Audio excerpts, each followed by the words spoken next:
performance, as well as your heart health, blood pressure, energy levels, immune system, even your memory and mood. That's why it's been described as the miracle molecule of the 21st century for both men and women. And right now, you can get a free bottle of peak nitric oxide by calling 1-800-551-1752. You'll not only begin feeling years younger, but we'll also send you free test strips to prove it works. Discover how to get your free bottle of peak nitric oxide and free test strips at 1-800-551-1752. That's 1-800-551-1752. These statements have not been evaluated by the FDA. This product is not intended to diagnose, treat, cure, or prevent any disease.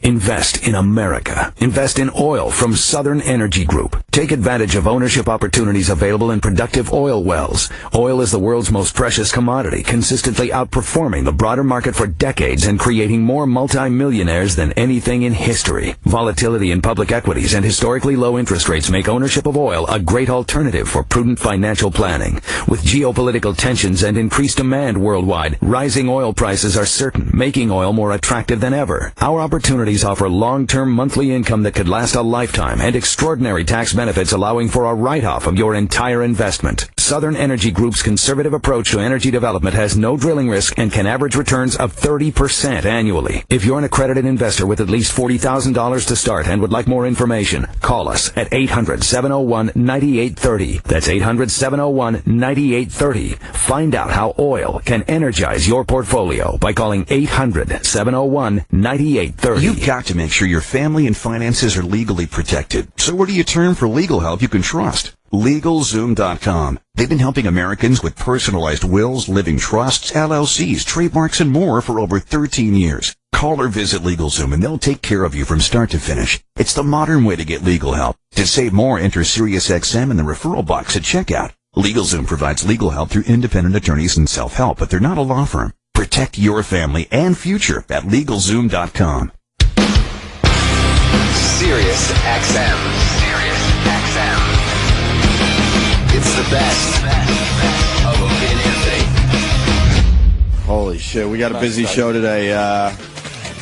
Very, very sad news. Kathy the comic strip will end in October after 34 years. What? I've been didn't that comic strip end about 20 years ago? Please. Who the fuck reads Kathy in the comic strip? What, do they finally show her digging her face into a cartoon muff? The dyke that she is? Oh, you think that was a lesbian cartoon? Cartoon doik. Is it even in our papers? Sometimes you see it. Be. Really? It's gotta be. What? Hello? Hello? Gregorio. Hi. Hello? Caller. Hello, caller? You're on the Caller, are you air. there? Oh, okay. How did I do that? Gregorio hit something. When you leaned over to get the paper pie. But then he pushed that button to make it stop. Way Does over that there. keyboard do something for the probably. phone? Yeah, maybe. That scared the shit out of me. All Whoa. right. I could do a show with the dial tone in the background the whole day, though. That would be kind of fun. Why not? Why not? Why not? How did your phone die? The creator of Kathy basically says shot himself in the head, realizing what he's done for 36 years or whatever it is. It's a woman. Oh, sorry. And she said that she ran out of creative juice. In 1977. Exactly. Ran out of creative juice? And she wants to go try menopause. something else. The only juice that's worth anything on them. And I guess the New York paper decided to blow off Kathy many years ago, because I don't see it in Kathy fucking stinks. Kathy sucks a clit. What was the big fucking story with Kathy? I don't fucking know. Was it always trying to find a date? Oh, was that it? Trouble at the office. Oh, there's Kathy. Oh, no, that's no. right. That's the face transplant lady. No. I got confused for a second. Head. She's terrible, that lady. Oh, Easter Island woman.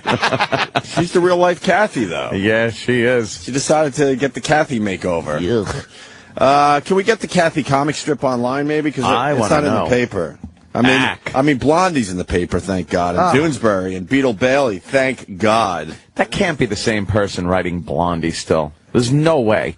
Blondie was like in the fucking 40s, I think. All comic strips should end. They stink. Irrelevant. They're not funny. Nobody laughs. I've never seen anybody go like, even reading it. Never. No. Why are they scared to just not do this anymore? These are funny papers. No one would notice. Papers. Funny papers.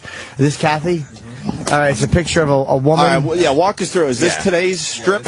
All right, Jim. Very important considering it's ending in October after 34 years. A woman in a blue polka-dotted shirt kind of poking out of a picture frame with very, very short gray hair and nose glasses. Boy, I wonder, is she an old lesbian? Oh, boy, she has to be. Old dyke. And she says, I've told you for years you were taking too many pictures, but you wouldn't listen. Next one. What on earth will you do with so many pictures? And then here comes the next one. I guess she's typing this in her computer. Look at your pretty smile in this one. Look how your eyes sparkle in this one. Look at the cute way you turned your head. Look how lovely you are. I just want to squeeze you. And now she's sitting there with two other people, one of who is Kathy. Last frame. Oh, Kathy finally makes an appearance. And the guy says... Thanks for throwing us a bone. When Mother says there are too many pictures, she means there are too many pictures of other things besides her baby. And then the mother says, are there any more of you? With hearts around her head. Like she complained and complained and complained. What? Wait, so many pictures. Wait, what? What just happened? And Kathy doesn't say a word in this one. What Kathy's happened? just standing in the background. The mother has dementia, obviously, Yes. and what's happened is she shit her pants, and as the orderly pushes her face into a pillow, she's thinking about Kathy and old pictures. Fucking horrible. What happened? She ran out of creative juices. Oh, my In the middle of that strip.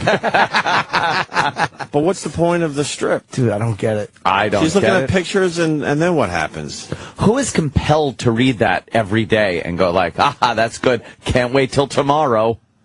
Holy shit. The comic strip is an irrelevant Try one feature. more. This was yesterday. Oh, because Kathy's in this one. Okay. Yeah, all right. We got All a big one with Kathy. Wow. Kathy is talking in front of a computer monitor. To what? What is Some that androgynous thing. What is that thing she's talking Androgynous to? thing. Is that a guy or a girl? Can't tell. Wow, okay. Short hair, odd looking. Kathy says, why did we take 87 shots of the fern outside our vacation hotel room? And the thing says, why not? Wait, does she vacation with a woman? We don't know what Is this that a is. lesbian cartoon and we just didn't know all these years? It might be work. Is Kathy like work at a photography Maybe. studio or? It says vacation hotel room, like they went on vacation. Outside together. our vacation hotel room. Oh, That right. means they were doing some scissoring. Kathy scissors. Just mushing genitals together. The unsexy sweater she wears every day. All right, go ahead, sorry. That's right. The other one says, why not? Why not? It's so easy to edit in camera as you go. And then Kathy says, why didn't we ever edit in camera as we went? And then Thing says, it's easier to edit on the computer each night. And then Kathy says, why didn't we edit on the computer each night? And then the Thing says, it's easier to edit at home when we have more time. Ha ha! Like that will ever happen. And then Kathy says, all we managed to delete is the possibility that we'd ever delete anything. And then the other one says, ta-da! Our first edit. Holy shit. It's ungodly. That sucks. How bad That just that makes is. you angry. I'm mad. Yes. I'm mad at how unfunny and just there's nothing there.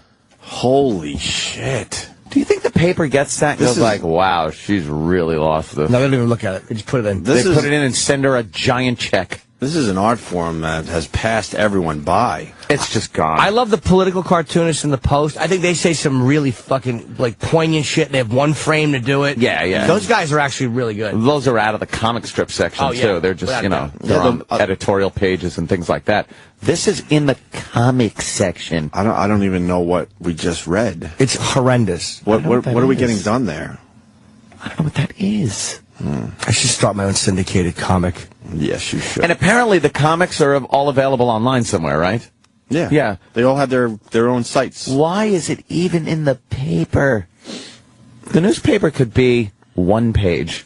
Yeah. Just one page. The top story, which you don't even need. Actually, no pages. None pages. Yeah, you don't really need fucking newspapers anymore. The funny paper. All right, well, Adult.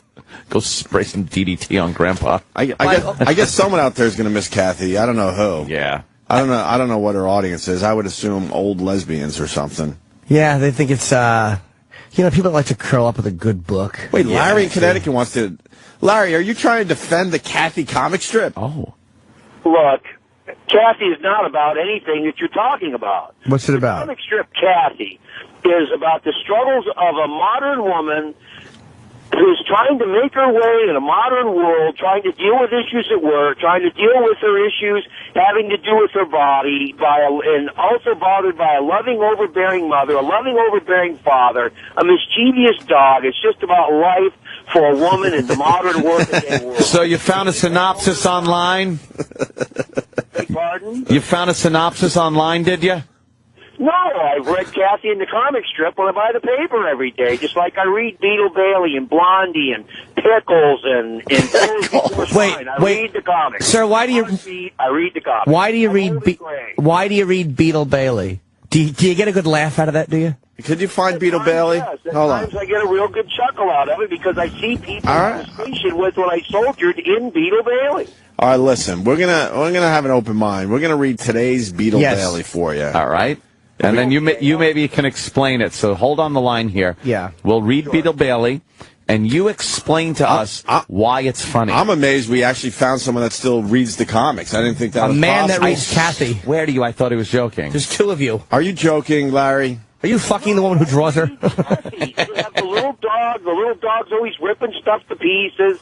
She's always flustered, never can get anything done, is constantly doubting herself. Just like a dyke. It's not about lesbianism. All right, sir. About that. All right, here's today's Beetle Bailey. By the way, in today's Beetle Bailey doesn't even appear. There's no Beetle Bailey has the day off. I think you got the sergeant and the sergeant's secretary or something. The general. This is the general. That's the general. I'm sorry. Oh, right. my God. How dare you. Yes, of course. All right, sir. There's a general, and there's a little blonde girl. Now, the little sign says, hanging on the wall, "Today is Formal Friday." The general says, "What is Formal Friday? I never heard of it." And then the two of them are in the next strip, and a well-dressed blonde woman, like wearing like an evening gown, walks in and says... okay, sorry. The blonde and the general are there. A blonde with an evening gown walks in, and the army blonde says, off the woman who just walked in, "It's a chance for Bucks to wear some of her old prom dresses." I understand that. You asshole. You're being a dick. Right, thank you. You're just being a dick. I love this guy. I love this guy now. Larry rules. What an asshole. He starts cracking up at that. It makes sense. You're not understanding this. You kind of made a dice fucking thing there. That was a dice move. Larry. Larry, we like you, Larry. You're the best, Larry. All right, so officially we still haven't found anyone that actually reads the comics every day. No. God. Wow, that's just awful. The Lockhorns weren't as bad as some. Lockhorns are from my hometown, so let's be careful. I used to laugh. Let's be careful with the Lockhorns. Reading the Lockhorns when I was before I was 12. Main guy died, and I think the wife now freaking does the comic strip with some young artists. They're always mad at each other. I'm just waiting for a fucking murder-suicide on the Lockhorns. How great would that be? He just blasts her on the head with a shotgun, puts it in his mouth. Well, now no words. Now I'm defending the Lockhorns, but 2 panels. But the guy was from the Huntington area, and a lot of Huntington references in the Lockhorns. You know, it was a great cartoon, The Far Side. Not F.H. Riley's yet. That would be nice. But the Lockhorns go there. He fucking shoves our face in a wonderful chicken cutlet. Oh, it's that other fucking joint they always use. Language. From across the street from Book Review. I forgot the name of that joint. Does he run into someone's drunken ex-wife? Go Lockhorns. Let's see if the Lockhorns is worth reading. Jimmy, you want to do us the favor? Sure. The Lockhorns. Are they all single-panel Lockhorns? I believe so. Yes. Yeah, I think they were. All right, here's today's Lockhorns. This one's not great. It's them two talking to some marriage counselor, obviously. Okay. And they're both back-to-back on one seat, and he said, "First, you both need to learn to compromise." Oh, because one of them won't take the other seat? Yeah. Wow. I guess they hate each other. My father used to like these. Yeah. And the two of them are standing there, and she's cooking, and he says, "When did your meatloaf become a renewable resource?" Oh, boy, okay. They're always just bitching at each other. Go ahead. He's sitting there looking unshaven and a mess, and she said to somebody, "This is Leroy's retirement plan." Why don't they just get a divorce? Exactly. It's been how many years? Or why don't they just finally let her bet a Negro, which is what she really wants? And he could prep the bowl. Yeah. He's a cuckold. Yeah. Oh, this one. Leroy likes to suck before it goes in. I can't even read this. It's just horrible. Yeah, My dad would laugh back in the day. Yeah, in the old days. Like, the things used to be entertaining. There's one where Remember Dickie Goodman got fucking radio airplay and laughs? You're right, because there's no relative comparisons. Right. Now it's... What are you looking at? Hey, we're getting requests now. Someone goes, can you read Family Circus? It's precious. Spectro from Michigan. Big and black? Good old Family Circus. I used to love Jim Norton's fucking comic. It hurt my throat too much. I love doing that, too. Yeah. I understand. I did like that one, though. The Family Circus. All right, let's try the Family Circus. Okay. What's this one about? There's a couple. There's 2 or 3 little kids, maybe 4 little kids. Little chubby kids. Yeah, they're little nasty fucking kids. The Family Circus. They're all available online. Let's see. This is for old people that just don't have computers, don't know how to use them. Now, let's try the Family Circus. You got a dad driving the car. The daughter. And the daughter's in the passenger seat. And the son's in he's got the visor. You can see the shades on his face, but the sun's in her eyes. Because she's so short. Right. And she adorably says, Daddy, will you move the sun, please? Aw. So I guess that's what kids say. Careens into a pole, and she flies through the windshield. Or her brother, her brother is fucking her in the face, and she says, will you move the sun, meaning his. See, there'd be a lot of lofts with that. Oh, look at see the kid, just the boy, he says, he's holding a piece of paper, no, not, knee, knob, 4 words written on it, and he says, why do I have to keep writing in these K's when they don't make any noise anyway? Ah, it's adorable because they're silent. The little guy. Kids say that type of stuff. The darndest things. Yeah, I love Take this that out one. of my hiney. Yeah, here's the Take that out of my hiney. Take your knuckles out of my hiney. Someone's going to know what you did. They're going to have the knowledge. Very good. Hey, we go to Tony in Brooklyn really fast. Tony! Hey, yeah? Hey, what's going on, Opie? What's up, brother? I really live in Huntington Bay, but it's Canterbury Ales, and they also reference the Golden Dolphin Diner a lot. There you go, yeah. Oh, the Golden Dolphin right there on Main. In the Lockhorns, they reference a lot of places in Huntington. Thank you, Tony. I forgot. Yeah, I forgot it was Canterbury Ales. Very good. Didn't know that. That is correct, yes. All right. And didn't go to Canterbury that much. Went to the Golden Dolphin. Golden Dolphin? Yeah. Do you know how funny The Far Side was? How funny was it? I remember one. And it was like, he was a genius, that guy. Yeah. It was one... Gary Larson. It's 2 guys in a plane, and they're looking down at a guy obviously on a deserted island, and he's got rocks, and the sign is HELF, like he didn't finish connecting the P, and the guy goes, cancel that. He doesn't, apparently it's been a mistake. This guy is saying health. He doesn't need help. It was some funny cartoon.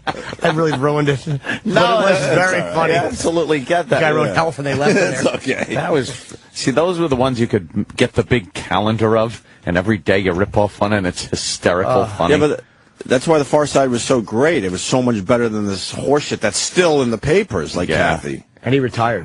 Kathy goes away in October. Right on top, he retired, too. Like, everybody still wanted more of that shit. Go to Dwayne Trosley.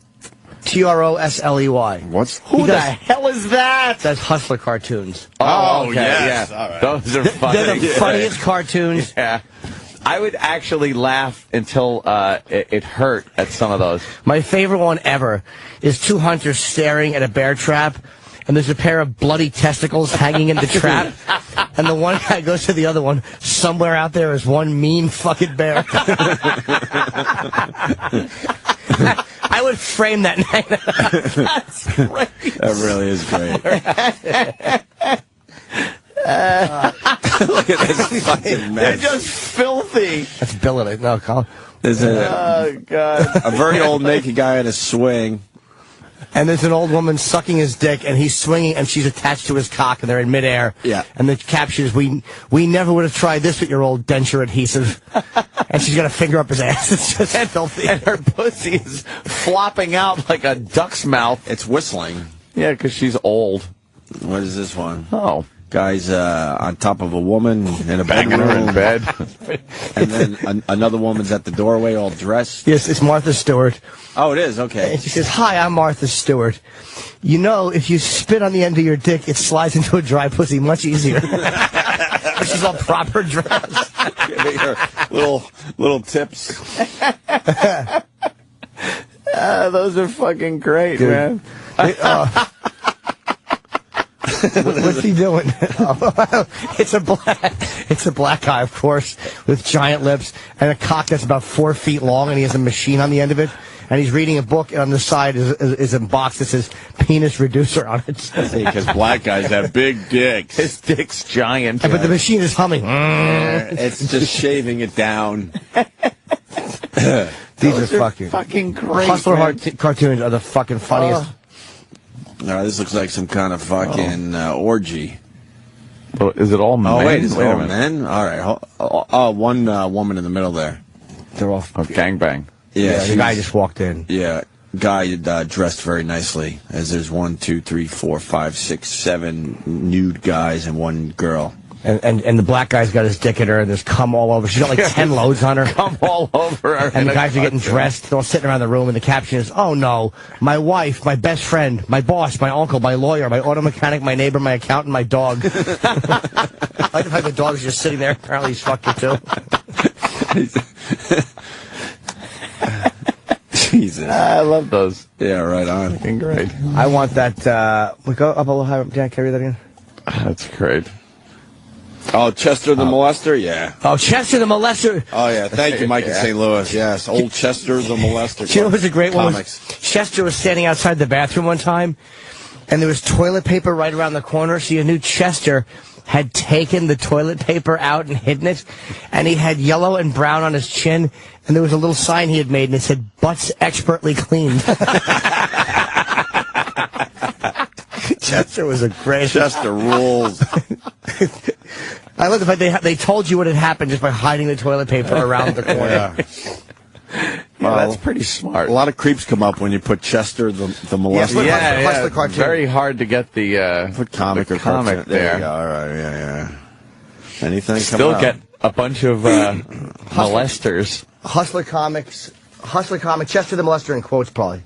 And a kiss. Just a lot of creeps. A lot of molesters, yeah. Yeah, a lot of real molesters horrible popping up. people. There's one. No. We can't find any. I wonder why. Is that taboo now? Very greedy with his works. Having them pulled offline. Maybe there's sure. Blogs about Chester the Molester. Those. Wow, what's up with this? I don't know if that's... Oh, these are just horrible people. Wow. Those are real, like, what's Chester going on the with Molesters. Can't find them. Got him on his shit out there, yo. Huh. You pay, motherfucker. Well, with that... All that from Kathy. Kathy is leaving us. In October. Thank God. I wonder what they'll fill the... I love when you learn one of these, comic people are leaving us, and then you and no one cares. And then you're in your car going, I didn't even know that they were still, doing fucking comics. And they're usually, there's no usual references to popular culture in them. So they could probably just go back 30 years and just rerun the fucking things over again 30 years. Or change the storyline a little bit. A little bit. Honestly, all that means is she's not fucking doing new ones. Yeah. It'll stay in the papers. Yeah, they'll just recycle them. No one will notice. Who would go, I read that, Kathy, 20 years ago. Right. No one's going to notice. That was a Ziggy. We'll be right back with more Best of O&A. Stay there. Ideas come when people of different backgrounds get together. I'm Carrie Peltz. Join me as we take you inside the 2014 Aspen Ideas Festival with guest speakers Tony Blair, Robert De Niro, Sally Krawcheck, and more, discussing the ideas and issues that challenge our times. Building American jobs. Renewable energy. How we will feed 9 billion people. The Carrie Peltz Show at the Aspen Ideas Festival throughout the week on Sirius XM Stars 106 or listen on the Sirius XM app. What amazing news I have for all of you lucky people. Of course, it's Jim Norton. Here's some upcoming dates. West Palm Beach, Florida, July 10th through 12th at the Improv. I'll be in Montreal at the Jizu Theater. I know I'm saying that wrong. July 26th. San Francisco, I return to Cobb's, August 7th through 9, and then Dallas, August 21 through 23rd in the Improv in Addison. Thank you. Dave Smith Motors has a fireworks show for you. Huge explosive savings can be found at Dave Smith in Kellogg, Idaho during our 4th of July Savings Explosion Sale. Get a super low price on over 2,500 new Dodge, Chryslers, Jeeps, Rams, Chevys, GMCs, Cadillacs, Buicks, and top quality pre-owned vehicles.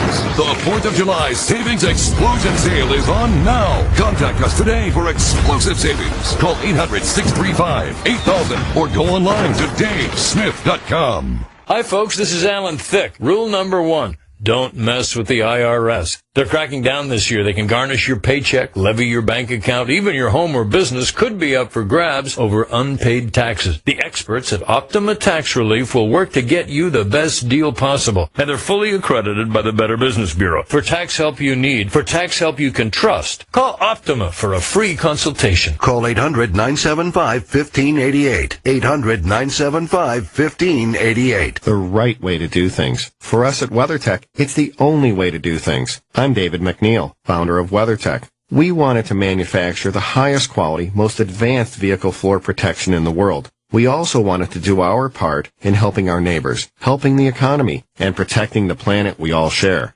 That's why we chose to build our factories right here in America. Learn more at WeatherTech.com or call 1-800-CarMats. WeatherTech Floor Liners. Complete protection, completely American-made. In the land of Finlandia, do you know how to ask for the bold, rich taste of Finlandia cheese at your deli?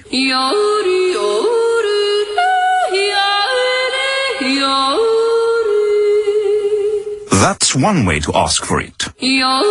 And that's how you ask for it if you are in a rush. The finest tasting cheese comes from Finlandia, where cheese reigns. Visit your local retailer and ask for Finlandia Swiss cheese. Thursday, July 17th on USA Network.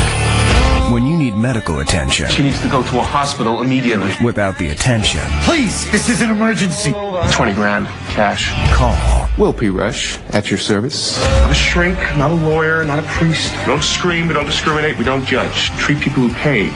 You are still human. You know that, right? It is so cute that you think that. Rush, a new original drama series. Premieres Thursday, July 17th, 9/8 Central. Only on USA Network.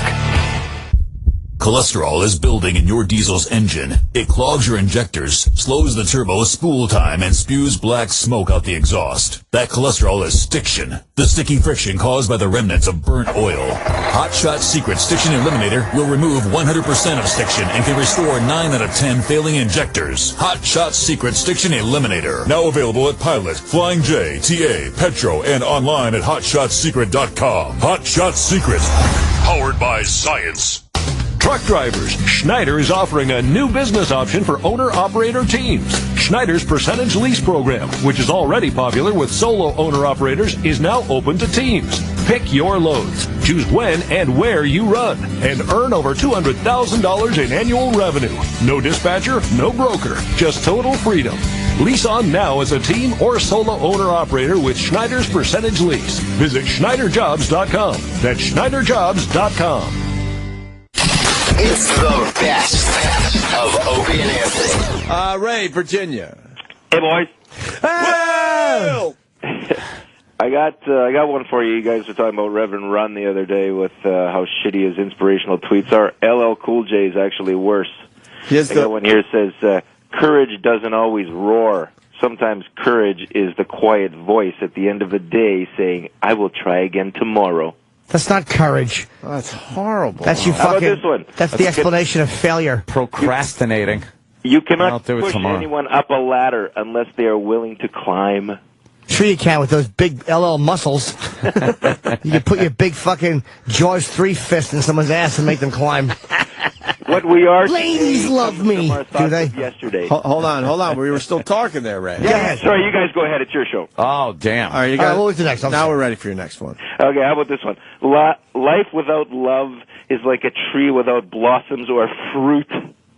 Ew. I hate inspiration. Wait, life without love is like a tree without blossoms or fruit? Yeah, it's LL Cool J, yo.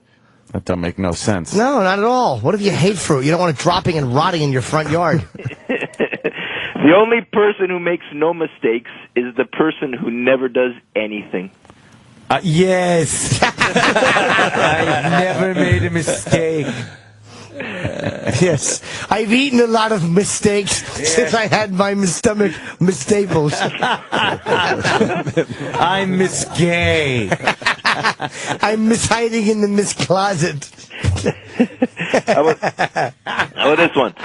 If you cannot work with love, but only with distaste, it is better that you should leave your work. Oh, that sucks. Stop it. I want to hear honest tweets. Worked out, fucked a girl in the mouth, took a nap with my hat on. With my hat on. I hate inspirational shit from rappers. Sucks. Fucking stop it. It's terrible. Oh, Jimmy, I love this one. Plow deep while sluggards sleep. See, inspirational quotes are for lazy people. It allows them to continue just being lazy. You know what I mean? Because you have that quote you could kind of look at like, no, man, I'm going to eventually do this. I'm a winner, but tomorrow. Plow deep while husbands sleep. That'd be a good one. While they're dozing off, you're fucking oil derricking their wife's pussy right next to them. You're fucking making a little Gulf mess. Right where there's fucking Gulf. What are these quotes supposed to accomplish? Nothing. You're supposed to read them, and the people are supposed to go, wow, this person is really profound. Get up and do your shit. Yeah. That's it. Stop talking about it and looking up inspirational quotes and go fucking do something. LL's tweet is not going to inspire me to do anything. Give me one more there, Ray. It's working. This bit's working. Okay.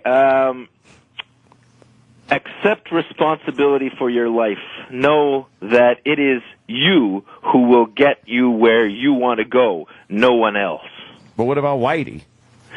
It also says, P.S., I'm a Negro. I hate Whitey. Whitey's responsible for a lot of the problems. He has 730,000 followers. Yeah. That's quite a few. God almighty, these terrible. The best idea will not work if you do not work the idea.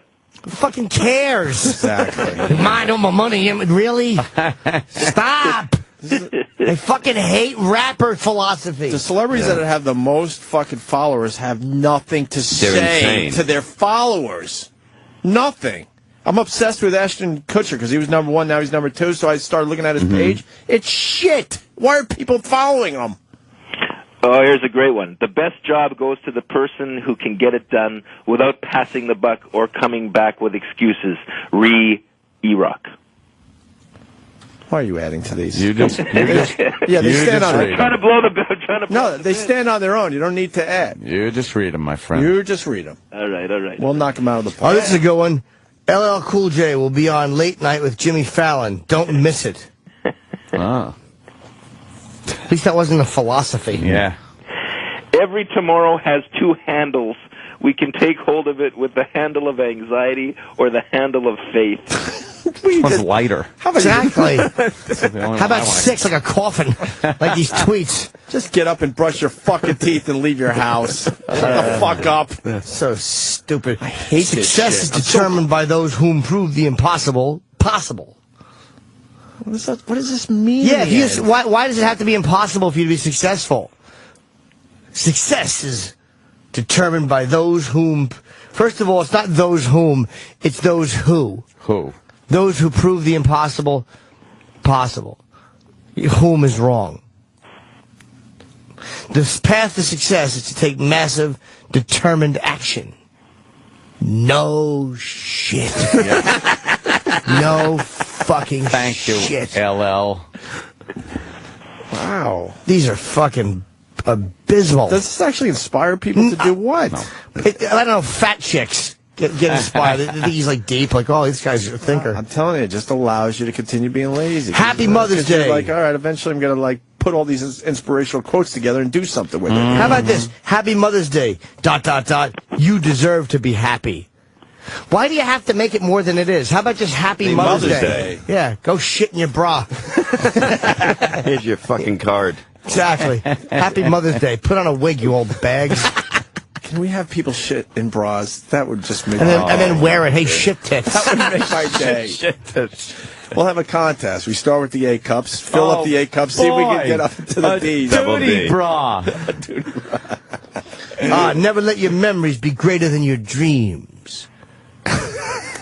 So I guess if you get blown by 2 chicks, you should always think about being blown by 3. Yeah. Yes. That's stupid. Dog shit sniffer from Woodside writes, Mama says knock it off. Yeah, you get it. You know the LL Cool J song. Faith is the strength by which a shattered world shall emerge into the light. Oh, Trump, stop it. What Chuck's the fuck? trying to. What does that mean? It's just dumb. I would love to ask these guys, what does it mean in the end? I really would. Is he twittering himself, or is that just... A lot of these guys have somebody sending him quotes and he's just twittering them? Or is he on the internet looking up boring.com and just writing what they have? Fucking Twitters are horrible. Not that mine are earth-shattering, but I'm not going to fuck my girlfriend in the ass because she cut a seaweed fart. Well, that's way better than but it was true. Inspirational quote from LL Cool J. She jumped in with fucking a bag of pinkberry and something from the sea falling out of her asshole. Now, did you talk about this with her? Did she try to leave it outside the car? She fucking waved it at me. Oh, she's a fucking good egg. Like, I looked at her, and I'm like, what the fuck? And she was laughing. She's like, what? And then she starts waving it at me. She's a good egg. You found the one, Jimmy. Yeah. I thought she might have left it outside the car and it kind of came in with her. No. And then She's a professional. No, she didn't trail it. She waited till the door was closed. Exactly. All right. Hey, Ray, thanks for the bit, man. Okay, boys, punch it out. All right. LL with more inspiration. Jim's so upset over inspiration. Yeah. It means nothing. Inspiration is better than being outside of spiration. What? What are you guys talking about? So you could write inspirational tweets. Yeah. Just do that. Yeah, I should be inspirational, Jimmy. Just try that for a day. Go ahead. Yeah. I like that one, inspiration and outspiration. Yeah, from now on, only inspirational tweets. Yeah. No more negativity. Because if your mind is all negativity, negativity's under your hat. That's a good one. What's different from that than anyone else's? Yeah, that's inspirational. Just as good. That's right. From now on, only inspirational tweets. Mine are all negative. Somebody said, Anthony, 80% of your tweets are negative and 20% are racist. Or hateful. Yeah. Right. And I was like, why wow, the negativity on Twitter, Anthony? I know all of them. Because where is that bitch today? Because there's why the negativity? You know, Anthony, you should really look at your tweets and realize that there's anger there that should be shut the fuck up. Why the negativity? Because there's nothing worth tweeting except negative shit. Like shit if you're that pisses pissed you at off, something, if you want to yell, if you read someone else's Twitter and you're like, you're the fucking asshole, like that. What am I going to tweet about? Oh, I seen a bird today. This is nice. You had a nice tweet about the Blue Angels. You were excited about that. I did, but I also said I'd rather pay my tax money to these fighter aircraft than to housing projects. So it was a little like, oh, why'd you have to say that? And I said, because they're cool to watch. Oh, yeah, because you could end it with FA-18s over... Yeah, over my head. Oh, okay, over my head. You missed the whole word there. Yeah, I know. That happens. It happens. Over my head makes me not mind taxes so much. I'd rather pay for one of these than a housing project. Yeah. Like, I didn't want my tax money. I wanted to go to fighter aircraft. They're amazing. That is a cool picture, though. Fuck. Damn. What did that sound like when I went over the boat? Unbelievable. They are amazing. They're so fucking loud when they come over you. They'll fly in front of you, kind of, that, and then one came right over our head. And then the rear of the rear of the plane is facing you. The sound is like a rocket engine taking off. And it the delays, loudest plane does not inspire as much as the quietest bird. Exactly. Fuck, I love it. Oh, God, I love it. hate inspirational Jimmy. Inspirational Jimmy is going to brighten your day. Look at this. Just shut up, Jimmy. Yeah. Inspirational. An up that is shut is not as good as an up that is open. Ah. I'm going to be inspirational. I know I don't acknowledge Chip, but you know what? I'm going to fucking embrace inspirational Jimmy. That one I can embrace, Jimmy. Yeah. Right. I love That's it. true. Because they're fucking horseshit like the real ones. What is that, a big fucking circle they're Look how making? far away. The planes get so far away so quickly. And then, you got sound? Can you hear the engines? Here's a... How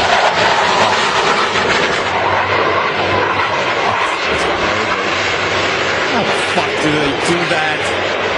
They're just about touching. Yeah. And it said 18 inches apart. What? Yeah, 18 inches apart when they're doing their maneuvers. And they're 18 inches apart? Yeah, you said earlier. Some maneuvers are 18 inches wingtip to wingtip. And then... No! Yeah, no shit. And then one of the planes was doing 450 miles an hour right at the level of the beach.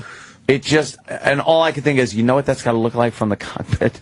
Just like 450 miles an hour down the beach. How do they not just crash all the time? I know. They do sometimes. Flying upside down, fucking next to each other. Boy, this guy's not flying for Continental anytime soon. Wow, Chip. That's good.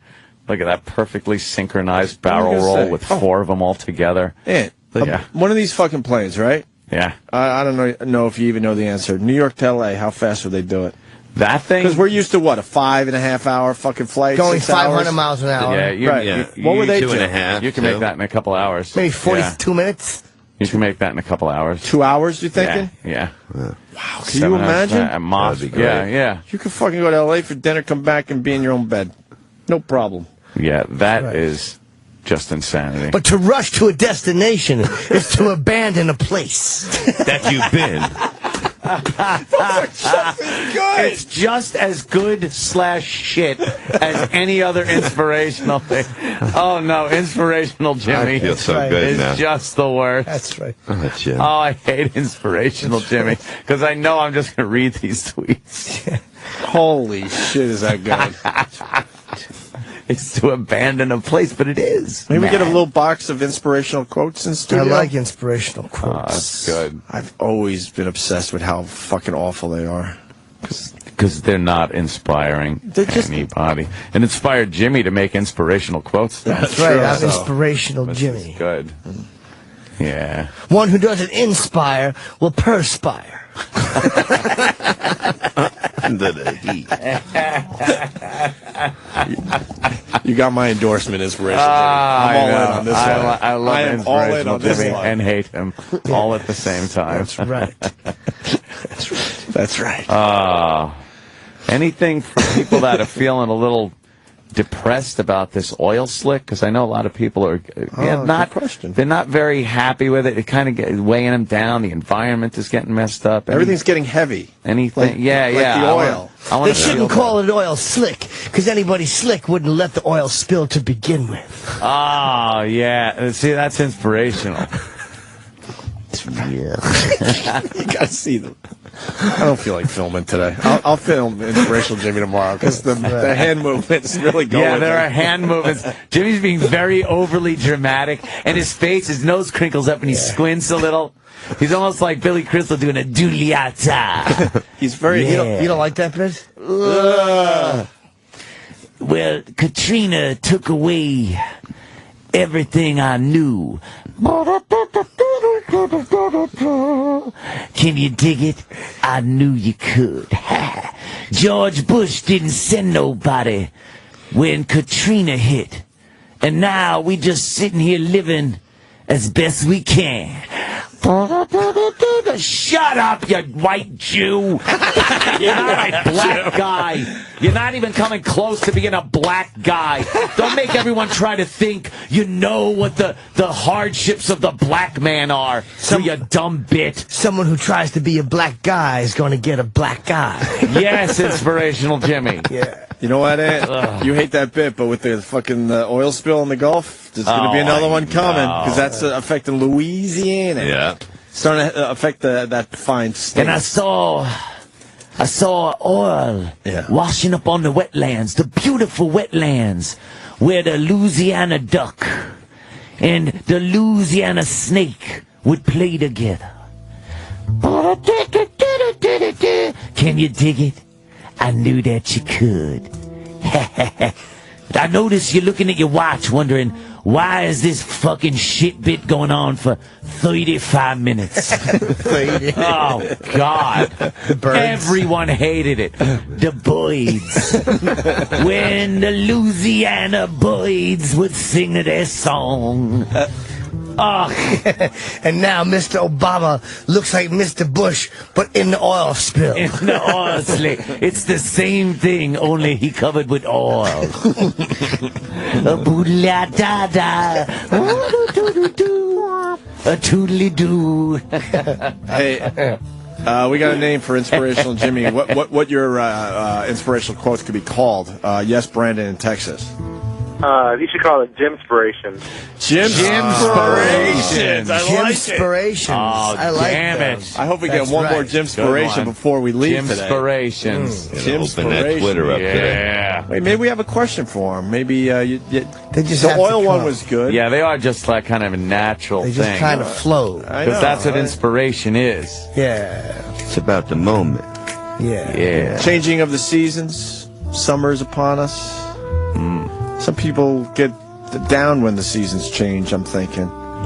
Too hot out, right? A little too hot. They're not used to the humidity.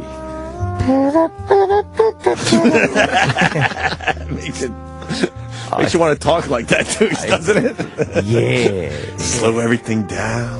Yeah. Take a look around you. And I came back in my house. It was just gone. And I said, Mr. Bush, why ain't you here to help us? I see the Boyds. I see the snakes. I see the crickets. But I don't see Mr. Bush. Can you dig it? I knew that you could. You got anything for the... Die! You got anything for the shrimp industry? It's suffering down there in the Gulf of Mexico. A lot of people making their livelihood from the shrimp. The boat's coming back with shrimp that wouldn't even be good for the Red Lobster. They serve some pretty shitty shrimp down there, don't they?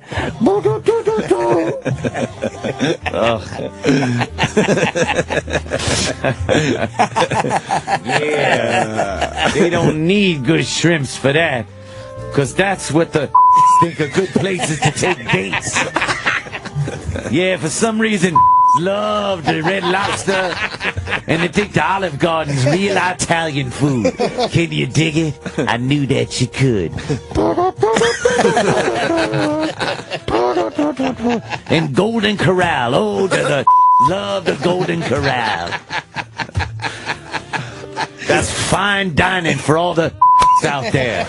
I've learned something. They like the Olive Garden now, too? Oh, they love the Olive Garden. I knew about the Red Lobster, but not the Olive Garden. They say, honey, they didn't get the Olive Garden, too, did they? Schoolia Baba, we're eating Italian tonight. And she go, where we eating? And I say, the Olive Garden, because we's... Can't you dig that? Can you dig it? I knew that you could. Where Mr. Bush? I seen him at the Olive Garden. The only not there. Notice I didn't say white person. You didn't like the Mr. Bush line? I blame Mr. Bush for everything.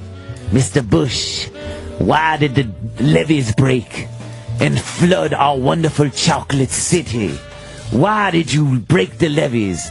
And he said, I wasn't even born when they were built, motherfucker. Shut up. I'm busy.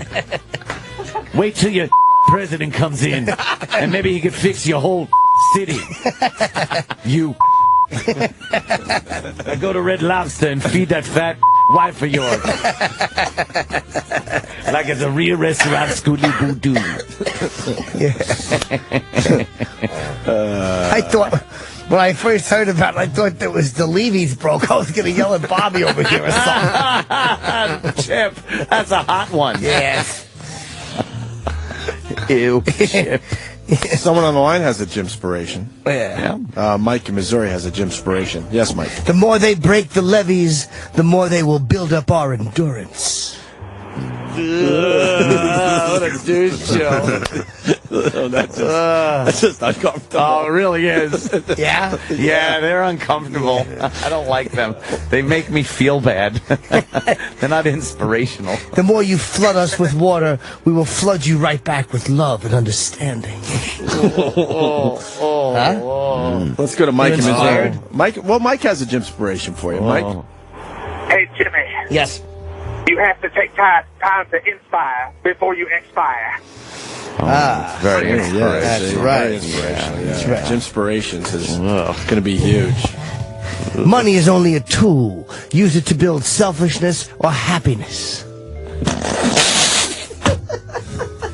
I hate that they're exactly like you'd read on someone's shitty fucking site. Yeah. Oh, you horrible. He goes, oh, yeah. Oh, yeah. A nightmare is just a dream that hasn't been attempted. Oh, God. They come naturally to him, though. Yeah. People yelling, stop, we get it. That's right. And Anthony's new bit is called Jig-spiration, according to Jordan. No. It's the Opie and Anthony Show's Best of O&A. We'll be right back. Don't go anywhere. Hi, I'm Maria Bartiromo. Join me for a very special Success in Business Town Hall to launch Sirius XM's business radio powered by the Warren School. I'm joined by Neil Blumenthal, CEO of Warby Parker, William Lauder from the Estee Lauder Companies, Carl Ulrich, Vice Dean of Innovation at Warren, and Pauline Brown, Chairman of LVMH North America. I did what every business student does who doesn't know what they want to do with the rest of their life. I went into consulting. The Success in Business Town Hall throughout the week on business radio powered by the Warren School, Sirius XM 111, or listen on the Sirius XM app. Cloud may be just another overused buzzword, but the cloud is an effective computing environment that can save your business time and money. Barracuda Networks is no stranger to the cloud. In fact, all of our security and storage solutions connect to the cloud for continuous updates and off-site redundancy. Barracuda's cloud also plays host to our email security, web security, file sharing, and e-signing services. We even offer solutions on Amazon's AWS and Microsoft's Azure public cloud platforms. To try any of our cloud-connected solutions free, visit barracuda.com/cloud. Are you thinking about starting a new franchise or adding another franchise to your portfolio? Tide Dry Cleaners could be the solution. Tide Dry Cleaners is seeking new franchisees nationwide. And for a limited time, the Tide Dry Cleaners Development Incentive Program may reduce your franchise fee by $30,000 per unit. Tide Dry Cleaners provides a comprehensive training and support program. Contact us now to learn more about the franchise that's changing dry cleaning for good. Please visit TideDryCleaners.com. That's TideDryCleaners.com. When I heard I could get a free bottle of Peak Nitric Oxide, I jumped at the offer. After all, I knew it had amazing benefits for your heart, blood pressure, and immune system. Who wouldn't want that? But I immediately noticed another surprising benefit. I felt like a 25-year-old again in the bedroom.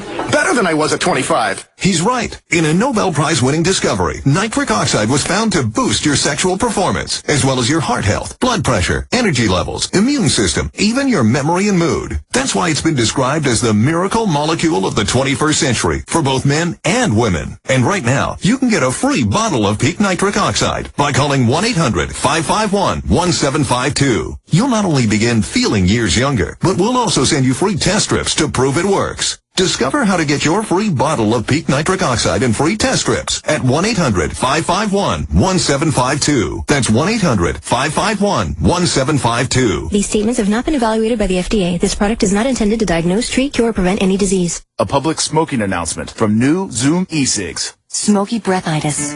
It affects millions. Right now, someone you know suffers from breath so smoky you'd swear they'd swallowed a forest fire. And no amount of gum or mints can quite cover it up. Fortunately, relief is here. Zoom e-cigs. No smoke, no smell, just flavor so bold you won't believe it's an e-cig. Together, we can extinguish smoky breathitis for good. Flavor beats fire at ZoomEcigs.com. Ever get the feeling your agent or insurance company just doesn't understand what truckers do? It's time you talked with OOIDA. They understand owner-operators. They'll treat you like a friend, not a number. No high pressure, just insurance solutions customized to your needs. Talk truck insurance with people who listen to you. Call 1-800-444-5791 to talk with an OOIDA truck insurance specialist or visit OOIDAtruckinsurance.com. OOIDA. Nobody knows trucking better. Hi, folks. This is Alan Thicke. Rule number 1. Don't mess with the IRS. They're cracking down this year. They can garnish your paycheck, levy your bank account, even your home or business could be up for grabs over unpaid taxes. The experts at Optima Tax Relief will work to get you the best deal possible. And they're fully accredited by the Better Business Bureau. For tax help you need, for tax help you can trust, call Optima for a free consultation. Call 800-435-8864. 800-435-8864.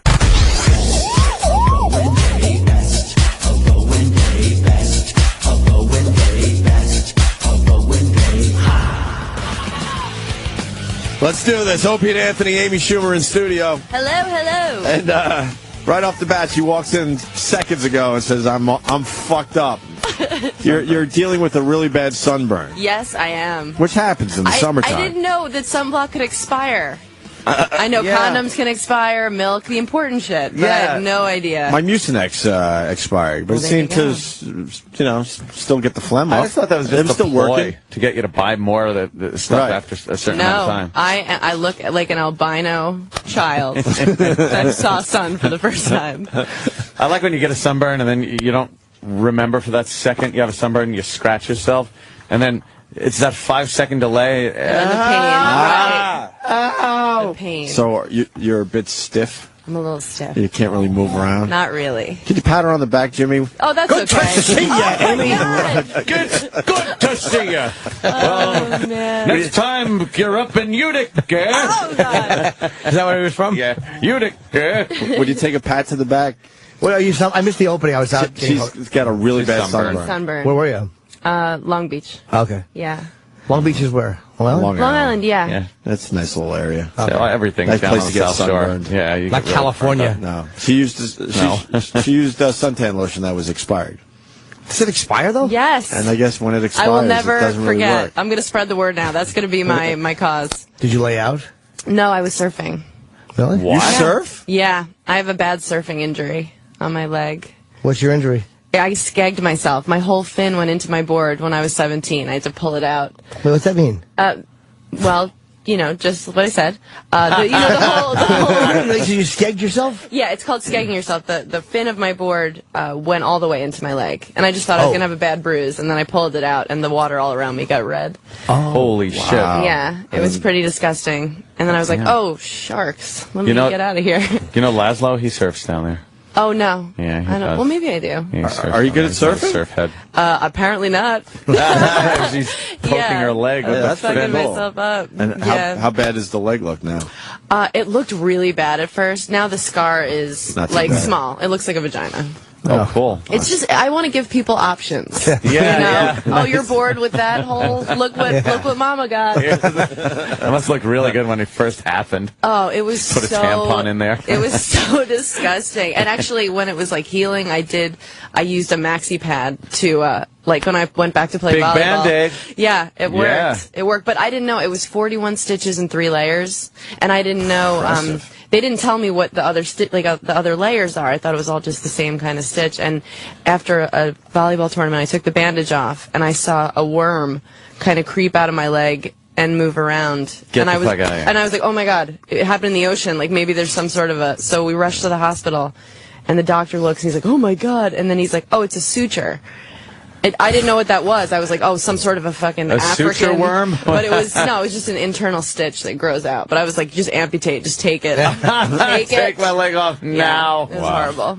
Oh, creepy. You're not creeped out though by the ocean, I guess, because there's monsters. Sometimes in there. I freak out. Oh, you do? Monsters. Yeah. Surfers usually don't freak out. You pull your feet and arms up and just lose it for a minute. Yeah, I will. Yeah, no, sometimes when I'm monster. surfing, I'll freak out. No, I'm not scared of monsters in the water. I'd be. And it's going to be all white people in there. It's like different things you embrace when you're out there. No purse snatchings in the water. Ant would never go swimming over his head. No? Really? No, What are you afraid swimming of? over my head, but there's such big monsters in the ocean, shitless of them. and you can't see them. They're just down there. What monsters? What are you talking about? Big fish. All you have to do is They're big like fish things. All you have to do is not even sharks. I'm talking like just fish that are like 2 feet long. You are don't, big, they don't come scary near things. you. Like, I've never heard of anybody getting. All you have to do, Anthony, seeing a is go fish. scuba diving one time and you realize everything I've is gone scared scuba shit. diving. You have? No, snorkeling. Snorkeling. That's wow. I guess. All right, I'm a faggot. You know what? My pool is nice. Yo, It's very warm and there's nothing in there. Occasionally a monster's in there. They don't want to check you out. They want to just swim away. Yeah, they're not interested. Nope. We're boring. Yeah. Tell that. I watched Shark Week. Yeah, I saw what happened. Those are all accidents. You know what? They bump into you and they bite and realize they don't want you and they go. I listen to these fucking hypocritical, two-faced, two-sided shows. One show you watch during Shark Week is like, and the shark really doesn't find humans tasty. They poke and taste and release when they realize it's bad. And then another show is like, the deadliest creature in the ocean is the shark. There's thousands of them right here in our area that could eat me at any time. They're very rare. You never even see a shark. They're almost on the verge of extinction. Here I am amongst thousands of man-eating sharks. Every other show was one where we're the bad guy killing the sharks off. And then the next show was how dangerous. I'm in a cage and he bashed through the cage and holy shit, it's Shark Week. Crap. I get very scared. Sharks don't want us. They don't want us. Very scared of the ocean. Manly. I like, you know what I like? I like going to the Bahamas and having a coconut drink on the beach. Right. And then I'll go walking up my ankle deep. You go wading. That's nice. Ankle deep. That's nice. It's nice. The water's warm. I can watch things. It's like surfing. Yeah. That's just like, it's like the same thing. I'll jet ski. I like to jet ski. Aren't you freaked out when you jet ski? I mean, if I fall off, I go like, and I swim as fast as I can to get back to the jet ski. And I anticipate like something biting me. And it freaks me out. Anthony, let me give you a scenario. A North Shore beach on Long Island. Yeah. It's night. Would you swim out to like a buoy over your head? Get the fuck out of here. Why not? It started to sound sexy. Like I thought you were setting up a reality show. Night. Like I'm Chrissy. Picture tiger lilies. we used to swim at night and we'd be scared shitless because it's night. What's the Why fucking would you difference? do that when you could just be drinking? During the day, you will swim out to these buoys like it's nothing. At night, there's always dares going on. It's like, what's the difference? It is amazing you're nervous about scared, swimming, obviously. but you will fucking drink a 12-pack and then get behind the wheel of an Escalade. Do fucking 110 on the LA. Allegedly. Opie, I want to ask you a question. What'd you swim out to? A buoy? Bubba Buoy. Bubba Buoy. Get it? Yuck. 19 what? Yuck. What else is going on, Amy? You got the sunburn? That way. Daddy, pat Amy Schumer on the back. No, that's okay. What? Oh, hey, how are you? Nice to see you. You look thinner. Not that you needed to lose weight, but you look all this weight. Oh, nice. Thank you. Nice addition What a to half of a compliment. That really is a backhand. You look like you've less cellulite on your She's face. my friend. No. You're not supposed to ever say that. But to Amy a looked woman. like she lost weight. It's a good thing. Thank you. You do look like you lost a lot of weight. Yeah, I've been dabbling with an eating disorder. Atta girl. Yeah, Very thanks. cool. Apparently, you got my anonymous emails. I did. Which one? The one where you just don't eat or the pukey one? No, I'm just kidding. Yeah. But both off the record, both. Both. Yeah. Yeah, no, I've just been purging. I like the not eating one for girls more than the pukey one. I get so hungry so fast. In college, I was like, I got to do this. I got to develop an eating disorder. And then Binge an and hour purge. later, I was like, I'm starving. This is horrible. I ate a sub to make up for lost time. But no, I've been, I don't know. I guess it's summer. I noticed because your sweatshirt, she has a fused sweatshirt on. Yeah. Because she got it. No, it's good actually. But I mean, and that's why I noticed. It looks like it makes you look very thin. Unless she lost weight, and then I realized she got a TV show. I'm going to be wearing this sweatshirt all the time now. People are like, what's going on with It might be the sweatshirt? sunburn. Thin with the fuse. The sunburn might make you look a little thinner. I'm going to do this. This is what I'm going to rock from now on. A And the terrible braid, sunburn. the braid pigtails help too. Yeah, It gives it's it all that, thinning me out. that junior high look. And it's all working. My Yeah. plans are working. Yeah, the pigtails work very well on you. Oh, good. Amy's fucking hot. Get some Great. fake braces and put those in, and you'll be set. Amy's hot and says my really legs? dirty things On on your stage. legs. Exactly. She's very dirty. Oh, God. She's a dirty bird. Yeah, I she am. really is And you know dirty. what? Here's what's dangerous. For the past month and a half, I'm newly single. Uh-oh. And I'm like, I haven't been Oh, single. man. I have gone from boyfriend to boyfriend for a while. So it's like the highway to the danger zone right now. I'm Yeah. just like, oh, shit. Oh, no. Yeah. Getting some shit banging in? You It's gotta brutal. take. You gotta Absolutely. take some time for yourself. That's what I'm calling it. That's time for myself. It's that relationship to relationship thing is just a pain in the ass. Yeah, I was so scared. I was like scared to not be in a relationship. Yeah. Partially because I don't want to jump back on the whore train. But you know, all aboard. No, but then choo choo. But then you're like scared. I was scared of being. I was scared. I was like, oh God, what if I get really lonely? And then you're like, oh, this isn't that bad. This is good. No, it's kind of like nice. Yeah. You know, you're just even doing nothing. Right. Would you be jealous if you saw him with a girl or no? Yeah. Oh, you yeah, would? Okay. I think so. Yeah. Part of me feels like totally jealous, and part of me doesn't give a shit. You know? Yeah. Like I'm always like I don't know. There have been times where I'm like, I would like to see him with another chick, and sometimes where that thought would make me sick. People want us to tweet a picture of Amy, but she's got sunburn. Oh man, you guys are just telling me how great I look, and now you're like, nobody wants to see this. No, people Everybody knows what Amy looks like. Nobody needs to see this. Yeah, but they need new spank material. Yeah, they do. Oh, it's like it doesn't matter how old the pictures are. You always need new pictures. Can we rub vinegar on your sunburn? Oh no, that's okay. Oh no, really? You don't want a picture taken? God, no. Fucking Amy. I'll let you approve it before I like Twitter the it. ghost of Christmas albino. You can't approve. Oh, no, it's video. Oh, that's even worse. Don't you love when you do that take. by accident and take a video or something? Humiliating. Like, You want to take a glamour shot?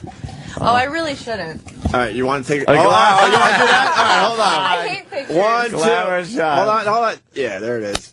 No, you rule. I usually All right, I'll hate tweet Amy pictures. Schumer. Yeah, you should, because look at the awful front lights. It's all blurry. Oh, no. I don't know how to spell Schumer, Oh though. God, I look like a sunburned nightmare. Amy's cute, man. Yeah, he's really Thank cute. you. That's a good picture. Hey, right there, Amy, what's Still your? sexed up. I follow you, but I don't know offhand. Oh, at Amy Schumer, AMYSCHUMER. What?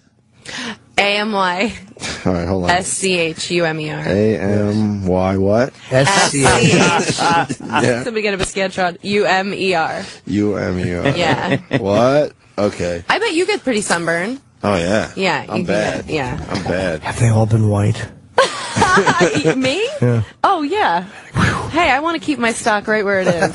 No Dominicans. No, I've never dabbled in that stuff. But the slow clap. But honestly, yeah. But it's interesting because fantasizing and looking at porn, it's all over the map. It's a virtual UN in my bedroom. Everything. Yeah. But when it comes down to it, I've been pretty. At the cellar, Keith calls me pure uncut cocoa. So wait, you can watch black on blonde porn and not be uncomfortable, but in real life, it's like, nah. Yeah, in real life, I've just never.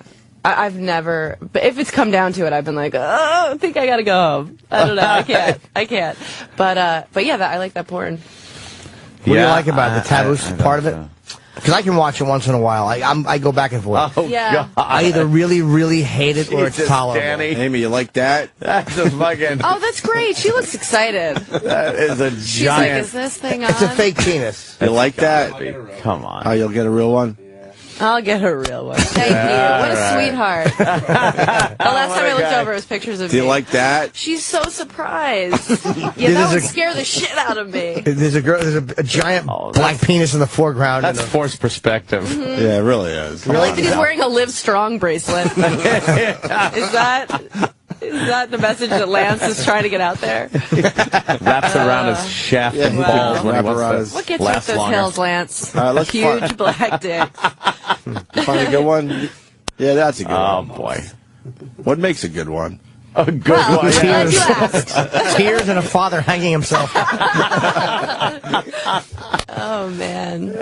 That kind of porno, not my cup of tea either. No? You can't? I can't get past my own racism. But don't you just like to watch porn and be mad sometimes? No, not that kind of porn.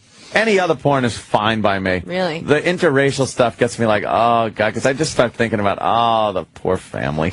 I like the dirtiness of it. I like the fact that a girl likes it.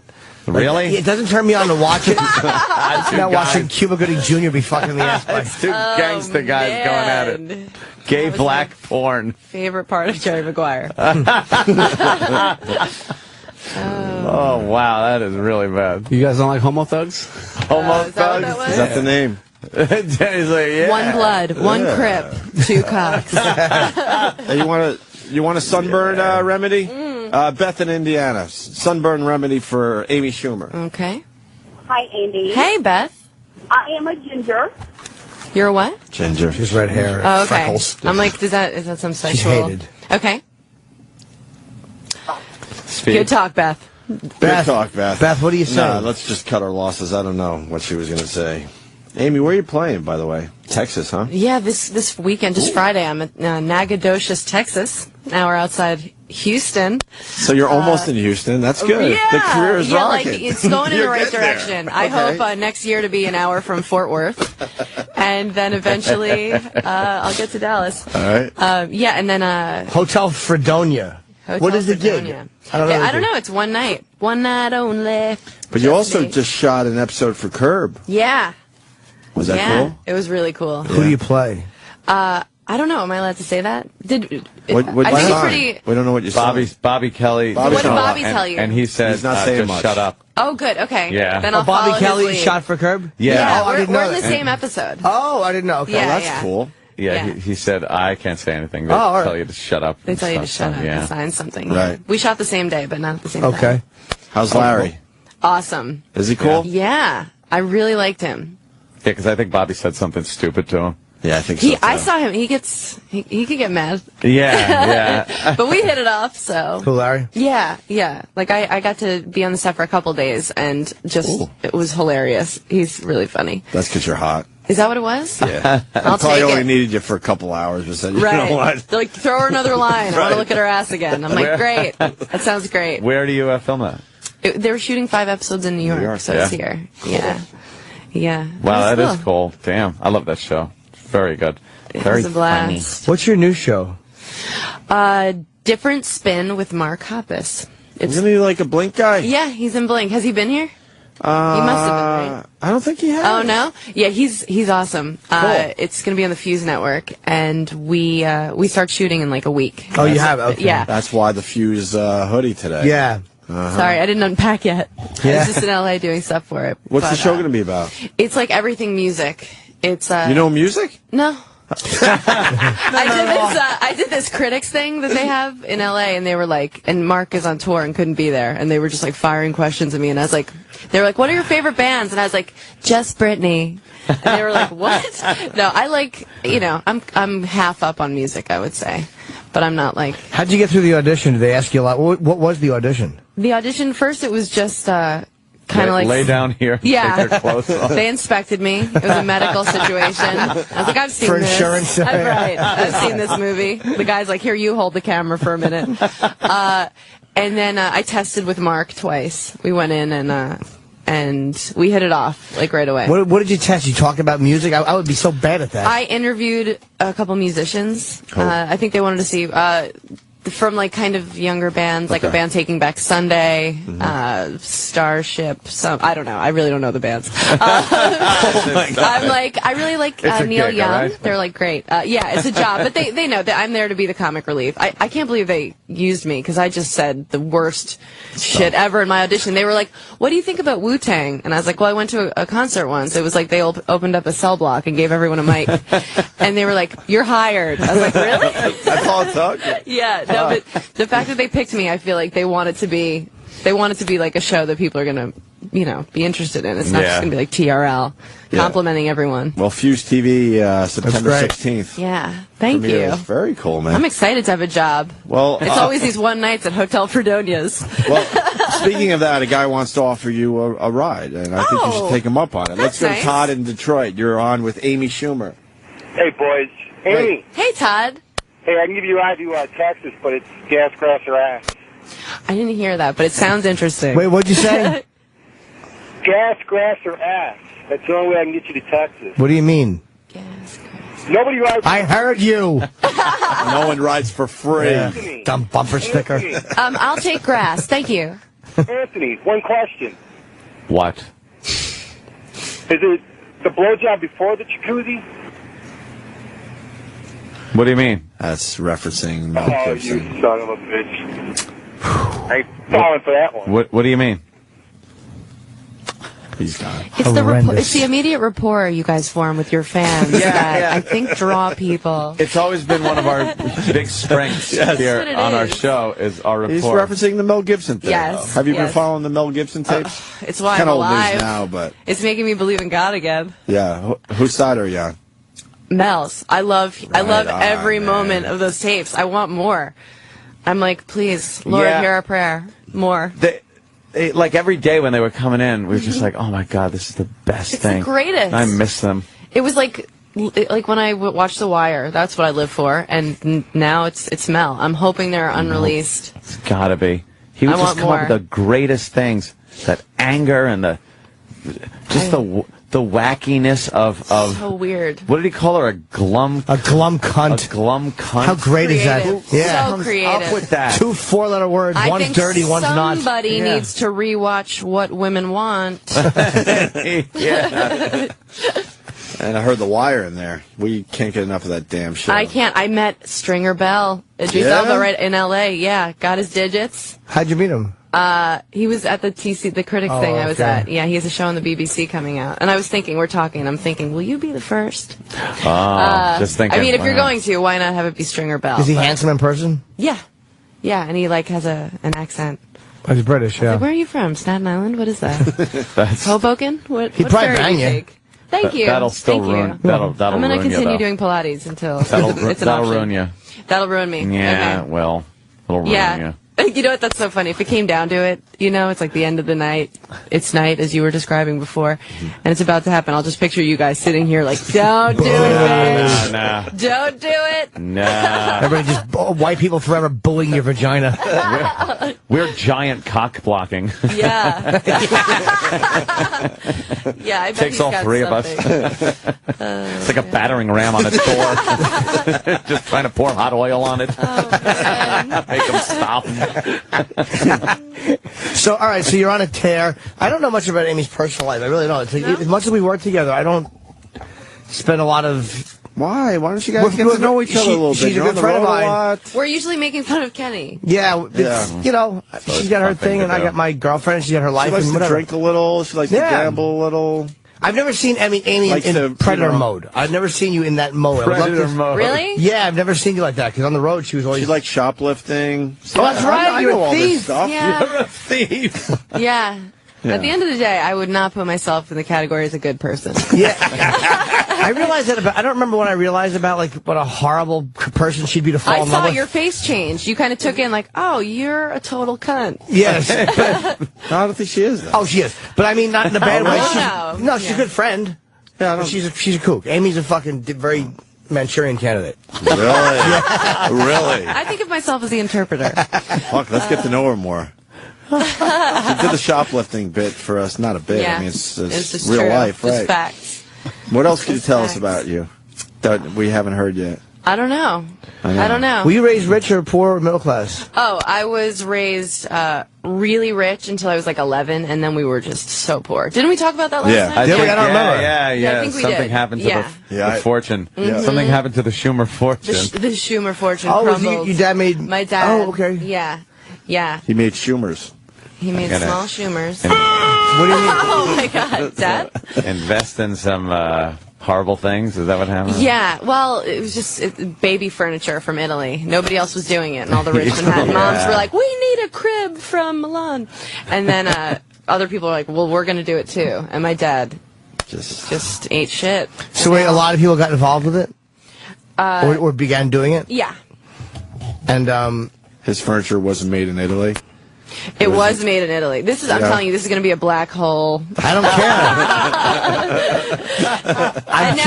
And now he has MS. He's in a wheelchair, and I have to like go. Oh my God, I love Jim's serious face. No. Jim, you're all expression. He nods like he's like saying yes, father, but really inside he's going, don't laugh. Yeah, there's some evilness coming out of Jimmy right now. I love it. No, but come on. What's up with the MS? He has it. He's in a wheelchair, and I just took a video of him. He shits himself like all the time now. So does Opie. No. Where you go, Jim? It turns out to be M&M's. Oh, it was M&M's? Yes, man, if you want to think that like life doesn't always work out, watch your dad shit himself at LaGuardia. Oh, why are you taking videos of him? Well, it's not of him shitting himself. He's just peeing himself. So what do you do? What do you do when that happens? You just like... Oh, it's awful. It's like, I have to like clean him up. I have to clean it up. But you know what? No, but it's so dark that it's funny. I'm serious. Like it's not even sad. My family is so fucked up. We just laugh. Do you clean them like a newborn? Out. Yeah. How do you clean it like Guardia? Lift his legs over his head and wipe. That was the first time I ever saw, and he took care of that one himself. But he was like, "No, you could still walk people to the gate." He's like, "No, I want to walk you to the gate," and like people are kind of just like, "What is that smell?" And I'm like, "Thanks, Dad, you're the best." No! But the first time ever was my sister and I were. We all went to an amusement park, and like we kept doing the same roller coaster. And we came down time, my dad wasn't there, and then finally, like an hour later, he came back, and he wasn't wearing pants. He was just wearing a long shirt. And we were like, what's going on? And then he like told me, and I was like, oh, and he had a convertible. And I always made my sister sit in the back so that her face was in the wind. And I was like, hey, you know what? You know what, sweetheart? You get shotgun tonight. Today you get shotgun. So she's in the front just looking sad. And I'm in the back like free falling. But wait, why don't you just wear something? You can wear stuff that's where you don't have to, diapers or fucking whatever it is. MS is, That's evil. Yeah, MS it's fucking awful. Yeah, that's an evil one, man. Yeah, it's really brutal. It sucks. That's why I do a lot of charity work. Just kidding. But I'm going to start any day now. Guys, if you look at my license, you'll see that I'm an organ donor. God's angels show up in weird places. But no, he... sometimes it comes out in a liquid form, Jim. All right. But won't that... They still sell stuff for that, right? What? Diapers? Yeah. This is how hot is this conversation? This has gotten super sexy. It really is. Actually, these like hot Brazilians just moved in down from my mom, like these hot male models, and I like wanted to talk to them, so I went over and I was like, "Hey, do you guys have toilet paper?" And then I was like, "Wait, that is what horrible."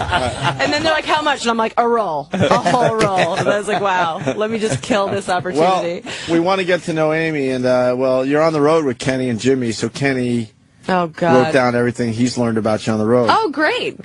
May I? Please. And don't stop me, okay? I won't stop you. There's 5 points I need to make, and then you can comment. Okay. Amy likes to have sex with the lights off. Amy once banged a homeless guy. Amy had an abortion. Amy has STD. And Amy is a Jew. Okay. How many of those are correct? 2. 2? Yeah. 2 are correct. I will say... Well, the Jew thing, obviously. I'll say... Jew and what? I'll say she has sex in the dark. Wrong. Oh, that means this bad one's left. Oh, my God. Wrong. Yeah, because I was just thinking like the other ones. If you did you have sex with a homeless person? No. Okay. Not on purpose. Oh, Kenny just takes things out of your act and tortures you with them. That's what he does. It's obviously an abortion. No abortion. I think there must be something wrong with me that I've never been pregnant. STD? Really? Wow. Yeah, I have HPV. Oh, yeah. Oh, everybody has that. If you guys don't have that, I would bet my family's lives that you guys have HPV. Do you think I have it? Yes. I think you created it. It doesn't show up. It just means that I'm more at risk for cancer, for cervical cancer. What does that do? And that's the only cancer you could spread or something like that. Really? Yeah. To guys or something, right? Well, do you have a cervix? No, but I've heard technically that's a cancer you could spread. No, it's like you could give HPV to other people and then give them like the opportunity to get that great opportunity to get. So technically, you're spreading your cancer to somebody else. Honestly, 94% of the population have HPV. Wow. All right. But I'm proud of it. I rock that shit. People are like, who brought the HPV? I'm like, this girl. HIV, though. Somebody wants to know, you know what? Stacy should ask you. I just saw a shirt running around the reservoir. This guy, it said, run for HIV. I was like, don't you mean from? I think your shirt needs to be edited. Stacy has a question for Amy Schumer. Stacy. No, it's Steve C. Yes. How are you, Amy? Great. Does your father have a big package? Thanks for asking. Yeah, do you want him to shove it in your face like you begged for it? Yes. Did you have to lift Did you have to lift his balls to clean them? I didn't deal with his junk at all. Oh, okay. Balls or. We were told a story about that. Who's the screener, by the way? Yeah, that person was calling from Yellowstone, and the name was Stacy. Is someone just walking around the OTB with a mic right now? What, Jimmy? Brewer told a story about that. About changing his dad. His dad's old, really old. And we all have older parents, Amy, so we know what you're going through. I can't comprehend it. There's a few people in my family that had to, clean up a little bit. Some issues. Really lets you know you haven't gotten anywhere. I'm so awful, I just wouldn't handle it well. No? No, there's got to be people for that. You got to pretend like it's a dog, like a big dog. I'll put it to, put it to sleep? Fuck it when no one's looking. My dad would say, why are you putting oven mitts on me? Putting peanut butter on your genitals. You wouldn't wipe your mom's hiney, Jimmy? Come on, you gotta wipe. No, I'd fucking hose her off like in Pulp Fiction. That's really nice. I'd throw her in the yard. You'd be the cleaner. Your shirt, motherfucker. I don't know. I guess you do, you know? You gotta. If nobody else is going to, you gotta do it. You have to, right? Yeah. I'm hoping to make enough money at Hotel Fredonia where I can hire someone to clean my dad's shit. Yeah, at least for a week. Yeah. People really should go see you if they're in that town I've never heard of. Yeah. Is it a good gig? I hope it's real. I think it's going to be like a Hills Have Eyes situation. Oh my God. I get out there, it's just people trying to eat each other. It's one guy just jerking off in a seat wanting you to do your act. I'm like, I'm still getting paid, right? Wow, that was depressing. I didn't mean to bring up such a depressing point. What? I always do that, though. I don't mean to, but Well, you like truth. You like what really happens. Well, I'm curious, yeah. So like, some people don't know about it, so why not? it's weird, like you know somebody, or you hang out with somebody, and you just things about the dad with the MS? Whatever. I think I knew that. You had said that before. Yeah. But it's like, you know, like the furniture business. I didn't... Yeah, I lost my dad in a car accident 6 years ago today. Sorry. Mm-hmm. Oh, I knew that. That's why I'm a little quiet. Really? Mm-hmm. Wow. So what else is going on? No, but it's like some shit's so sad you just can't even. No. You know, it's just too sad. You can't even. You have to laugh about it. Me and Ed were talking during the break. It's all right. It becomes something else. Yeah. But whatever. You want to trade? What I want to trade? He was heading towards some bad years. Oh, really? So in a way, you wonder. You know what I mean?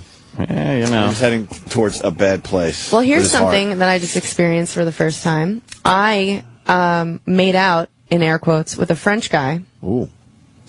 And I didn't know, what's it called when you leave the skin there? Gross? Unappealing? I was like, what is that? Are we having a pillow fight? What is that? But you made out. Once I got down to it, I was like, I put my hand, I was like, is there an ice cream cone melting? What happened? What the fuck? Is this a garden gnome? Before? No. I was so unprepared. I was like, why is there a condom under the condom? I was like, what is this? I got out. I got out of there. You had to leave. You really did? Couldn't even deal with that fucking Mission thing. aborted. You just jerked him off a little and left? No, I didn't even. I checked it. I couldn't. I was so thrown off. I had no idea. I wasn't ready for that. And you know, and since then I've talked about it on stage a little bit. And Did guys it look are like that? Oh God, Snuffleupagus. I love Is that rules. Just get that. Was it like that? If you have that. I don't know. I was so thrown off. It didn't go any further than that. How was the kissing and stuff? Was it good? I didn't like him. I didn't want to kiss him. I was hoping that we could just have some sex. You know, when without the intimacy of and as a kissing, girl, like just you know, banging. that's an option. You can be like, hey, do your job. How old was he? Jesus, Danny. He was 26, which is Okay. the youngest I've ever. But I found out, like, you know, and I was with my friend. He's like, I'm 26. I was like, well, too late. You know. So he was unclipped. And did he have a big hog or no?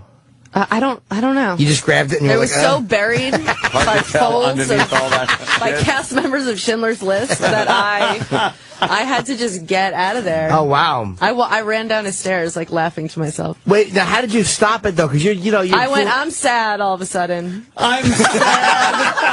That's a great one. And the worst is my shirt was, like, complicated. It was, like, a kind of, like strange tank top where and I'm, like, trying to put it on the dark. I'm like, sorry, I'm just, like, so upset. And he's like, no, you're not. I was like, miss you. I was like, don't be mad. What? I'm sad. I went, I'm sad. I literally said, I'm sad. Had you just met him or no? No, I've known him for a while. Okay, but you didn't know he was unclipped? No. And that was your first time fooling around him? Yeah. Wow. Unbelievable. Oh, that's fucking how horrible. I ran for the hills. See, you should Can learn. you stop?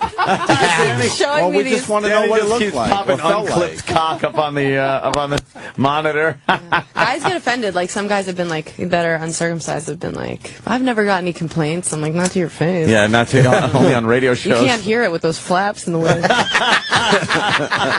God, what if we had a little extra something down there? Yeah, I would love exactly. it. No. Imagine Jimmy likes a going little down extra the- down Once there. more. Imagine going down a girl's pants and then you feel just this massive skin. Extra skin. You'd be like, I would Jimmy go, I likes feel that. sad. Yeah, No. I felt sad. I feel sad. I have to go. Jimmy likes it looking sloppy. No, I like a mess. You have to realize that what we're comparing this to is like if you had women that get their pussy lips snipped, like that have big pussies and get them snipped. That to me is what that's like. You want like an open face sandwich. Amy, does yours look like that? What is all of that? I love that. An explosion at the Steakums factory. That's not even that great, though. It's just dangling.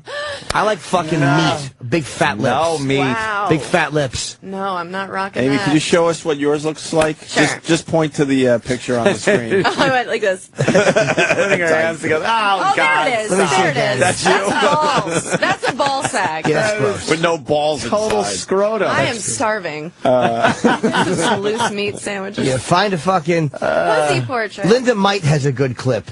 Linda Might has a good clip. She's a little older. Yeah. But Linda Might has a good old pussy. If she was younger, she'd be great. That is fucked up.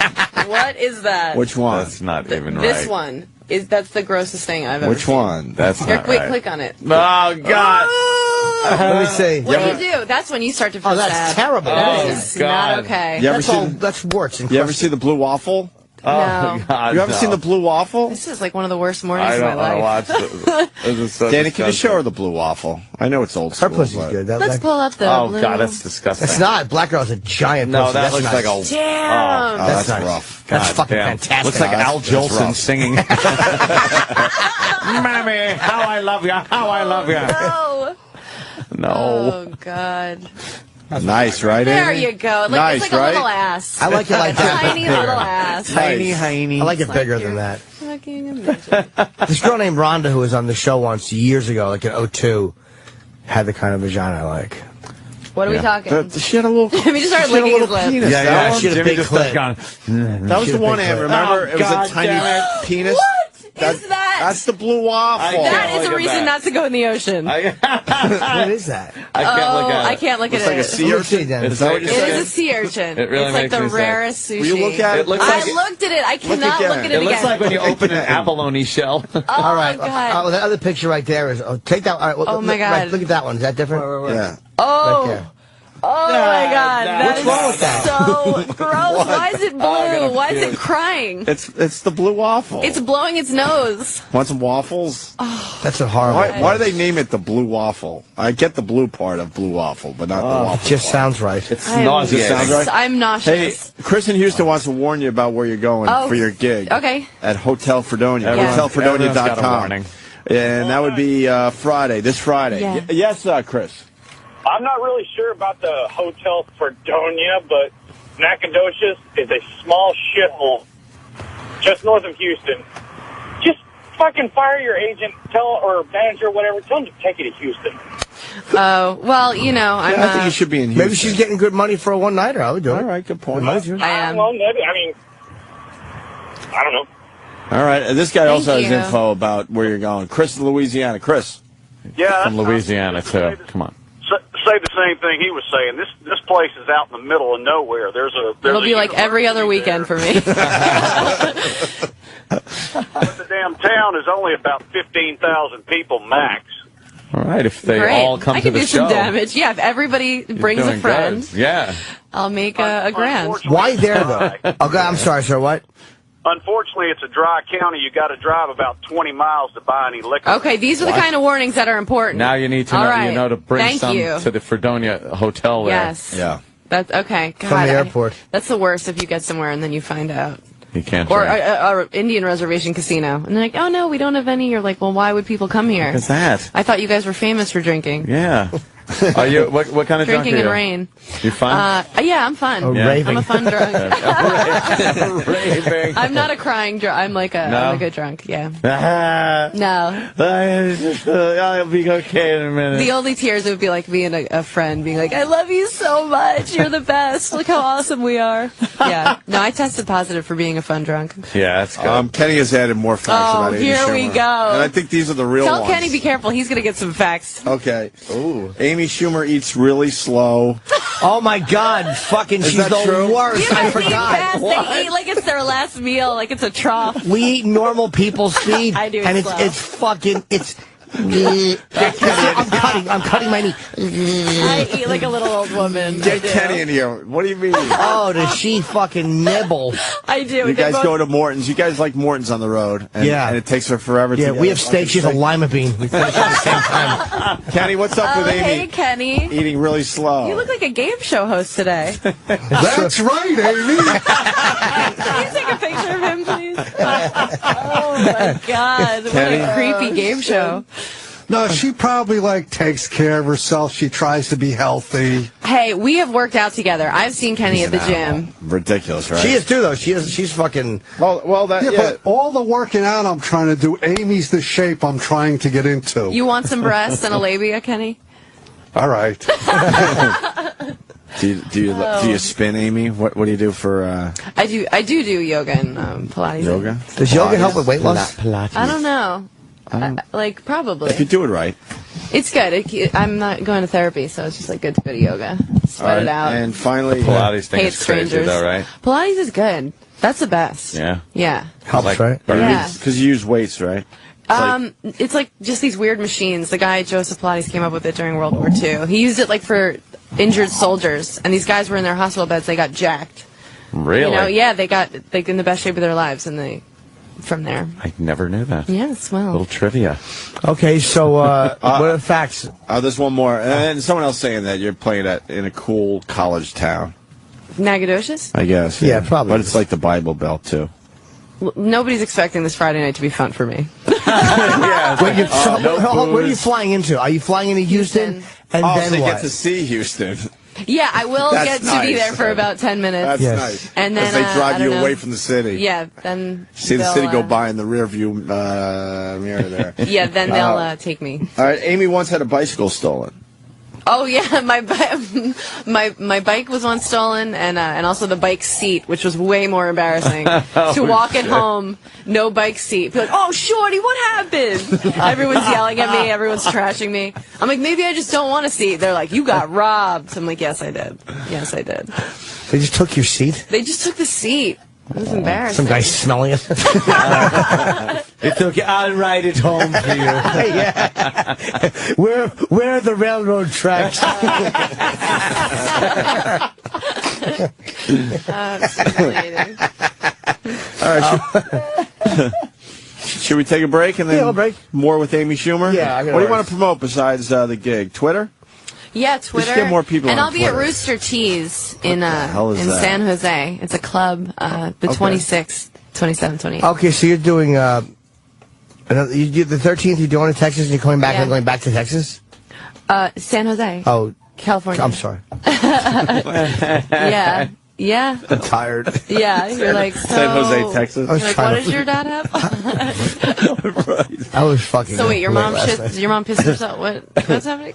Yeah. Well, I didn't know about you. I feel bad now we brought that up. I brought it up. That's true. I said we as the collective. I think she brought it up. Yeah, she did. Yeah. Yeah, you could have lied. Nope. No.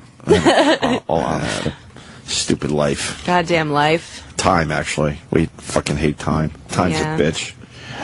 What are you going to do? You know what else is a bitch? I mean, not to kill that subject, but BP stock is down. Yeah, well, it'll go back Speaking up. of things spilling. I know. Speaking of cleanup. It'll go back up, Took your Jimmy. joke.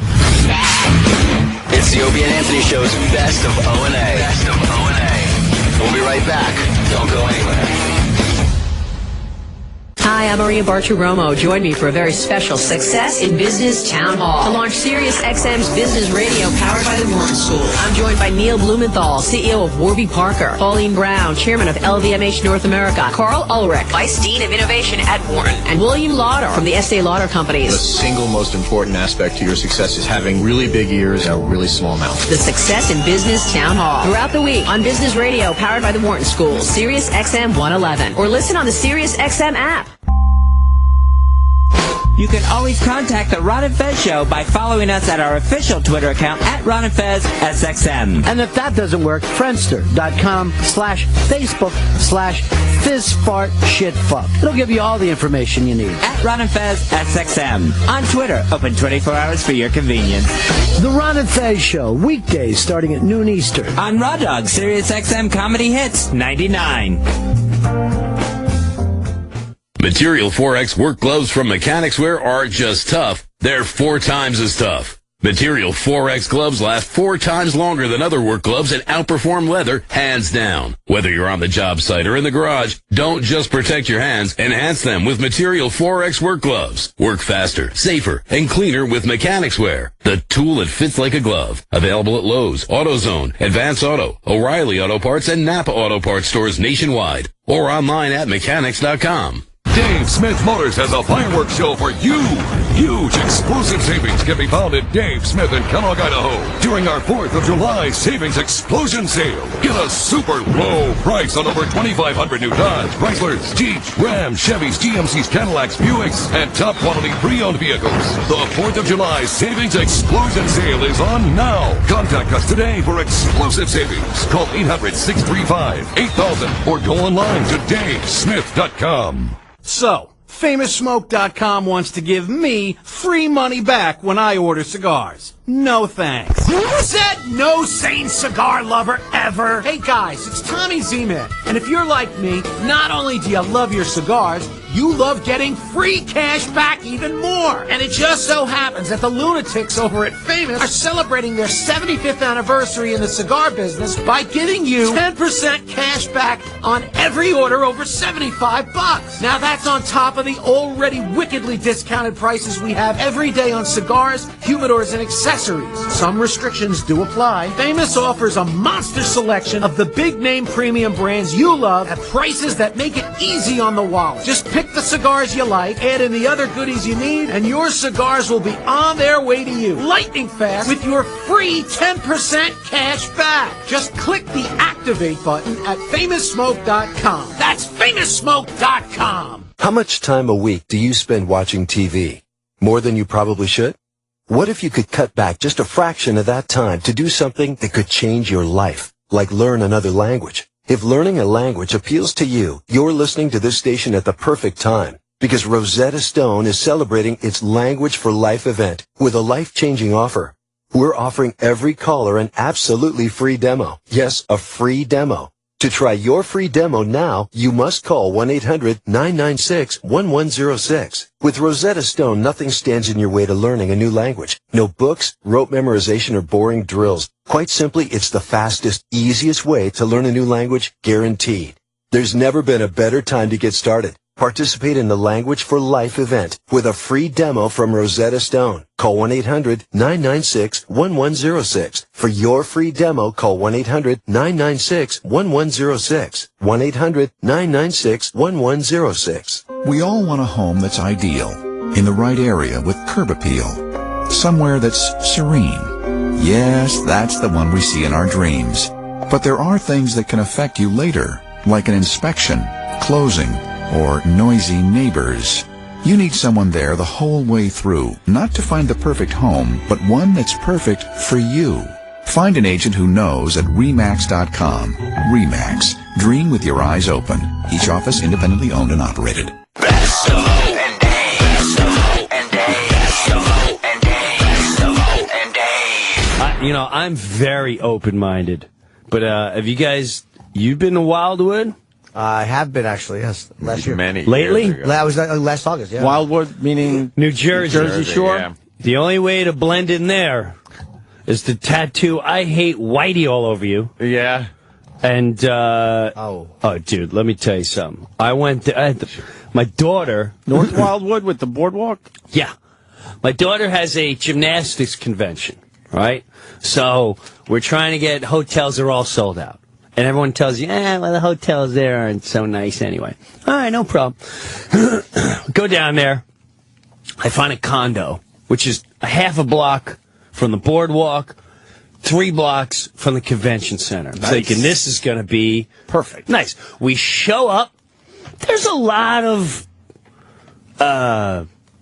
different groups walking. We got to about midnight on a Friday night. Very diverse crowd. Thank you, Anthony. Wait, what weekend was it, by the way?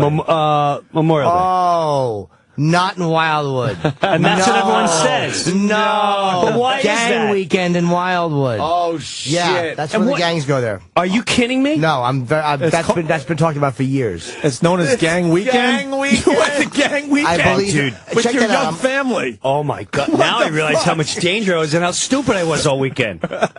Oh my! All right, so Is it check really this known as out. gang weekend? I believe it is, yeah. I think Because I've been down there. That's why I was surprised by what you're saying. It ends with some cops. diversity, but It ends with cops and them explaining this to me. However, that's interesting you say that, because I thought the cop was just doing a cop-out. Friday night, we get there, diversity crowd, blah, blah, blah. Beautiful condo. We get in a condo. I'm always sweating out because anywhere I got to go, the wife has to walk in, look around, and go, oh, yes, we're staying, or no, we're not. Find a new place now. she has to approve. She's done that before? Yeah. Oh, of course. Yes, absolutely. There's nothing more fun than being delayed on a plane, taking forever. The kids are having a breakdown. You walk into a beautiful suite and you go, I smell smoke. Someone in here has smoked before, or there's stains, or like, we're leaving. It's a 5-star suite. Why are you kidding me? Where we go? I want to be put up. All right. So, with that, thank God, instant relief. I get in the condo, we're okay. Now, I don't have a problem with diversity. None whatsoever. The next day, I notice the group directly across the street from me, there's about 30 of them. And they're having a great time. They're singing gospel, not gospel. They're singing, they're just singing. R&B or something? Yeah, thank you, Anthony. Yeah, okay. A lot of R&B, a lot of this, a lot of Latino music. It's all good. However, around 4 o'clock, I hear screaming, yelling, look out the street. There's about 30 of them in the street right outside my condo. Yo, fuck, I'll kill you, motherfucker. I'll kill you. Yo, we want a piece of this. You man up, man up. I'm like, man up. Okay. All right. It's, cops come, cockroaches. Back in the buildings. Don't get too much. We survived the first night, very loud. I can't stand white people. Hate them. Let's round them up and kill them. Hate white people, especially ones that just got here. All is good. All is good. I go on the boardwalk. I notice, all right, I'm a little too upper middle classed out. So let me scale down a little back to my roots. I'll put on my AC/DC shirt, little shorts. I got no problem with this. No problem with the diversity. I got no tattoos. I have no tattoos. I stick out big time. Yeah. Big time. No tattoos. You stick out. All right. I'm walking around. Sunday night. We're leaving Monday. Sunday night, about 7 o'clock. Class breaking. Fuck kill you, mother! Look out, full-blown brawl. Oh, shit. In the middle of the street. There's 3 piles of people getting kicked, punched. I'm trying to get the kids like, what's going on? Nothing. Don't look at this. Look, who wants to play Candyland? Let's have some Coke and Pepsi and killing each other. Call the cops. There's a brawl outside. I see knives. Cops come. They as soon as they hear the sirens, of course, the cockroaches go back in their. Which is why they put on the sirens before they get there. Absolutely. Yeah, so they don't have to deal with that shit. Absolutely. Now it's about 10 o'clock. The kids go to bed. Car pulls up outside.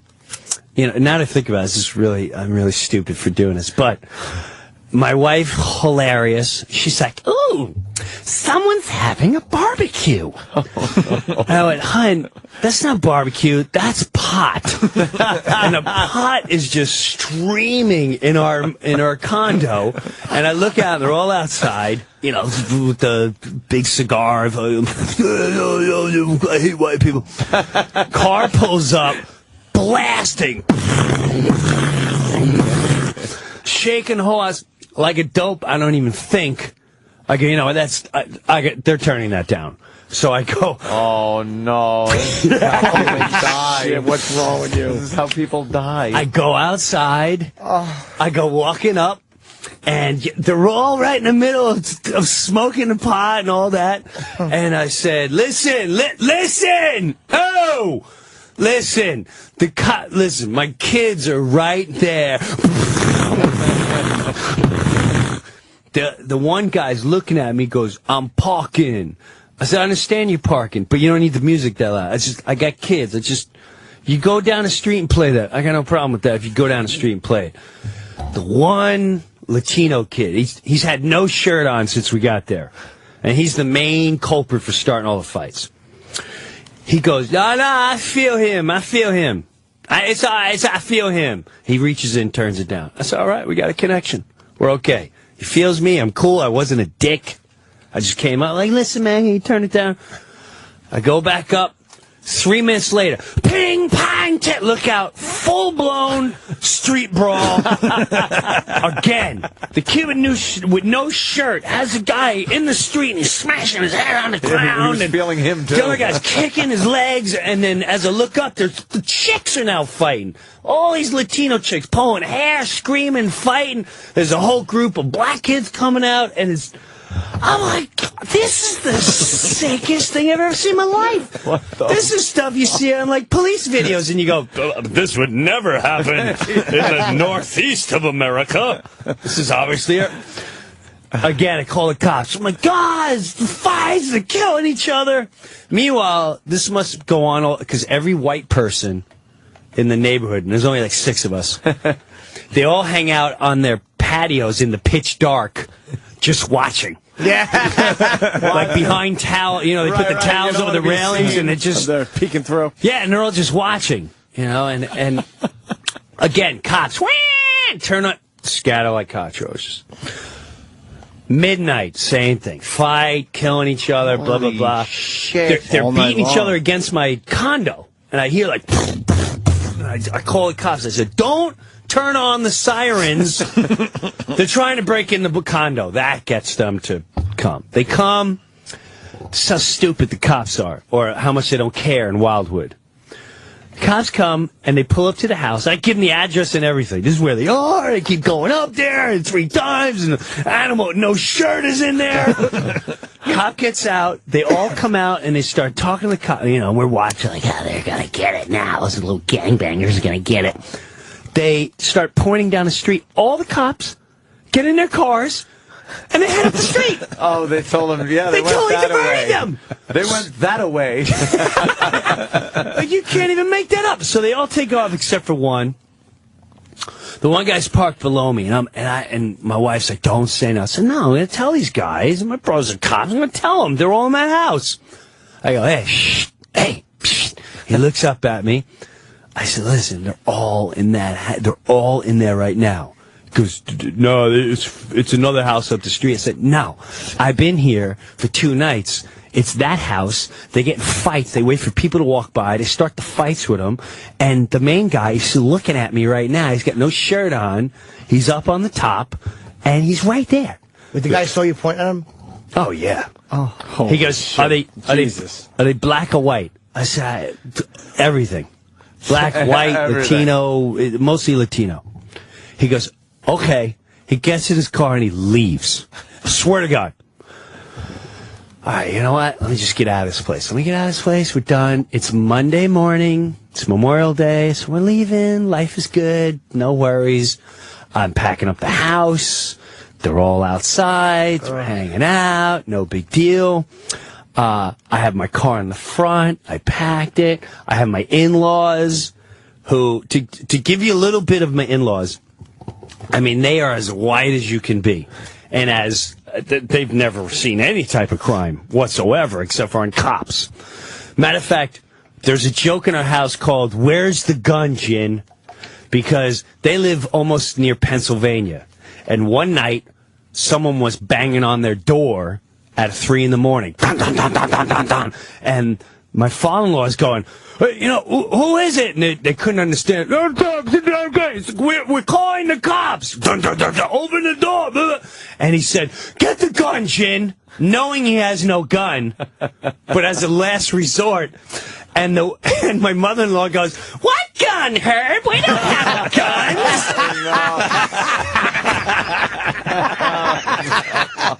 So that. So there's a she blew it. Yeah. So in the family, there's a running joke of go get the gun, Jin, whatever you Who was that guy? Yeah, who was at the door? Who was at the door in the end? They were movers. Okay. And the cops came 40 minutes later. They were movers. They were told this is the address. Oh, wrong and they house. might have it. And the people are really old and they won't hear them and they're incoherent and all that. And it was like 2 houses wrong. So anyway, what gun? We don't have a gun. we don't have a gun. What gun? So the same in-laws are with you down in They're Wildwood. with me. Right. Packing up the car. Now my condo. You got to enter it from the second floor. So the first floor has a door. You go into a garage area, and you walk up a spiral staircase, and then you're on your patio, and you walk in your front door. So technically, you feel safe because you're up. Your front door is up a level. You got the high ground, yeah. Yes, but you do have to walk up this. Anyone can walk up the stairs, technically. Well, with that, I got everyone in the car except for my one daughter. The oldest one's got her iPod, like, I'm leaving the world. I'm sitting on the 6th floor till Daddy's ready. Till Daddy says we're leaving, I'm not getting in the car. All right. Now, the mother-in-law comes up to me and goes, "Can you believe this man is giving these girls drugs right in front of us?" And she's saying it way too loud. Oh, no. I said, I don't know what you're talking. She's like, "Look, right in front of our door." So I turned around, the worst of worst, not to be biased, but anytime I see an albino, it's almost like a pit bull. You never know, is it human? Is it not human? Is it black? Is it white? It's an albino. It's an albino. That's all I have to say. It's an albino. And the albino is hanging out with these 3 little Latino girls. And he's, whatever. Who cares what he's doing? He don't care. Right. If he's doing, I don't care either. So with that, she goes, "He's dealing drugs." I said, "Ginny, just get in the car. We're leaving in 3 seconds. All I gotta do is take this key, go up to the condo, put it in the box, shut the door. We're in the car. We're done with Wildwood." They're blocking the pathway to the door. Oh, shit. So I just said, "Excuse me, albino is fine." He gives me the, no problem thing. As I'm walking up the staircase, I run into a Latino chick. And it just startled me because I don't know where she came from. I wasn't looking. And she's like in front of my condo on the 2nd floor. And I went, "I'm sorry. Can I help you?" And she goes, "I'm sitting." I'm sitting. And I was confused. I didn't, because there's one level up higher than me, and I know they weren't there. So I thought maybe she came to. I just was startled. Sure. She came out of nowhere. And she goes, "What? You can't sit?" I'm just asking a question, hon. That's all. I'm just asking a question. I didn't see where you came from. Just like that. And as she's walking away, I'm staring at her like, where'd this chick come from? Albino says, "Get in your house before I kill you, motherfucker." Oh, yo, I'm not talking to you. Shit. I'm just asking a question. "Get in your house before I slap you like a bitch." My blood fuel. You've had it at this point. But you're seconds away from leaving. Seconds. You finally snapped. You're that close. Seconds. And these are moments that can define the rest of your life. Yes. Is your whole family in the car? They're in the car. You and your daughter. My daughter's waiting for me. She's oblivious because she has headphones on. So she has no clue what's going on. So I look to my daughter to see if she's listening and watching this. She's oblivious. So I look back to him and he goes, "What are you looking at?" And I stare and I'm staring at him. And then I just went, okay. I'm going to go in the house. I'm going to drop the key. I'm going to call the cops on him. Call the cops. And when the cops come, I'm going to be a dick. And I'm going to say he was dealing drugs in front of here and to frisk him. And he just threatened my life. So this is the way we're going to handle this. How many times at this point have you called the 4. cops? This is the 4th. Yeah, okay. This is the 4th time in a weekend. Within a period of 18 hours. So I call the cops. Because he's waiting. Now everyone in the car is texting me. And they're they have no clue what's going on. So I'm trying to text going, just chill out. No one knows what's going on. But I don't want to walk by him, because if he threatens me now with my kid, now I got to do something. Yeah. And I also know it's not going to become a battle between me and albino. It's going to be me and the Bloods and the Crips. Right. Yeah. We are wildebeest. Yeah, you're done. We're wildebeest. The lions and the hyenas is. They're not even going to think what's going on. It's just going to be a beatdown. I don't need my kids to watch that. Right. These are the moments where I go, I'm glad I don't have a gun. And it's really good not to have a gun law for people like me. Because I would have went, I dare him. And I'm going to take him down in cold blood right in front. I'm just going to, I have dreams of just me walking by him with my daughter and be like, what'd you say? I said, I don't know. I said, pow! And while he's on the ground, the girls are going in horror. Just one, pow, pow, pow, pow, pow, pow. And just watching it ooze out as I watch and just that might be a fury. problem. And then they all start running and I just start pointing. I go, who's next? Who's next? You want to see what's in the back pocket? They're like, everyone, get the car. The scenarios go through your head, and they go, and then you think of the guy on the subway with the glasses. Yes. I am Bernard Katz of the Millennium, and I will get away. And so cops come, and I tell them my life's been threatened. This guy threatened my life. My daughter's here. You better get here quick. I swear to God, this is the moment in life where I never hated an officer or the officers of law in my entire life to this moment. Because half my family are officers. But this guy's a first-class douchebag. And for reasons of, I would never disrespect, I won't say his name, but he works in the Wildwood Police Department. Fuck him. He pulls up. I finally come out. I come out of the apartment. And he goes, what's going on? I said, excuse me, sir. This guy's dealing drugs in front of here, which I don't have a problem with. But as I walked by him 11 years, he threatened to kill me and slap me, and he's going to punch me and kill me and all that jazz. And he goes, all right, I heard your case. Go stand over there. Oh, shit. So I said, no, hold on a second. He goes, I heard your case. Stand over there. I got your story. So he turns to the albino.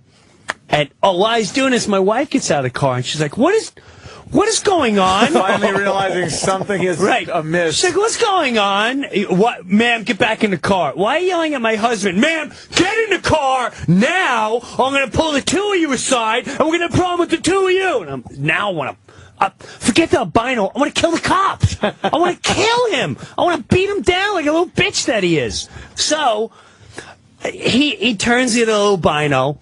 And of course, the albino goes, I do nothing. He go upstairs, he disrespect girl, and, you know, oof, oof.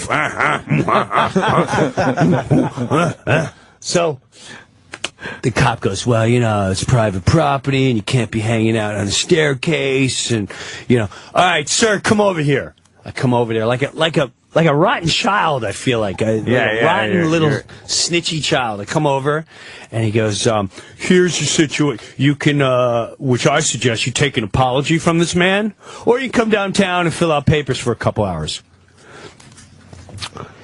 I went, all right, I'll take his apology. Sure, I'll take his apology, only if he looks me in the eye, though. So the guy's like, well, you know, I said, you're not going to do it. You're not going to pat him down or nothing. Like I told, he's like, sir, I just told you what your situation is. Are you going to take the apology or are you going to go downtown and fill out the papers? Oh. So now I'm like, this guy's going to leave me to get murdered. This fucking cop's going to leave me to get murdered. I said, I'll take the apology, but he's got to look me in the eye. 5 tries later, the guy finally looks me in the eye, says he's sorry. I turn to the cop. I said, listen, you don't leave until my whole family's out of here. I'm locked. Yeah. And then I pulled him. I said, you know, my brother's a cop. Oh, your brother's a cop? Oh, yeah, that's the first thing I said to you when you got out of the car. And I also told you he was you didn't tell me he was dealing drugs. I said, the first thing I said to you is this guy's dealing drugs, and he threatened my life. He's like, you did not say that. And the only reason I say that because the sergeant now is there. If you told me that, I would have patted him down. So now the story goes, I go, well, I'll call my brother and I'll try to figure. He goes, listen, where's your brother? I said, 100 in New York. Oh, your brother said, it's New York City? It's New York City? I said, yeah, and after that changes anything, he starts having a meltdown, and he goes, listen, don't let this weekend bother you. It's the worst goddamn weekend of childhood. He's just losing it. I swear on my kids' lives, he goes, these people are animals. They're animals. And what they have done to the city of Wildhood is a disgrace. There was 300 rapes last night, two murders. These people are animals, and the mayor doesn't care. He goes, we're shorthanded. Shorthanded. So it all came out. Like, he's just they're just going through the motions. Living through the weekend. He's trying to survive himself. Hey, he turns around and he goes, listen, please come back 4th of July. It's all friendly white families.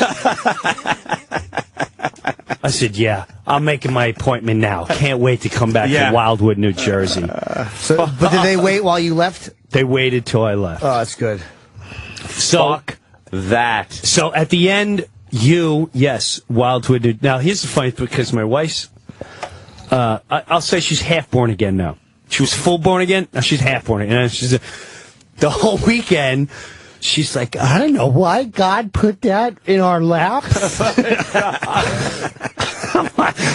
like, I'm a very open mind. I'm going to pray to God and ask him why he did that. And it really messed her. She's like, I don't know if you should be famous. Like, why is the devil doing it? We're good because people. They're animals. We're good people. Yeah, we are good people, but you can't be in certain scenarios. Didn't people recognize you from Half Baked? That's a big Chappelle vehicle. They're all the Chappelle. Unfortunately, if they were... No, which was weird. The Boardwalk, I got more recognition, but these guys didn't. I don't know if it's because they were Latino. The blacks do. Yeah. The blacks all love me. Matter of fact, one time I'm going to Shea Stadium, and I've got some of my wife's friends, and they're all church gang, and mission group, so I'm like... All right, well, I'll bring them all to Shea Stadium. We go to the Met game. I said, but I'm drinking. Well, you know, right now I'm drinking. So we're going to the Met game. Tons of traffic, FDR. I pull over, and I cut through Harlem. As I'm going through Harlem, I mean, we're in the deep part of Harlem. I turn to this guy who's milky white. Kids are in the back. My kids are oblivious to anything. They could be driving through hell, and they're like, wow, it's cool. Can we get out and play? So...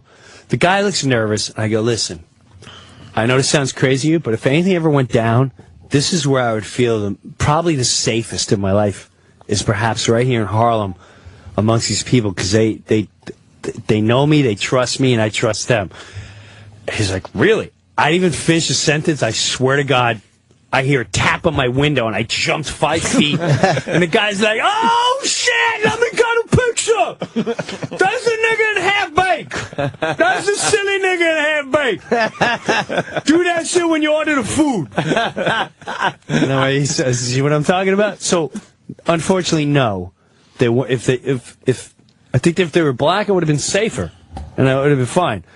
But I don't know. These guys were from a different... Yeah, that's just... It made me wonder, man, when like, that guy really did throw me out. There was a part of my life where I became a lot more open-minded, but that incident with that albino, just, my daughter's there, my family's there, I didn't threaten you, there was no threat, and he just turned around blatantly, shut the fuck up, I'm gonna slap you, bitch, and I'll kill you. He said, I'm gonna slap your bitch or slap you? I'm gonna slap you, you bitch. Oh. Get up in your house. That... Could you have taken him? Oh, easy. He was a little punk kid. He was a little fucking kid. So unless he had a weapon, there was no... what he's packing. If he wasn't packing, I'll tell you right now, I would have killed him. Because the rage I have as a father, I would have... Yeah. He's going for the big swing in front of him, and he's also in front of his chick, so he's just trying to impress the chicks. I'm trying to live for life. He's trying to win for a score. I'm going to kill. There's a big difference. I'm not going down. I'm going to kill him. So, yeah, I could have easily, but thank God, because I would have killed him. I would have killed him. Jesus. But attention, and that's why I think segregation works. And it's not a racial thing. Yeah. It's everyone understands and when you mix the groups, for whether they enjoy each other or not, there's some groups that just based on hate, and this was the opposite hate. This was opposite hate. So as much as blacks and Latinos or whoever who say white people hate, they proved on that weekend they have just as much hate and disrespect for someone that's probably more open-minded than they could have ever imagined. This guy threatened my life in front of my children. They obviously just trying to get the fuck out of town. Just want to leave. I'm just trying to get out of here. And they didn't pat him down, obviously, huh? No. Jeez. So screw Wildhood. That one cop. I wish we had his number. I'd love to talk to a little fag. It's the best of O&A. Stay right there. We'll be right back.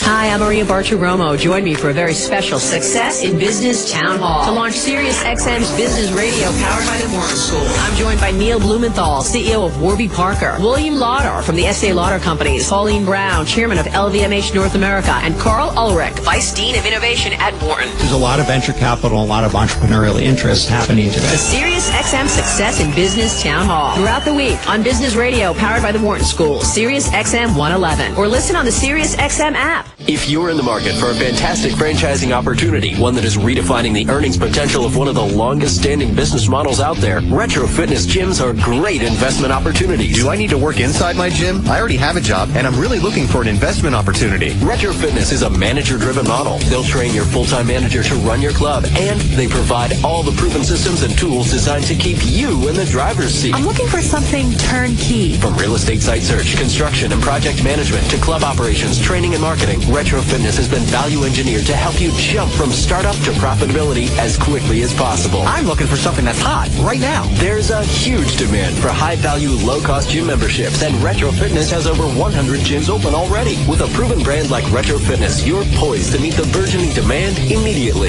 Let's go Retro! Get started building your own gym empire today with a Retro Fitness franchise. Details at retrofranchising.com or call 201-867-5309.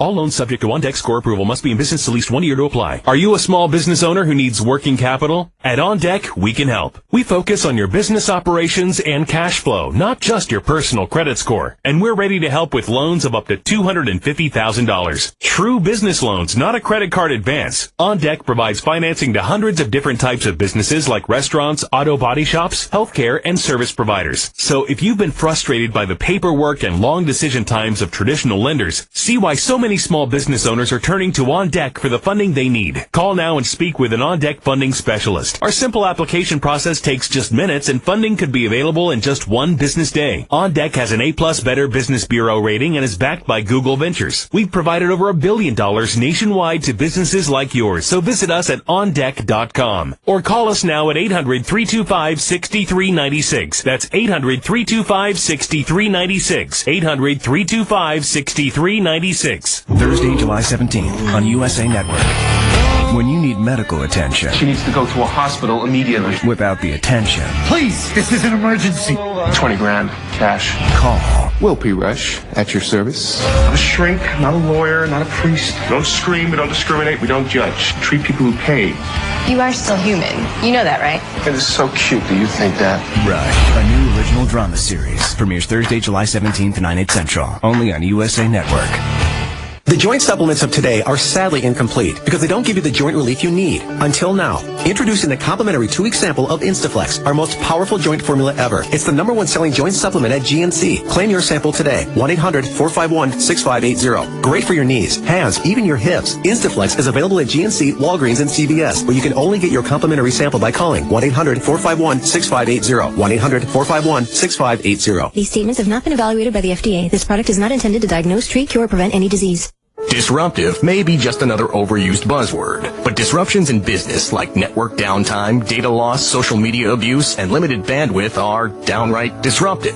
For businesses large or small, Barracuda Networks offers powerful, affordable, yet easy to implement content security, application delivery, and data protection solutions, all designed to prevent disruptions and simplify IT. For an online demo or to try any of our security or storage solutions risk-free for 30 days, visit barracuda.com/disruptive. It's the best of O&A.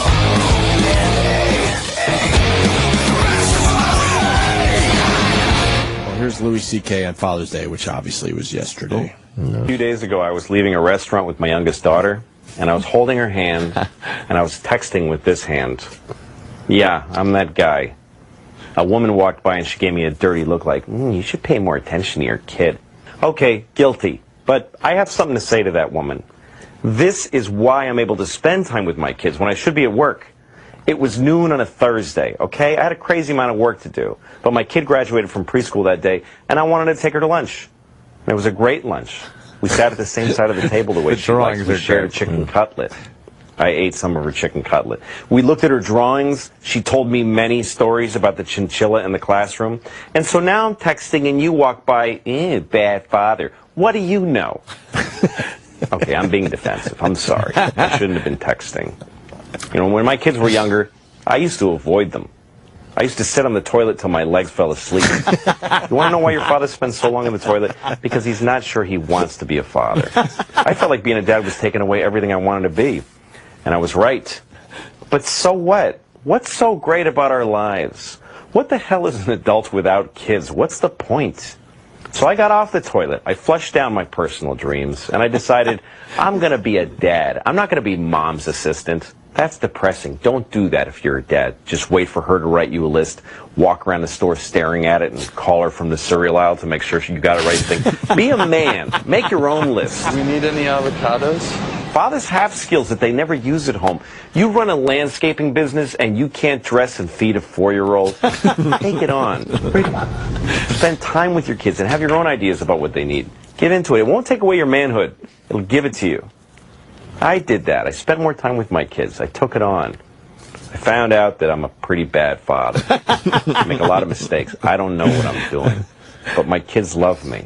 Go figure. Yeah, right on, Louie. That's a great good, spot, man. too. Fucking Sunday morning. I saw on the CBS website where they have that posted, the comments. Uh-huh. This woman wrote a really just angry. Why A bunch of people got mad. A bunch of people got offended. I could see that audience kind of not getting you. Everybody gets offended now about everything. And there's one line in there that touched off a few people that got really offended. Because you just can't say anything negative anymore. Can you think of what line in there? I'm trying to think now because something did hit me when you said it, and I'm thinking. Trying to figure. It's just me saying, what's the grown up without kids? What's the point? Right. What's the point? And well, I happen to not have children, and it's because I couldn't. And how dare you? Yeah. Just like this woman wrote a long thing saying, "Excuse me, but I was married to a man who had a vasectomy and lied and didn't tell me about it." And it turns out that before he did, he had an illegitimate child, and then he left me for that woman. So that comedian owes me $1,000. That's my fucking problem. Yeah, exactly. She can still adopt.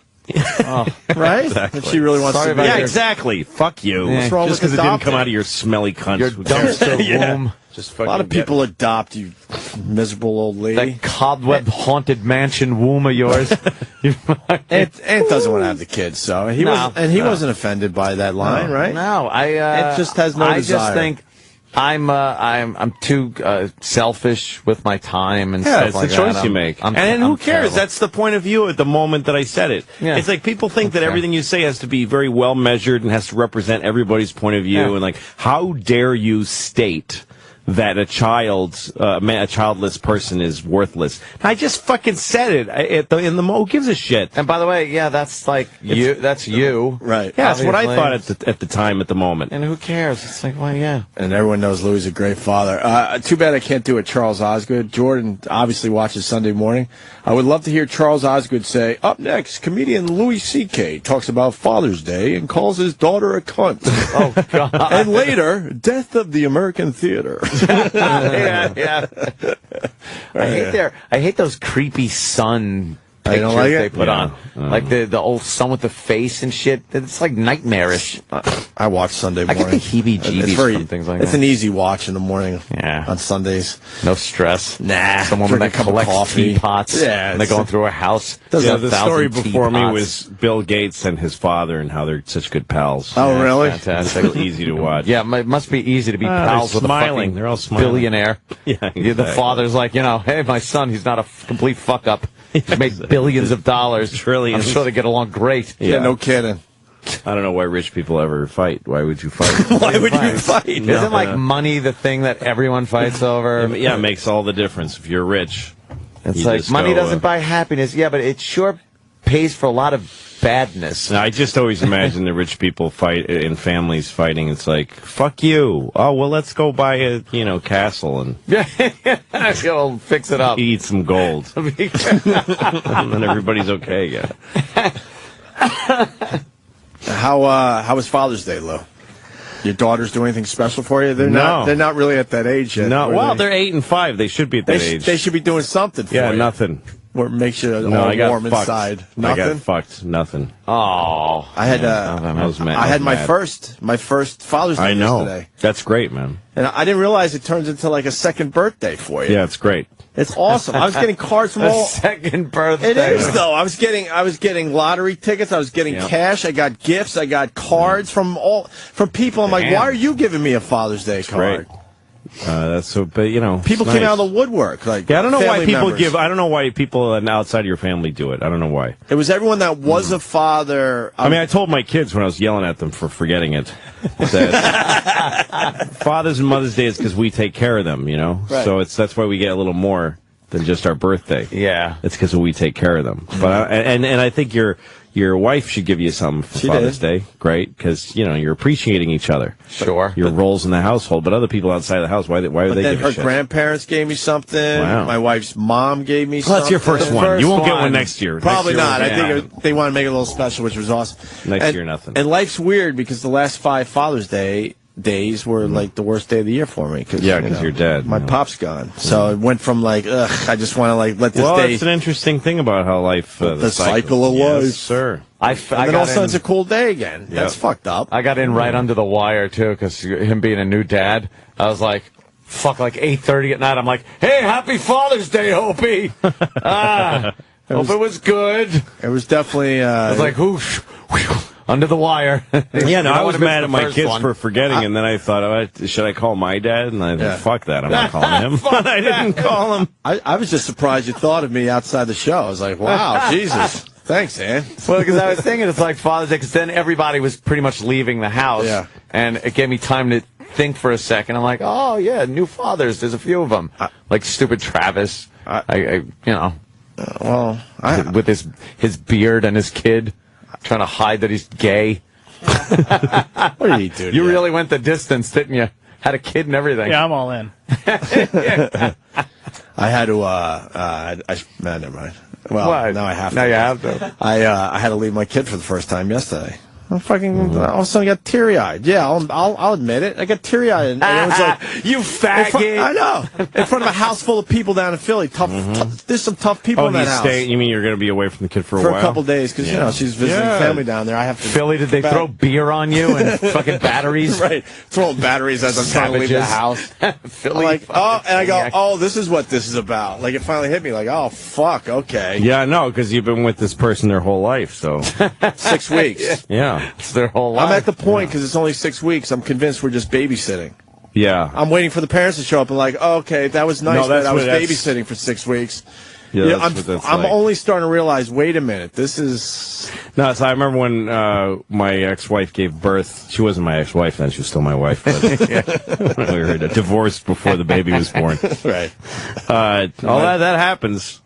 Oh, hell yeah. I knew a guy, a writer, I worked on the Cedric the Entertainer's show, and this writer, James, he was, he had 3 kids, and he said, when my wife gets pregnant, I just leave the house. I just leave for a while till the baby's born, then I come back. Holy shit. Really? I was like, seriously? What the hell is that? He goes, because I was talking about how I was struggling in my marriage with, the new baby and all that stuff, and he goes, oh yeah, well, when my wife gets pregnant, I just leave because she gets really, hard to deal with. So I just leave and then come back when the baby's already been born. Wow. And I'm like, how the fuck do you... Because I'm like trying all these... How did you get away with that? Yeah. He's like, well, what's she going to do? She doesn't want to raise kids by herself. It's an amazing... Wow. To totally use your leverage to leave. Yeah. And she's probably throwing shit at him. Oh, just yeah. furious. He didn't divorce her. Just leave and go get an apartment somewhere to, stay with friends. And then he comes back. And she's like, I can't believe you left. And he's like, all right, well, you want me to you want to divorce me or what? No, but you shouldn't have done that. Yeah, whatever. Wow. There's some people that run their relationship that way. When I was married, genius. It works. It was smart on his part. Yeah. When I was married, my wife at one point really wanted children, and I really did not. Yeah. But you faked it that you wanted children, though. Yeah, I remember those days. I was like, yeah, all right. No, I was going along with it like I did with everything else in my life back then. I just went along. Don't make waves, Anthony. Status quo. Let's just, never fucking actually bring up your opinion of how you feel about something. Ugh. Just want to smack myself. Yeah. Yeah, it's just terrible. Time machine, man. We're going back and smacking our I want to go self. back and just punch myself in the face. Well, you get in these relationships where you just feel like forced into certain You're on behavior. a track. Yeah, the you just second can't you get change. engaged, you're on a track that just you have no more control over it. So she wanted to have kids, and it was time to now she said, no, we're doing this now. I'm taking prenatal vitamins and I'm doing this and that. So I'm like, all right, I have to fake coming. Oh my I would God. fuck her. Oh my God. And I would make all the sounds, the faces, the moves, and make believe I came, really fucking shoved it in, and then I'd lay there a while. I wouldn't just pull right So that out. you could think it got absorbed? Yeah, it absorbed up. Fucking went wherever it goes. Oh my God. And I would sit there and oh my God. yeah, and then just be like, go in the bathroom, jerk off, God. put little fucking Anthony Jr. down the toilet bowl. Oh my God. Yeah. She never, because I didn't want to have kids. But she didn't realize when she didn't feel all squishy. Nah, sometimes they're not squishy. If you come real deep and you dumb. fucking stay there a while. She's pretty stupid. And she was stupid. Thank you. With that whole thing. I know you're contractually Didn't you guys- not allowed to say it, but Yeah, she was a dumb probably. cunt. It was like, Didn't you guys? I'm not in your divorce agreement. Fuck her, stupid whore. Fucking manipulative cunt. Trying to make a man have a baby when you didn't want It's one. about time. Fucking Am I stupid. Didn't you? Oh, we went to the fertility specialist. They went to the fertility specialist because they thought something was wrong. And the specialist said, well, your husband has to actually ejaculate. Inside you. We're finding my God. the problem is... Oh, you put my fucking shit... There hasn't been a sperm in your body since 1975. He put my shit under a slide. It looked like fucking nuclear reaction. The shit was flying all over the place. Oh, my God. Swimming like crazy. Looked like L.A. after the Lakers won the championship. Oh, yeah. Perfectly shaped little sperm heads that could just puncture an egg. It was great. And then it's like, I don't know what the problem is. Wow. And there I am, fucking sexually How many frustrated. times did you fuck her that way, do you think? It was every time she felt she was ovulating. Oh, my God. And Did you guys have a lot of sex back then? No. I wasn't either. It was strictly for her getting pregnant, so I would just not come. That's awful. And then I'd piss her off sometimes and be fucking, and then I'd pull out and come on her stomach. Jesus. She'd be like, what are you doing? Look at all that. We're supposed to do. What a waste. I forgot. That's Forgot gold. you were trying to get pregnant. Forgot. It slipped out. Wow, that's, Yeah. that's twisted, though, Ant. Yeah, well, I didn't want the a kid. things you'll do. I did not want a fucking kid, that's for sure. Thank God I didn't have Anytime one. you're in a relationship where you're like complaining to a friend about unhappiness, and the friend goes, "Why don't you just tell her?" Something like that. Yeah. And you go, yeah, that's what Maybe you that's crazy? how you do stuff. That means you're in a bad place. Yeah. That means you're in a bad place. That means you should not be in that You relationship. should be able to, wherever you are in a relationship, you should be able to turn to the person you're with and say, "This stinks. Yeah. I hate this. This is a bad And even thing. if it's not an easy thing to say, you should be able to say it and absorb it and deal with it. How about this one when you finally do break up and everyone around you goes, "Yeah, we all knew." Saw really? that one. Sure. Saw that Thank coming you. a mile away. It's like, thanks. You couldn't have saved me 5 or 6 fucking years. Yeah. How about you speak up? Why are you around me? Well, If what do you're you not gonna do? tell me That's what's a good going on. question, though. If you have a friend who's in a bad relationship and You they say really something. and they fight, well, you know what? They probably did say, "Hey, are you sure that's cool that And she we just talks to didn't you like notice? that?" No. It's and there's the whole thing where it's offset by this, and then they go, "All right, well." You got to wait for a cue though from them. You can't just step in and Right, yeah, you can't just go, you gotta badmouth this leave chick or something. No. She's a bitch, man. You got to leave, and you lose a friend. But the second you get an inkling that they're not happy, that's your duty now as a friend to drag step them off. in and go, "Look, here's the deal. If you're even considering not doing this, I really am. don't fucking do it. Where were you when I needed you? Where the fuck was anybody when I needed them?" Yeah, we fucked up. It's a hard thing And then, to do. or then Terrible. it ends and they go, "Well, it's about time." Yeah. Oh, Wow, thanks. wow, saw that Thanks. You one, couldn't too. fucking maybe have somebody write a note your thoughts, but someone else's handwriting, and just fucking leave it in my car one day. Some anonymous. Something. Leave some photos of the girl with fucking 10 black guys. Make me want to leave. Right. Help me out here. Now, I had a friend who was dating had a girlfriend, and one day he just woke up. This is the way he tells the story. He woke up and he got out of bed and didn't know why he was doing this. He just walked to her house, rang the doorbell, and found one of his best friends. Wow. He just had and he thinks that it's some sort of weird, like psychic thing. Or yeah, but what spiritual? it was they were clearly fucking for all ages.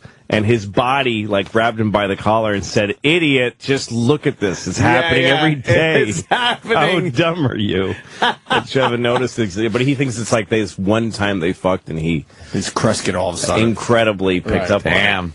Nothing worse than being cheated on if you do, like, care about somebody. Yeah. Although I don't think I cared about the person, but I was that whole infatuation thing I used to get myself caught up in. Yeah. Infatuation with that love disguise on. Mm-hmm. Infatuation can dress like love, and it walks around, you're like, it's love. And then you're like, holy shit, that's infatuation. Yep. And there's a girl, and then she ends up with, like, one of my best friends, which is just Amazing. like, well, can you just take one guy in between me and my best friend? It's easy for you to fuck. Go to a bar, find an anonymous guy, fuck him, and then, like, ease into my best friend. Yeah, you got the pussy. You can get laid anytime you want. Because now I don't have you or my best friend, because I can't hang out with him because he's fucking you. No. It's, like, terrible. I was when I was writing at Conan, there was a woman that worked in the office, and we were fucking around. Like, we would just fuck once in a while, and I liked her, but we didn't. Mostly, we just fucked occasionally.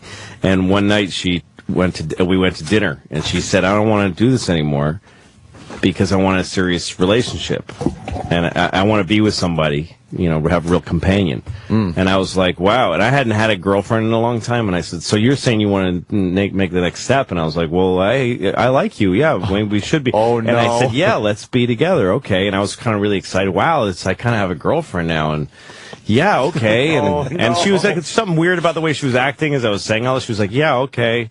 And then the next day I go to work and she's going out with another writer. She was starting to say, I wanted a serious relationship, so I'm going out with this guy. Yeah. But I started saying all this shit, and she just let me train wreck into saying, so now you and I are together. And she's like, all right. And the next day she's with him, and they got married. Wow. I was like, I just felt like an idiot. Well, we got the phones lit on this topic. Brian in Maryland. We're hanging with Louis C.K., by the way. Let's get another plug in. Louis, next Tuesday, it's his new show on FX. Saw the first 4 episodes. I think the audience is going to love this one. 11 o'clock next Tuesday on FX. Brian, what do you got? Hey, just classic how Dan was talking about, everyone doesn't like whoever, and you hear about it after the fact. Well, I was married 7 damn years. Found out that everyone in my family hated her. No one had the balls to tell me. And it's bad when your grandmother even hates her. Yeah, they never have an opinion. They're supposed to love everybody. Come to find out, my grandmother didn't even like her. I was like, Jesus Christ, can anybody just tell me? Yeah, you realize that the whole family was like every time you'd leave the room. Well, they don't want to lose They would be that. like, oh, fuck that bitch. Yeah. They don't want to lose that thing to talk about. Families love that. Yeah, they love families love having somebody that marries in that they hate. I think Louis made a good point, though. You don't know what to do. You know what I mean? Tough situation. It's rough, especially when you're younger because you don't have the experience. No. Like now, as you get older, you just start realizing I don't give a fuck. Oh no, I'm gonna be honest and say what I feel. No, exactly. And I tell people, I've met people that I know 5 minutes, and I'm like, yeah, no, you got to leave her. Yeah, but she's pregnant, and it doesn't matter. Yeah, now get out. But that's different. Now the younger people you just let be because you know they're going to figure it out. Let themselves. them crash and burn themselves. It's when they're in their 30s. You're like, exactly. So what? You'll recover. Fuck. But that goes with everything. Like even relationships. Now I find myself not trying so hard to juggle and be dishonest and this. No, now I'm just that. honest guy, and I'll say like, yeah, this is what's going on. Yeah. I there have been many times I've said I'm not boyfriend material guy anymore. Yeah. I'm just not. Yeah. I've been wrecked. Yeah. I've been wrecked on relationships, and I've said this. You were boyfriend guy for 20 years. For my 20 married in there, but boyfriend guy since, for that. Since I've been 14 years old and had my first girlfriend, I have been in a relationship that has lasted a while, and they usually overlapped. You know, I'd be like, oh, I found another girl, this one, that, until I realized, you know, I'm in my 40s, and I just got out of the relationship with Melinda that lasted like 8 years, and then I just decided, you know what, fuck this, and then you get together with a girl, you start talking, and you try to tell them how you feel, and they're at first they're just like, absolutely, that's exactly how I feel. Yeah. I don't want the relationship, we're just having fun, we do that. A week, 2 weeks later, you notice like the relationship things start coming into play. The texts and the little snide comments, the claws come out, the thing. And then you realize, and I'll say, this is starting to resemble something I don't like. Right. You know, and the reason I'm not seeing you all the time is because I like that spontaneity. I like the second something becomes routine and a relationship, it sucks. The sex will start sucking. It'll get mundane and repetitive. And if you don't see someone for a week or 2 weeks, you want to fucking like ravage them, you know? So why wreck it by having us have to sit next to each other and watch TV every night? Yeah, no, if it's not what you want, then it's not what you want. If it's not bringing any kind of comfort. I think in most bad relationships are because somebody's doing that doesn't really want to. Right. But they don't want to completely lose the other person, so they play it. No, when it's great when you get older and more honest. You don't care. Yeah, after I got divorced, one of the first girls that I dated, we went out a few times. And then one day, we were out in front of my building, and it was in the middle of the day, and she kissed me, like, kind of passionately. And it was daylight, and I was standing where I usually am walking with my kids in a stroller, and I hadn't had a thing with anybody, and it just brought home to me, like, I'm kind of with somebody. This is what this is. Yeah. And I don't like it. And then the next day, she was on the phone with me, and she's like, is there something weird? I'm getting a weird vibe from you. And my old me would have said, no. Exactly. What like do you that mean? Too, right? No, totally. Like, you know what it is? It's that I was thinking about this thing, but no, you're awesome. And why is that? But I didn't. I just went, yeah, you got a weird vibe, because we kissed on the street, and it made me realize I got to stop seeing you. I'm not in it. I can't do it. I'm not at a point in my life where this is a good thing to do, and I want to stop. And there was like this silence, and she went, thank you very much. Wow. That was so much easier than a million. Like, first she was really stunned. She liked the honesty, though. She was like, thank God for a guy who just fucking says it instead of me, because I would have hung in there for like 6 months of not enjoying a moment with her. Same fucking situation. Because I didn't want to come out and say, this is not good. You're great, but, well, not great enough for me to hang out with anymore. Because that's always the underlying thing that you don't want to say. I don't know why that snap judgment thing makes you go, no, it's not you. It's like, it's like you're in trouble with your talking. mom. Anthony, do you not want to fuck me anymore? No, Mom, I want to fuck you all day. I'm sorry, Mommy. Now that's good. You fuck my pussy. Very good. We got lots of great phone calls coming in. It's one of those situations you do. You get older, and but the bad thing about it is you never want to sound cliche, and that whole this point in my life. Yeah, it's not you. It just sounds like. Yeah, I try to say it in the blunt. Like the thing I try to do now with every relationship or even moment with somebody in the street is whatever is in my mouth. Because if I try to say exactly what I feel without being polite. If you try to say it politely. It's a mess. It comes out sounding like a bad chick flick line. Well, because it sounds like you're covering what's real. And what's real is not as bad as you think. It's the fact that you're covering makes her think that there's something much worse. It makes her think that you just are grossed out by her. You don't like her. She's not attractive, and so you're making something up. Whereas really, you're just being a coward. You just don't want to honest. I don't want to do this. I don't want to do this. I got a gut feeling. I don't like it. I'm going I want home. to stop now. Yeah, I want to stop. Yeah. That's it. That's exactly it. I'm it, done. though. I'm done with the thing of talking to you. You guys are the exception, though. Obviously, you know. I mean, that's well, we so got to the exception through divorce. Yeah. Oh yeah, we got the exception came very I'm just saying late in that's life. so hard. It sounds great, but it's so hard for most people to do. It shouldn't be. If you do it every minute, then you know. I mean, there's like a million stupid Mark Twain type quotes about if you never lie, you always don't have to remember anything. If you always tell the truth, you never have to remember anything. Yeah, when you start lying, it's you just start creating a. Let me grab this. I'm a bad liar. There's a lot of people in marriages who are like, I shouldn't be in this, but how long could I possibly live? You know? Just resigning themselves to death. Yeah. So let me grab this call. I don't want to lose this guy. He's miserable. Maybe we can help him out. Jim in Staten Island. Jim. Oh, this is Jimmy Greco, listener number 3 from a very long time ago. Oh, right on, Jimmy Greco. I remember you. Yeah, what's up, boys? I'm in a miserable marriage with a miserable fat cunt that the only thing she does is, the only interaction she has with me is, what's your check look like? Okay? The minute I turn around and I go stand up for myself, I used to have a substance problem. So right away, are you using? It's just a miserable fucking existence. I would fucking leave, but I have a beautiful 4-year-old son. And I don't want to leave this boy with this sick fucking cunt. Okay? I jerk off more now than I ever did before. This morning, as I'm getting ready to work, I said, let me throw X in that text. And let me look for something to beat the fuck off to. Beat the fuck off to. Well, listen to this poor guy. I know. He's just miserable. Yeah. How is your check, and are you drinking? Yeah. That's what I want to know.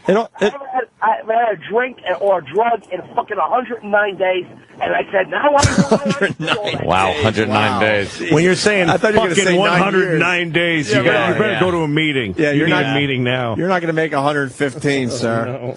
Hey, it also says she beat you. Is that true? Oh, she's taking a couple of swings at me here and there. I don't want to put it through a fucking wall. Did you ever hit her? No. I did a call to her once.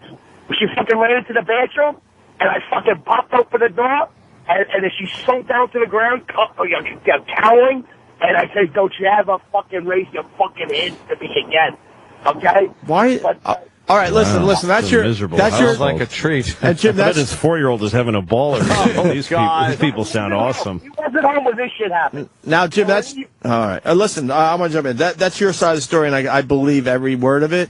No, and why would she stay in this thing then, Lou? Well, I don't know why. Some people, there's always one She obviously is miserable, too. There's always one person in a bad relationship who's perfectly happy to be in a bad relationship. There's always one person who's like, who's fine with it, who's fine with just constant shitty. Yeah. The only thing I would say to you, sir, is that you're not going to lose your kid if you leave this woman. You get to keep the kid. Right. But you want to know what, though? I don't want him to have that in the back of his mind. You know, you're a coward. Nah, the other way to look at it is your son's learning that if somebody who just called me a coward. You just calm down. Yeah. You're calling a comedy show. Please try to remember that, Jim. It's not. This isn't this kind of show. We're doing the best we can. I have no problem saying it, Jim. Opie said it, and because I was there, I was a coward too. Like, why are you staying? First of all, I want to lose half my shit. That's something. Well, that's a very good answer. We've talked about that on the show a lot. It's not a good reason to stay. It's a good question. Okay. I don't want to leave my kid. Number 3.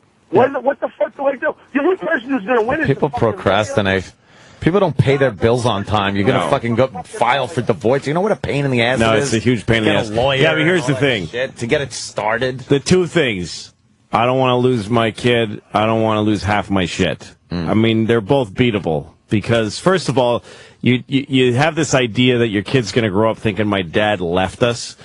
It'll be true if you leave the classic way of just, like, take off. Deadbeat dad. And just show up once a week to take your kid to an awkward fucking Little League game. They have nothing to say to you. I remember seeing this father with his daughter, and it was so clear that it was like a visitation. Yeah. And they were walking on the street, and he goes, well, we got 2 hours left. What do you want to do? And she goes, I don't know. Oh, it was so depressing. He really gave this thought. Yeah, so it's not that's a shitty father who divorced and then just kind of marginalized their kid. But if you fight for your right to be with your kid and you fight for your custody time, then what your kid will, because if you don't do that, the thing you teach your kid is that if a person is abusive to you, you stay with them anyway. It's not a good signal to give a kid is that if you're in a shit marriage with a bad person or you're a bad person, that you guys stay together. So that doesn't. So I don't buy that you're not going to. The kid's aware, Jim. The kid's aware that living in a nightmare. house of misery, right? So if you separate, then both of you become happier people, and the kid lives in 2 homes that are happier than one shit home. So that's a plus for the kid. And then as far as half your shit, well, fucking be a man and raise twice the money. Just work harder. I mean, really, it's that. I liked the fact that, I mean, I'm paying shit to my ex because she didn't have a job when we split up. But it puts me at 0, and then it just motivates me. I work much harder now because anyway, I had to take care of her before. And it actually, if you look at it this way, it reduces your nut with the other person to a check. You have one check that you write. Yeah. I mean, it's not like that. When you're married, it's not like that. You fight over money. She spends whatever she wants. She's got your bank book. But once you get divorced, you write one check, and it's contained to that, and it's limited to that. Is. And you call that 0. You just move the 0 line in your mind to after she's gotten hers. Exactly how I rationalized it. And then you go 0. Now I got I was happy to give away whatever I had so that I could be at a clean me 0. And then if I raise $10, I spend 8 of it on Snickers bars. Can I ask you a question Shove about the that, $9 up my ass. It's my business. If you didn't have the kids, that would be a tough check to write, though. Like in Ant's case, he had to write that check, and he had no connection with her. Like he didn't have kids that he loved or any of that shit. You know what I mean? Yeah, with you almost could rationalize it, like, well, because of my relationship with her, I got these 2 beautiful daughters. Oh, well, child support and alimony are 2 totally different things. But it makes it a little easier to write her the check. I'm just saying, I don't know. Yeah. Or does it? Well, child support is, I mean, it's just a totally different category. Child support is something that you pay until the kids are I understand that. 21 years old. But I'm saying the actual check to her is a little easier because you had the kids with her. But in Anthony's case, just writing to I did not want to write that check. Yeah, no, it's totally easier. Didn't want to write that check. The best check was the last check. That was when it was all done. And then I was like, I got a raise. Yeah. Yeah. Well, Jim, did we help you out there? You made me feel a little bit better. Actually, Lewis made me feel better because he looked a lot more than I could ever lose. So, All right. And I'm sorry I called you a coward, but I've been there. I was in a relationship I should have got out of, safe to say, 6 years before I did. Oh, boy, I got to tell you this. Congratulations on your son. Thank you. And enjoy him as much as you can. And here's the sappy part. A fucking gift, man. Oh. I mean, I love my boy more than anything. All he wants to do is play weed, cuddle, and fucking just hang out. And I love him, and I just can't. If you get divorced and you fight for time with your kid, you'll have that time with your kid by yourself, and you'll thank fucking shit Christ for that, or whoever you pray to. Good luck with your new show, man. Good luck with your new show. Thanks, buddy. It's gonna be a great one, Jim. All right. Wow, now we've just turned into a relationship show. Look at these fucking phones. That happens. We could take a break and take more phone calls. We could do that. Lou, you sticking around or you got to go? Yeah, I'm here for another 45 minutes or so. Perfect, man. All right, Louis C.K. in studio. Don't go anywhere. The best of O&A will be right back. It's time to get ready for fantasy football season, and Sirius XM Fantasy Sports Radio is celebrating July 4th weekend by announcing our red, white, and blue 102, our 2014 player rankings. Adrian Peterson, touchdown! And you can talk about them throughout the weekend with our team of experts. Robert Griffin III or Tom Brady. I like the upside of RG3. Listen wherever you are. The beach, the barbecue, or in your car. The red, white, and blue 102 on Sirius XM Fantasy Sports Radio, Sirius 210, XM87, and on the Sirius XM app. Only one man has an unparalleled encyclopedic knowledge of medicine. Red scrotum syndrome. And listens to the same dick jokes every morning that you do. Perianal abscess. It's Weird Medicine with Dr. Steve, the first uncensored medical show anywhere. From scrotums to stomachs, from fluid to flatulence, from the coccyx to the clit, Dr. Steve will advise you the way every doctor should, but never would. Always remove the cock ring. Weird Medicine with Dr. Steve, Saturdays 10 p.m. Eastern on the Opie and Anthony channel. Fluid. When I heard I could get a free bottle of Peak Nitric Oxide, I jumped at the offer. After all, I knew it had amazing benefits for your heart, blood pressure, and immune system. Who wouldn't want that? But I immediately noticed another Surprising benefit. I felt like a 25-year-old again in the bedroom. Better than I was at 25. He's right. In a Nobel Prize-winning discovery, nitric oxide was found to boost your sexual performance, as well as your heart health, blood pressure, energy levels, immune system, even your memory and mood. That's why it's been described as the miracle molecule of the 21st century for both men and women. And right now, you can get a free bottle of peak nitric oxide by calling 1-800-551-1752. You'll not only begin feeling years younger, but we'll also send you free test strips to prove it works. Discover how to get your free bottle of peak nitric oxide and free test strips at 1-800-551-1752. That's 1-800-551-1752. These statements have not been evaluated by the FDA. This product is not intended to diagnose, treat, cure, or prevent any disease. The joint supplements of today are sadly incomplete because they don't give you the joint relief you need. Until now. Introducing the complimentary 2-week sample of Instaflex, our most powerful joint formula ever. It's the #1 selling joint supplement at GNC. Claim your sample today. 1-800-451-6580. Great for your knees, hands, even your hips. Instaflex is available at GNC, Walgreens, and CVS, where you can only get your complimentary sample by calling 1-800-451-6580. 1-800-451-6580. These statements have not been evaluated by the FDA. This product is not intended to diagnose, treat, cure, or prevent any disease. Every hour, nearly 200 Americans are told they have cancer. And that's why Siemens is collaborating with Stand Up to Cancer for the Baton Pass, a campaign that symbolizes the strong hope of survivorship and the critical need to invest in research. For every pass of the baton, in person or online through September 5th, Siemens will donate $1 to Stand Up to Cancer, up to $1 million. The fight against cancer is in your hands. Pass it on. Visit Facebook.com/thebatonpass. How much time a week do you spend watching TV? More than you probably should? What if you could cut back just a fraction of that time to do something that could change your life, like learn another language? If learning a language appeals to you, you're listening to this station at the perfect time, because Rosetta Stone is celebrating its Language for Life event with a life-changing offer.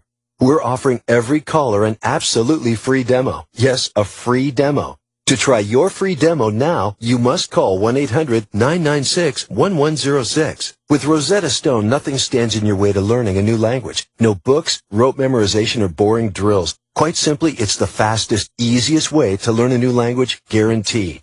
There's never been a better time to get started. Participate in the Language for Life event with a free demo from Rosetta Stone. Call 1-800-996-1106. For your free demo, call 1-800-996-1106. 1-800-996-1106. Hi, folks. This is Alan Thicke. Rule number 1. Don't mess with the IRS. They're cracking down this year. They can garnish your paycheck, levy your bank account, even your home or business could be up for grabs over unpaid taxes. The experts at Optima Tax Relief will work to get you the best deal possible. And they're fully accredited by the Better Business Bureau. For tax help you need, for tax help you can trust, call Optima for a free consultation. Call 800-975-1588. 800-975-1588. It's the best of O&A. How was the brokerage?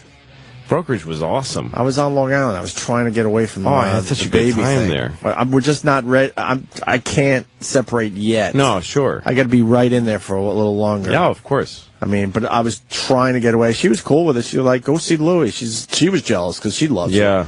And I don't know, a poopy diaper, a scream, and a fucking bottle you got feeding plenty. You later. got the rest of your life to do that. It's not that long that it ends up being. And what it says about 3 months, right?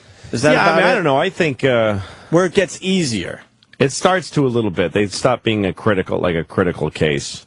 Yeah, the kid starts having a little bit of a rhythm, but they go up and down. You're going to have plenty of. I feel like I'm in the emergency room every night. Yeah, it's touch and go every night. When does this end? Tell me out. No, a lot of it is.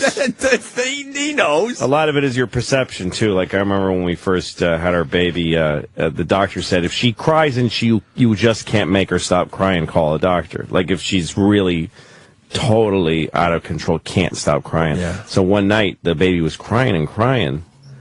And I said, I think this is it. We got to call the doctor. This has been, So I called the doctor to something like the fucking midnight.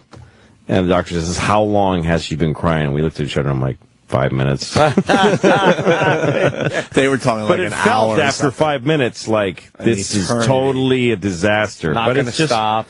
It's just perception. You just get used to stuff. I'm used to it now. Yeah, it's more what's going on inside of you than the baby knows exactly what it's doing. The baby's a genius. But they don't teach you shit in the hospital. You're there for 2 days. Of course not. Teach us some real shit. Like, they don't tell you that the kid will make some really fucked up noises in the middle of the night, which you will be convinced is something horrible. Yeah. And it's just normal. It's like Jay Moore explains in his book. It's like you're living in a zoo or something. There's a lot of animal noises coming from the crib. Yeah. They don't tell you that. I thought it was a snore or a cry. That's all you're worrying about. Yeah, no. These weird, fucked up noises. Doesn't breathe right at first because it's still figuring out its lungs. They don't tell you this stuff. Yep. Oh, that's pretty creepy. But now a lot of those noises we hear, we're like, oh, okay, that's what that is. That's the elephant noise it's all parents are learning. That's what it's all. The kid's raising you, really. I mean, the kid develops at its own pace. Yeah. But you have a learning curve. And not as many feedings, so we're good. We're starting to sleep a little bit. Knock on whatever. That'll change. The ride. It changes again? It'll get bad again, yeah. It always does. What are you talking about? And the kid has growth spurts. They'll have growth spurts where they just constantly feed. Does she breastfeed the kid? Yeah. So there'll be times where she'll start just saying, this fucking kid is chewing the shit out of my nipple. I can't take it. It gets really, really hard. And then there'll be like, she could get her nipple get raw or infected, all kinds of stuff. Then she'll have to pump breast milk because she's making too much and the kid's not feeding enough.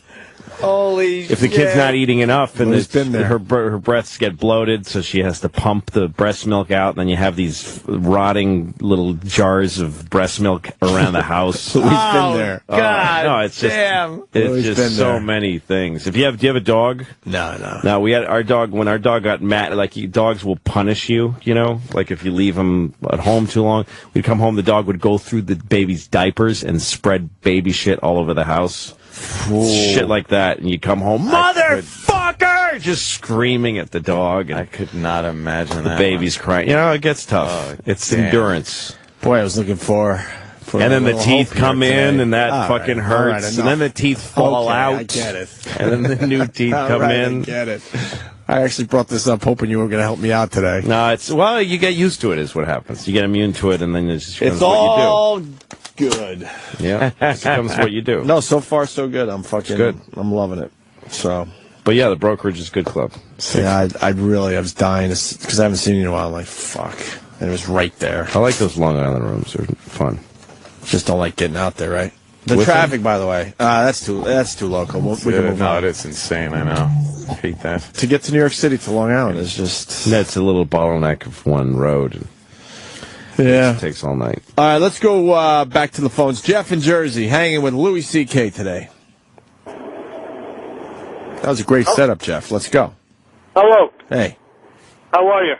Great. That doesn't matter. Hey, no, I just wanted to make a comment about that guy who was staying with his marriage because of his son. I'm a long-time listener, and I used to listen to Anthony about his nightmare stories and his wedding, and it felt like he was talking about myself. And I was saying the same thing. I wanted to stay for my kids. And they got to an age where one day one of my kids turns to me and says, Dad, you and Mom are never going to get along, huh? Because we are so unhappy that you guys are together. And it really woke me up to realize that, yeah, me and my wife were miserable with each other. And when I was upstairs, she was downstairs. I was in the kitchen. She was in the living room, totally avoiding each other. Never doing anything together as a family with the kids. So I neglected to realize that me miserable, my wife miserable, made the household miserable, the kids were miserable. Yeah, that's what happens. Fucking trotting around the house. Yeah, there's not this spaghetti at the wall. This thing of trying to stay together. Yeah.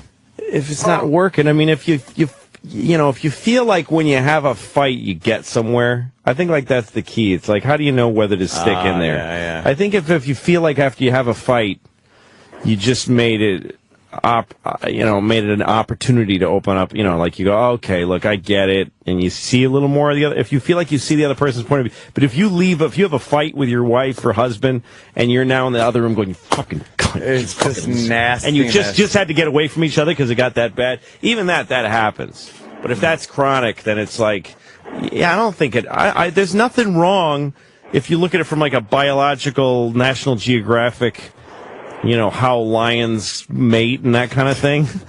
if the idea that we come together as a couple, you cohabitate, you build a home, you have children, you raise the children past a certain critical point, and then you separate and raise the children in two separate homes. What the fuck is wrong with that? Yeah. There's nothing wrong with that.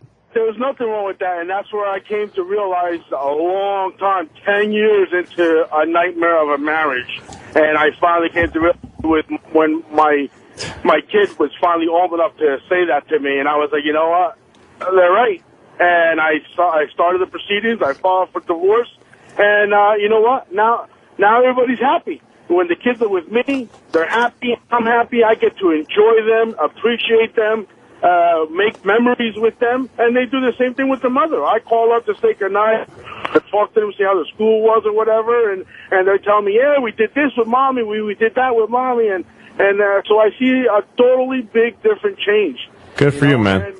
And no, man, I just wanted to tell that guy, you know what, I know for one thing, my wife used to torture me with, you're going to lose, you're going to be the one at the short end of the stick, you're never going to see your kids, you're not going to have the visitation with them, I'm going to have sole custody, and it's all bullshit.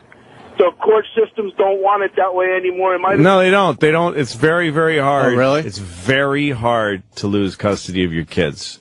If you're a father and you get divorced, and I'm talking straight out of my ass, but if you go to court or whatever, or when you get divorced, if you make a case and say, I want this amount of time with my kids, they have to prove that there's something tractably and convictable wrong with you. Some other evil shit. It has to be like you're a fucking chronic criminal. Even if you have even if you have a criminal fucking history, they can't just take away your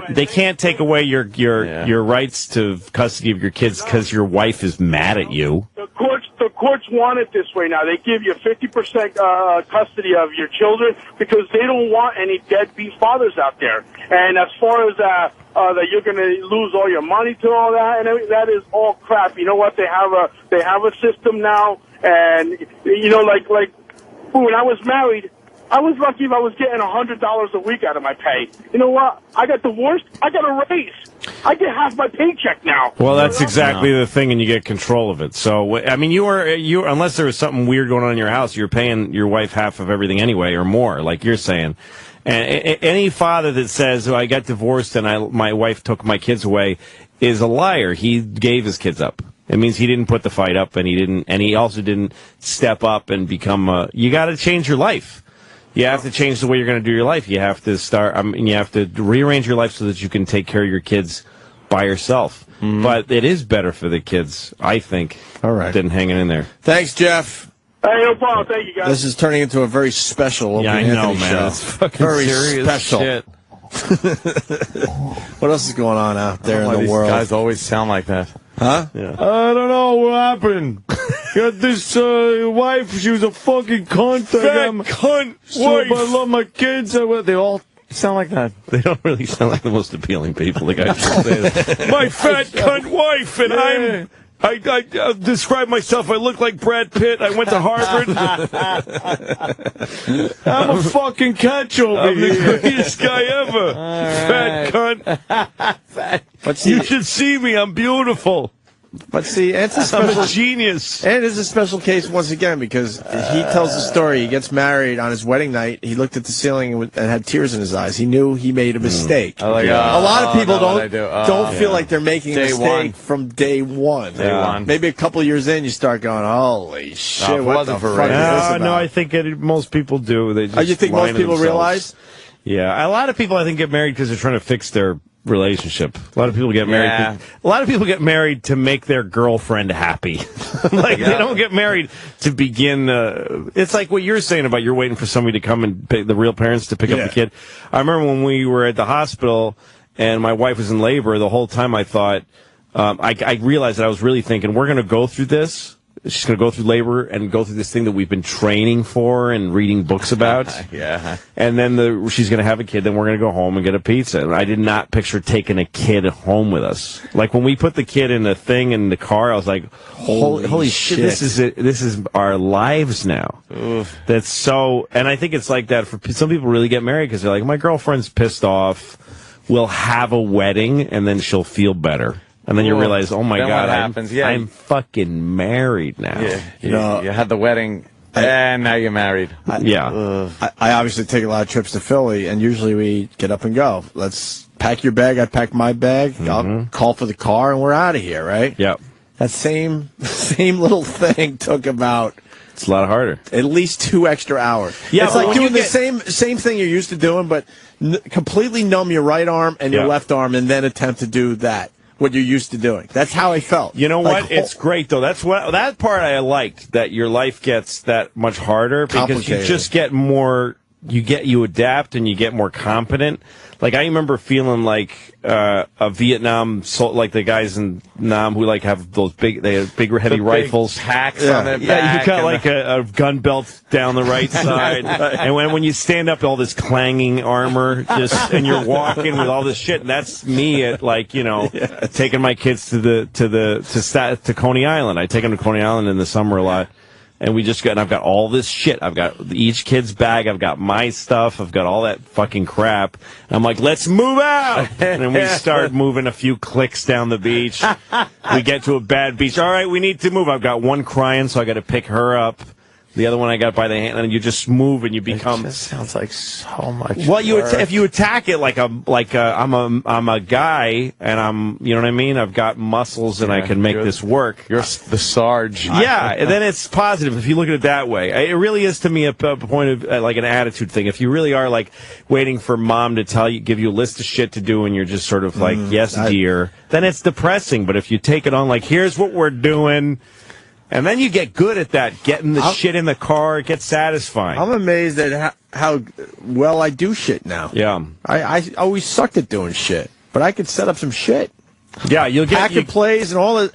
They're like, good. They're like, you set that up really quick. I'm like, oh yeah, you fucking did. If you bring male skills to raising a kid, it's really satisfying. Yeah, I got male skills all of a sudden because before that I was useless. I have to think about completely useless. How quickly I can tear apart my AR-15, clean it, and put it back together again. There you go. It's pretty much where I'm at with being good at stuff. See, and here's this without the emotional attachment you do have. Exactly. This But I'll tell you something. That's what makes I'm just hearing logistics. Yeah, you're just hearing pretending logistics. to come into that fucking cunt for as long as you did. I think you should be sainted for that. I really do. Believe me. That's you should be sainted. That took courage. That was I'm serious. That's the thing that everybody doesn't do. Most guys would just say, fuck it. Yeah, I'll just fuck her, have a kid, see how that goes. No, the most frightening thing to me would be to have a kid. You would have had that would have been bad for you. Yeah, not good.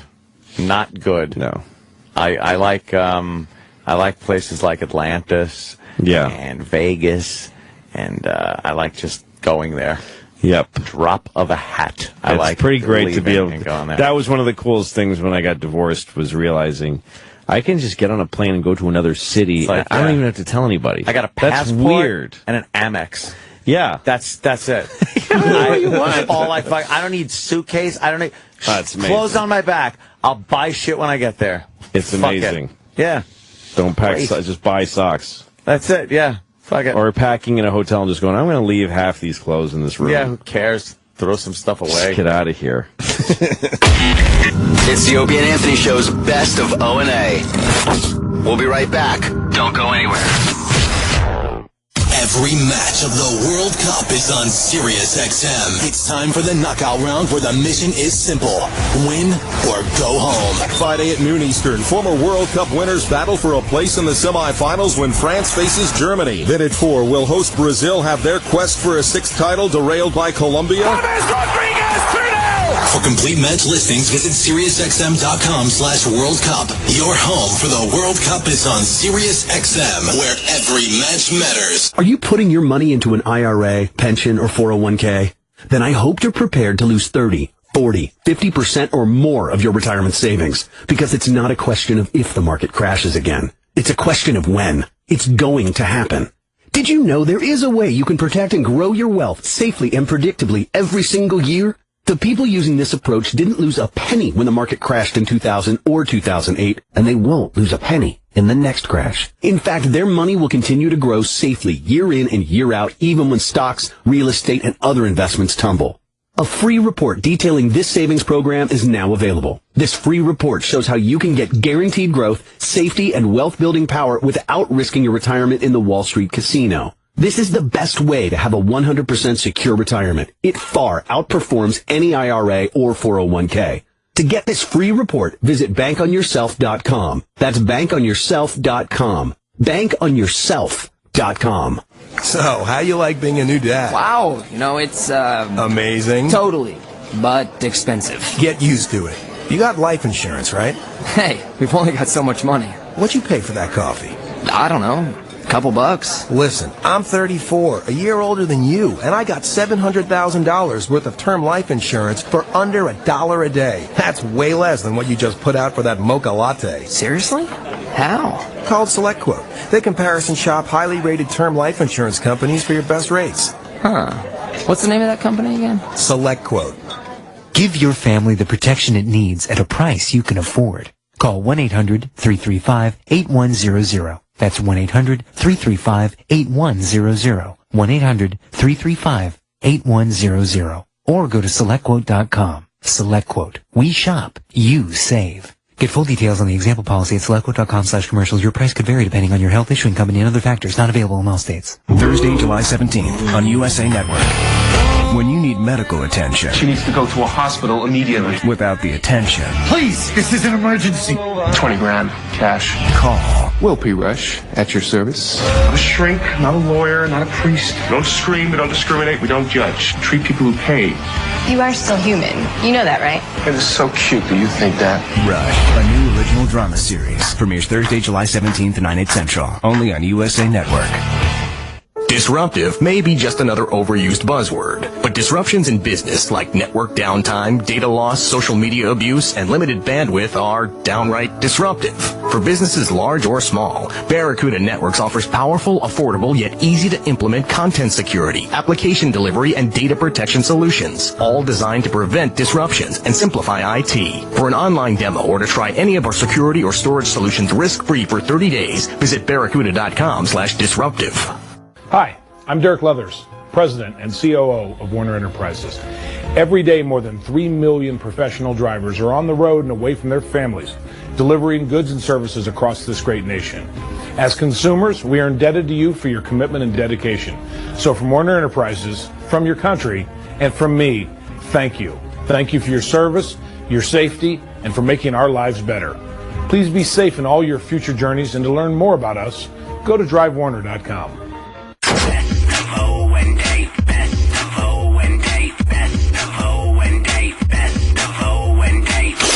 You ever have somebody come up to you and say, like, oh, I know somebody who's really good friends with you in your past. You guys were really good pals. Oh, who?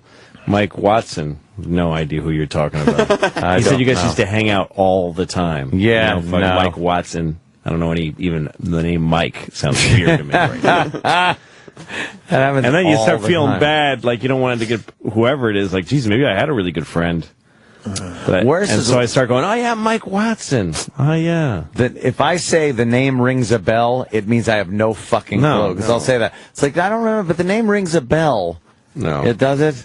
The worst is when people come up to you and don't even say a friend. They just go, you don't remember me, do you? I'm like, you know something? I had that happen, swear to God, Saturday. I was at this party, and a high school friend was there, so he brought some of his friends, I guess, to the party. And this guy, Rob, I'm leaving. He goes, you don't remember me, do you? I go, yeah, I remember you. You fucking hated me in high school, never paid attention to me. But now, because I have some kind of, quote, fame, you feel like you have a connection to me. Yes, I do know who you are. We were I didn't say wrong, the last part. Rupert. But we were wrong, Rupert, and you you were right. Yeah, right. Exactly. I'm like, of course I remember you. You fucking hated me in school, thought I was a fucking nerd, and never paid any attention to me in high school. Yeah, I do remember you. I don't remember it when they say that. They go, you don't remember me. And I'm in this case, trying. I did remember. Now I just go, no. Yeah, I don't. I'm the same way with the honesty now. Yeah. With people that I don't know. Like, no. Do you remember me? Nope. No. Oh my God, I'm insulted. I'm sorry you feel that way. So you shouldn't have quizzed me like that. No. You should have said, hi, my name is, back in whatever, we fucking hung out at the, but you quizzed me, and now you're paying for it. I did a show last night in New Jersey, and this kid came up to me afterwards, and he had a folder with him, and he said, I have to talk to you, okay? And I'm like, one of these. This dossier. He goes, I have some, he goes, this is weird, and I'm like, yeah, it is, and I'd like to stop it now by walking away. And he goes, I want to be a writer, and I want your show to be good, so, and I go, I don't have writers. I stop him there. I don't have writers on my show. I write it all myself. And he goes, I don't believe that. And I said, I do. And he goes, you can't write a whole show by yourself. So I just now start walking away. It's like, yeah. And he goes, just please read my material. Just take it and read it. And I go, I'm not going to read it, so I'm not going to take it from you and pretend and go throw it out 10 feet from here. I'm not going to go through that. So no. Good luck to you. And then have you sue me when a show comes up, and then you just say that was my idea, and good luck, but no, I'm not going to read it. And he goes, I don't understand why. And I thought for a second I was going to struggle and like try to explain it to him, but then I said, it doesn't matter to me that you don't understand. Oh, good for you. Like I don't. Oh, you don't have to. Why do I have to go? Oh boy, I can't go home till this guy understands why I won't take his packet. I just don't want to waste my fucking time anymore. I'm going to leave you not understanding why I didn't take that. Figure it out yourself. I'm going to let you have that as a life experience. That you just don't know why. Good. I'm an asshole. The theme today is honesty from Louis C.K. A lot of honesty coming from it's just makes people it easier, right? Think that everybody owes them what they want to hear. Yes. You're going to hear some things you don't want to hear sometimes. I lost a guy. He wanted to call, what was the guy's name that died? Larry? Look, we forgot already. Already forgot his fucking name. It was Carl. Jesus. Wow. Who is that important guy? Oh, God. He probably was hoping that his last dying moments were probably like, at least they'll reverently speak of me. Yeah. Somebody wanted to call him a deadbeat father because he wanted a divorce from his wheel-bound fucking wife. Yeah, it doesn't sound so hot. How much trouble could she have been? Just lock up her wheels and go in the other room. You chalk them up. Give her a flat tire. You're on your way. Walk away. Josh in Maine. Hit her, Josh. Josh. Yeah. You just got divorced last Friday, and you want to talk to Louis. He's not going to care you got divorced. Yeah, sorry, man. I'm probably like the happiest man in the whole freaking United States. Probably not. See, what happened with me, I was one of these idiots that got married to the first girl from high school, and all of a sudden one day you wake up next to this, like, 230-pound fucking sloth in bed beside you, and you realize, oh, my God. Again, who is... What's so great about you? What's so awesome about you? Like, we're all just six-pack bellied. We're all such beautiful guys. Everybody should want to be with us. Oh, right. No, she got fat, really, and you're just beautiful. You're just awesome. Full head of black hair and dark eyebrows and lantern jaw. Really, the whole single eyebrow. But I tell you what, man, friggin', I get a paycheck last Friday, and I forgot what it was like to have money. It's like, I don't even know what to do with myself. I took the week off from work to get all the divorce done, and I'm like, I got money in my pocket, and I don't even know what the hell to do with myself now. So you're happy. All right, good luck with that. Sounds good, man. Hey, guys. You take it easy. I'm punching out. All right, man. It says, it said, divorce last Friday. Just wanted to shoot the shit with Lou. He just wanted to shoot the shit. Doesn't know Louis well. I guess we shot. He just wanted to shoot the shit with you, Lou. Oh, that's great. Two men. Better than shooting enjoying Carl. their single lives. That's the other thing I can't do is the bullshit talk. How's it going? Oh, pretty good. It's hot out, huh? Small talk. Oh, fucking die. Die talk. Oh. Everybody's got something to say, though. That's something I learned from when you do stand-up before I could afford to like rent a car and just shut out all of society and just, you know, like now I go rent any city I'm in, even if I'm there for 3 hours, I rent a car. So I don't have to get driven to the gig, picked up at the airport by some person. But when I used to get picked up by some person and who was asking me questions about whatever, being on TV or whatever, it's so tedious. But what I do now is I always ask them about their lives. You just, whoever it is, you just go, where are you from? You know, I'm in Winnipeg, Canada. And I get picked up by some woman and I'm like, so what's your story? Where are you from? There's always something. Don't you just not want to talk? They'll start talking, wow, they're so surprised because people love talking about themselves. Sure. Don't you just not want to talk those Well, then you can shut them out. Then they just run their mouth and you just have your own thoughts. But occasionally they'll be like, well, I live, I'm married. My husband has no legs. What? Wow. All right, we can go run with that. Yeah, something to talk about. Your husband can't, but we can. That's like sometimes I just don't want to fucking talk, and I don't even want to acknowledge by going like, yeah, I know, I get it, yeah, because then I'm gritting my teeth, thinking, shut the fuck up. Yeah. I don't want to have to make believe I'm acknowledging you. No. And when you have kids, people want to have those conversations with your kids. They walk up to your kid, hi, what are you doing? It's like, she doesn't know you. Get the fuck away from her. Can't punch someone in the balls, punch her in the pussy. You're that high. Wait a minute. What? Yeah. I'm gonna have to hang out with people that I don't want to because of the kid thing, right? Yeah. Oh yeah. Oh fuck. Oh yeah. Me. That ain't gonna be good. Yeah, other people. Like, I don't care if my kid gets along with other kids that he thinks is no, cool, but you got to talk to the dad while they're hanging out with them. How's that? That's awful. It is, right? That's awful. Because this conversation we're having, I've been able to avoid people I don't want to be with. That's what your BlackBerry is for. Do you have a BlackBerry? Oh yeah, I do. You got to have it with you at all the times. And you just stare into it while your kid's playing with another kid. So I'm going to have assholes in my life that I'm going to have to deal with. You have to become an unapproachable asshole. So just always be on the BlackBerry. So always be on the BlackBerry. Don't talk to nobody. So when they come to get their kid, what do I do? When they come to get the kid? Yeah. This is down the road, I understand, but might as well get prepared now. No, you know what? I always trade taking care of somebody's kid for talking to them. Like if my kid has a play date, if my kid has a friend they want to have, I'll have them over, the kid over, and I'll tell the parent, you go. I'll take care of your kid. Oh, okay. You go have a day off. What do you mean? Well, that was in one of the episodes. Yeah, I do it all the time. I have kids. I'll have two kids over. The parents come over with the kid and hang out the whole time? No, the parents go fuck off. No, but I mean... But you have to take care of another person's kid now. I have no problem But with that. so what? Yeah, easily do that. Of nephews and nieces. But I mean, there are times where the parent stays. Oh, sure, that happens, yeah. That ain't happening.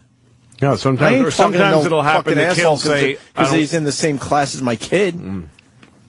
You're going to have to get to know those people. Some of them are, you do make friends that way. I could use a few friends, so that's fine. Yeah, you'll like some of the people that you meet. And then there's other people you won't like, and you and the other parents that you do like will shit on them. It becomes like a whole other thing. Just the gossip never No, it gets really vicious, too. Really? Yeah, there's people that are really mean to other kids' parents, and it gets really gross.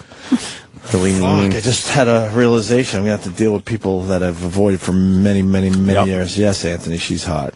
Yeah. Have you tried that one yet? No. Is she an intern? Yeah. She's a Ron Fez intern? Got it. Might as well stick around for Ron and Fez. What's her name? I think it starts with an S. Thanks. She's a That narrows it Sam? down. No, it's not Sam. I would remember that name. Got a bit of a pear shape going. No, it's a little bit of a pear shape. Come on. You know what that would look like naked? Her hair is a little blow dried. God, you guys are picky. Wow. I'm not saying I wouldn't fuck her. I've fucked a lot worse. Exactly. I've fucked some really disgusting people. Shit. Fucking Louis, man. It was great seeing you, buddy. Yeah, same here, man. Louis C.K., his new show is called Louis. It premieres next Tuesday. We haven't talked about the show in the last hour, but I'm telling you, I saw the first 4 episodes. A lot of people in Philly, all loving it. Starts next Tuesday at 11 o'clock, right after Rescue Me on FX. Please check it out and decide for yourself. At least take a peek. I think you're going to like it, though, man. A lot of our audience definitely will. I think they'll like it. Oh, hell yeah. I think the Opie and Anthony listening people will like it. And it says right here, the show revolves around Louis' hectic life as a successful stand-up comedian and newly single father raising his 2 daughters. Yeah. So, some good stuff. Great language. You get to see Louis' ass. Yeah, I got my ass in there once. Were you, the doctor's episode, which is going to do very well with Ricky Gervais, when he's staring at your cock and just beating the shit out of you? And then brings the lady in. Were you standing there completely nude, or did you have some? I had some. Did you have a sock on or something? Well, it's so the person who we had doing wardrobe then, she had a triangle of felt like you use for women. Right. So we had to kind of cull together like 2 or 3 of those, and she fucking glued them all over my dick. It was a nightmare. She didn't have a sock. That's what you're supposed to have. Put a sock on your dick. But when you would But no, I was covered up. He couldn't. I mean, I was probably not fun to look at. But my point, with what was showing, doing the frontal nudity thing, you would definitely do in front of Ricky Gervais. You wouldn't give a shit, right? Well, I wouldn't show him my cock, but you wouldn't just for the goof. I wouldn't want to show him my. Well, you cock. showed your cock on Lucky Louie. Yeah, I kind of ran through a room with my dick out. Yeah. But I wouldn't want to stand there with my cock out in front of a man, no. That is a little much. People that do that kind of thing are fucking gross to me. Okay. People that take out their dick and, like, rub it on their friend. It's like, you're fucking being gay. That really is the weirdest thing, like the party pictures where you're teabagging your sleeping that's you're friend. Fucking gay. It's like, why would you think that because he's asleep, you should put your balls in his mouth? No. That's if he was awake, would you do that? I was on a shuttle to Boston years ago, and Jay Moore happened to be on the plane. He was in his 20s then, like early 20s. He started pretty young. Yeah. And I'm sitting next to him on the plane because we knew each other, and he's sitting there in shorts, and he looks down at his crotch, and he goes, if I take out my cock, will you spit on it? Like, he just said that to be gross or whatever, and I just decided in that moment, I don't like this guy. I don't like him, and I haven't. And I know Jay, and we're kind of friends, but I can't. I still go back to that moment. I'm like, that was fucking disgusting, and fuck him, fucking fake faggot. It makes me sick. You know what? I think that's still Jay to me. I can't help it. And I have affection for him. He's a nice guy. We've all seen Jay's cock way too many times. He's one of those guys who likes to take his dick out. Yeah. Keep your fucking penis hidden. He'll pull it right out. Yeah. Birthday parties. I'm not going to fucking birthday parties. You gotta do all that shit. Birthday parties, Lou.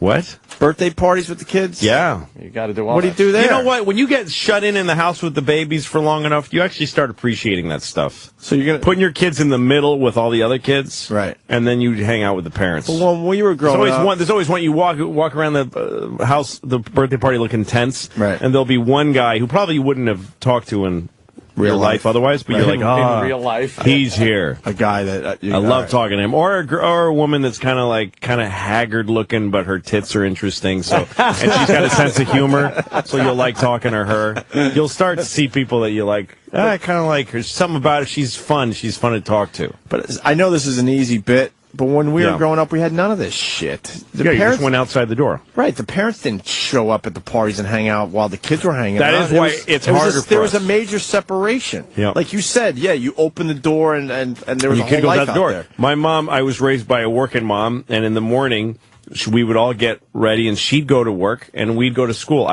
Since I was in second grade, I would walk to school by myself. Mm-hmm. She would just be like, I'll see you when I get home after dinner. Right.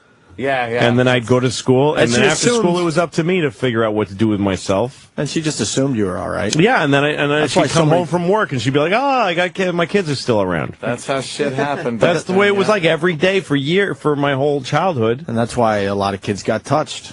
Yeah, no, it is. There was a fucking child molester in my neighborhood. Just waiting for mommy to go to work. Yeah. There's a guy named Jean Baptiste who used to drive around in a Pinto, and every kid I knew except for me, and I used to honestly feel a little unattractive that he never hit on me. You want at least to be He'd take you to, when you hit around teenage years, John Baptiste would take you to lunch. Ooh. And then he'd put his hand on your leg, and every kid had a different toleration point of how long he let him put his hand on his leg. You should have said, if I pull my cock out, will you spit on it? Exactly. It might have turned them off. Exactly. Now the kids just don't. But now you're responsible for every moment of their lives. Now you got to take them through everything. Remember your mom, would just drop you off and then go, all right, call me when you need a ride. Yeah. That's how we all grew up, right? That's the way it was. But now, no, I have kids over my house, or I take my kid to their house. And I can't imagine a day where my daughter just leaves the house unattended. I can't imagine it. I don't know how to process that. That's going to fuck you up. Yeah. I remember taking those bike rides with your friends, and 3-4 towns over, like there's nothing. Every so often, you'd go be like, "Let's take a real long fucking bike ride," and you'd go like, a couple of towns over, instead of your normal just riding your bike around the block. Go into the woods and find a dead cat or something, or something poke weird, it with a stick for a while. Retarded girl who shows her bush to people, or whatever. That's the way it was. I was growing up back then when the parents left you alone. Why does everyone know a retarded girl that used to show her bush? Yeah. Know how many times that has come up on this show? Loved doing that, I guess. I don't know. No, it's the way it was. Now people want to talk about kid parties. They want to warn me about Little League and all this other shit. Look, man, I'm only 6 weeks. I'm 6 weeks in. I'm it's a while. I'm good for now. Louis, thank you, brother. Sure, man. We'll be right back with more Best of O&A. Stay there. Hey, you guys, it's Gabriel Iglesias, and I'm taking over Raw Dog Sirius XM Comedy Hits for 4th of July weekend. You'll hear some great comedy from some of my personal favorites like Cristela Alonso, Jerry Rocha, Paul Rodriguez, and of course comedy from my shows too. Don't you like any white people? Yes, I do. So don't forget, you guys, you're going to get your Bill Burr on too. It's a Fluffy Takeover weekend. This weekend on Raw Dog Sirius XM Comedy Hits 99. The Fluffy movie starring Gabriel Iglesias. All new material, non-stop laughs. Only in movie theaters July 25th. Miss today's Opie and Anthony show? I gotta check my underwear for skid marks. Live radio at its best. Or want to hear your favorite interviews all over again? This show got me in trouble. Of course it did. Check out the Opie and Anthony show on demand. I only get up early for you guys. I quite like the casual nature of this show. Available online or on the SiriusXM app. Monkey time. I keep going. That was terrible radio. Go to SiriusXM.com/on-demand for details. The Opie and Anthony channel. All Opie, all Anthony, all the time. It's real. How much time a week do you spend watching TV? More than you probably should? What if you could cut back just a fraction of that time to do something that could change your life, like learn another language? If learning a language appeals to you, you're listening to this station at the perfect time, because Rosetta Stone is celebrating its Language for Life event with a life-changing offer. We're offering every caller an absolutely free demo. Yes, a free demo. To try your free demo now, you must call 1-800-996-1106. With Rosetta Stone, nothing stands in your way to learning a new language. No books, rote memorization, or boring drills. Quite simply, it's the fastest, easiest way to learn a new language, guaranteed. There's never been a better time to get started. Participate in the Language for Life event with a free demo from Rosetta Stone. Call 1-800-996-1106. For your free demo, call 1-800-996-1106. 1-800-996-1106. Guys, are you running out of steam by midday? Have you lost that performance edge? It could be low testosterone, because as you age, your testosterone levels fall by 1 to 2% every year, gradually robbing you of your stamina, lean physique, and vitality. Fight back with Troxafen. Its uniquely thermogenic blend is specially formulated to help guys increase strength and muscle mass, and help kick your love life into high gear. You can't turn back the clock, but you can fight the effects of it with super thermogenic Troxafen. Blended with proven ingredients, Troxafen can help fill your testosterone fuel tank to healthy levels. Don't let low T keep you from being the guy you know you are. Troxafen is available at GNC, but right now you can try our most powerful testosterone booster at StopLowT.com. For a limited time, get 2 bottles free with your qualified order. This free offer won't last, so go to StopLowT.com. StopLowT.com. These statements have not been evaluated by the FDA. This product is not intended to diagnose, treat, cure, or prevent any disease. Summer is here, and nothing looks better than tan skin and white teeth. And if you want to have whiter teeth in 5 minutes, then try clinically proven Power Swabs. Power Swabs whitens teeth on average 2 shades in 5 minutes and 6 shades in 7 days. Call to whiten your teeth in 5 minutes, risk-free. 1-800-925-2393. That's 1-800-925-2393. 1-800-925-2393. Thursday, July 17th on USA Network. When you need medical attention. She needs to go to a hospital immediately. Without the attention. Please, this is an emergency. 20 grand, cash. Call Will P. Rush, at your service. Not a shrink, not a lawyer, not a priest. We don't scream, we don't discriminate, we don't judge. Treat people who pay. You are still human. You know that, right? It is so cute that you think that. Rush, a new original drama series. Premieres Thursday, July 17th, 9, 8 Central. Only on USA Network. A public smoking announcement from new Zoom e-cigs. We are here to spread the word about overcrowded smoking prisons. In airports across the land, smokers are unjustly detained in glass cages filled with eye-watering smoke on display for all to see. We say no more time in the smoky pokey. With Zoom e-cigs, there's no smoke, no smell, just flavor so bold you won't believe it's an e-cig. Together, we can free our flavor. Flavor beats fire at zoomecigs.com. It's the best of Opie and Anthony. Opie and Anthony. Yeah. As we were going to break, got some news. Glad SiriusXM is taking care of the very important issues that face us every day here, Anthony. Yeah, I know. Thank God. I was talking about Pop-Tarts. Yep. So I was thinking, you know what? Today's the day where I need some nice toasted Pop-Tarts. Yummy. I go brown sugar cinnamon, Anthony, without the frosting. Wonderful. That's my Pop-Tart of choice. Everyone has their Pop-Tart of choice. And I was informed by Kenny, who usually does these ridiculous tasks for the show, that I can't have any toasted Pop-Tarts anymore. Now, what is the problem with toasted Pop-Tarts? I've been having toasted Pop-Tarts. We've been in this building, what, well over a year now, I guess? Year and 3 months, maybe, something like that. Are you afraid? Are they afraid the talent might burn their tongues and not be able to broadcast? Is that what it is? It's got to be something reasonable.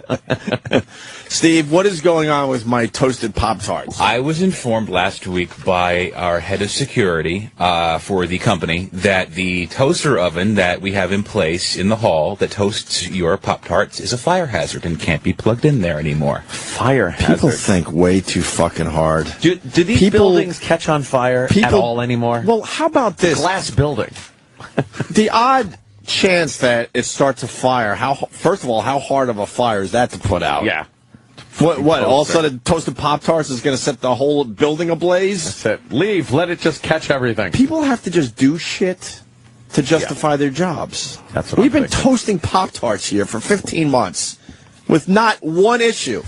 I don't even think we had a little smoke coming from the toaster, and where maybe a piece of the Pop-Tart broke off. And you know how that burns up at the bottom of the toaster? Like crazy. I don't even think we had that incident in 15 fucking months. Because everything smelled delicious. So what, we had to get rid of our toaster? Well, it's not gotten rid of. It's just in the office now, not plugged in and not functional. Well, you might as well throw it out the fucking window. What good is it if we can't plug it in? That could hurt somebody. What is this place doing? The Pop-Tart toaster. Can I make this announcement again? We have the easiest fucking jobs in the world. Stop trying to make them harder. This is the easiest fucking job. Stop trying to make it so fucking complicated. Yesterday, Jimmy wants a little Wi-Fi. It turns out there's a whole fucking thing that they do with their Wi-Fi here. Right, which may be fixed now. We'll see. Maybe fixed. Maybe that one will be fixed. I want to know workplace toaster fire stats because it can't really be that high. There actually was a fire in right. It was actually within 2 blocks of here. It was in 1977. Somebody was taking a bath and they plugged in their toaster and there was a fire. Yes, I remember that. Tragic. You know how ridiculous that is that we can't toast Pop-Tarts in the morning now to make our jobs just a little easier? And the delicious wafting smell of a toasted Pop-Tart fills the room with joy. It just makes everyone a little happier. Yes! A little happier. I'll see if there's an alternate location that we can plug said toaster Yeah, into. where's the asbestos room? You know what? Follow this through. Mesothelioma suite that we can plug this fucking thing in. I think what happens in workplaces, you hire people, and then they realize their job means nothing. Yeah. So then they have to justify their job. You know someone like this at your workplace. Yeah. So all of a sudden all they do is walk around looking for something that could maybe be a problem one time in the next 100 years. You think he jotted down on his log sheet?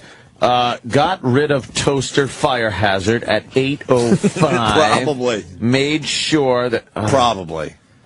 unbelievable. Usually these things, given who told me this and given how often he's seen the thing, probably somebody else complained. Oh, guaranteed. And that's why he Yeah, had to who was the say it. douchebag that complained? That's what I would like to know. Again, as it is with corporations, and this is all of them, nobody just says anything. Right. They snivel. We've been trained as a country to be worms. Like, everyone goes behind each other's back to hear they have a toaster plugged in. Could you go talk to them? Yeah, right. It's just a culture of worms. Find out who complained about our You'll never lousy, find out, stupid dude. I don't think I'll find toaster. out. You'll never find The out. guy who told me it was a fire hazard has never ever. It's not ever a been. fire hazard. It's a toaster. It ain't security. He don't care. Yeah. Believe me. He doesn't give a How, tell me how that's a fire hazard. I have tell no me. idea. A toaster in 2010 is not going to fucking start a fire. You could burn the isn't. fuck out of the Pop-Tart, and guess what? It's not going to start a fire on this floor. Might get a little smoky A for a couple circuit breaker seconds. would blow. It might get smoky. Yeah, it's not going to burst into flames. What the fuck is it? An old cloth cord from 1950? Right. That's going to short Well, circuit. then you get assholes like this. Go ahead, Paul. Go ahead. Make your What did I stupid do? point. I find it funny that I have to work on a roof in 100-degree weather, and your job's hard when you can't toast a Pop-Tart. Hey, asshole, I said we have the easiest jobs in the world. Did you hear that Did part? you hear that part? I said that. love you. All right. Fall off the roof. Fall off the roof! Thank you, Anthony, for sticking up for me for once. I really appreciate it. It's kind of nice to be on the same team again. Thank My you. God. No, I'm talking about we all deal with this shit. Yeah.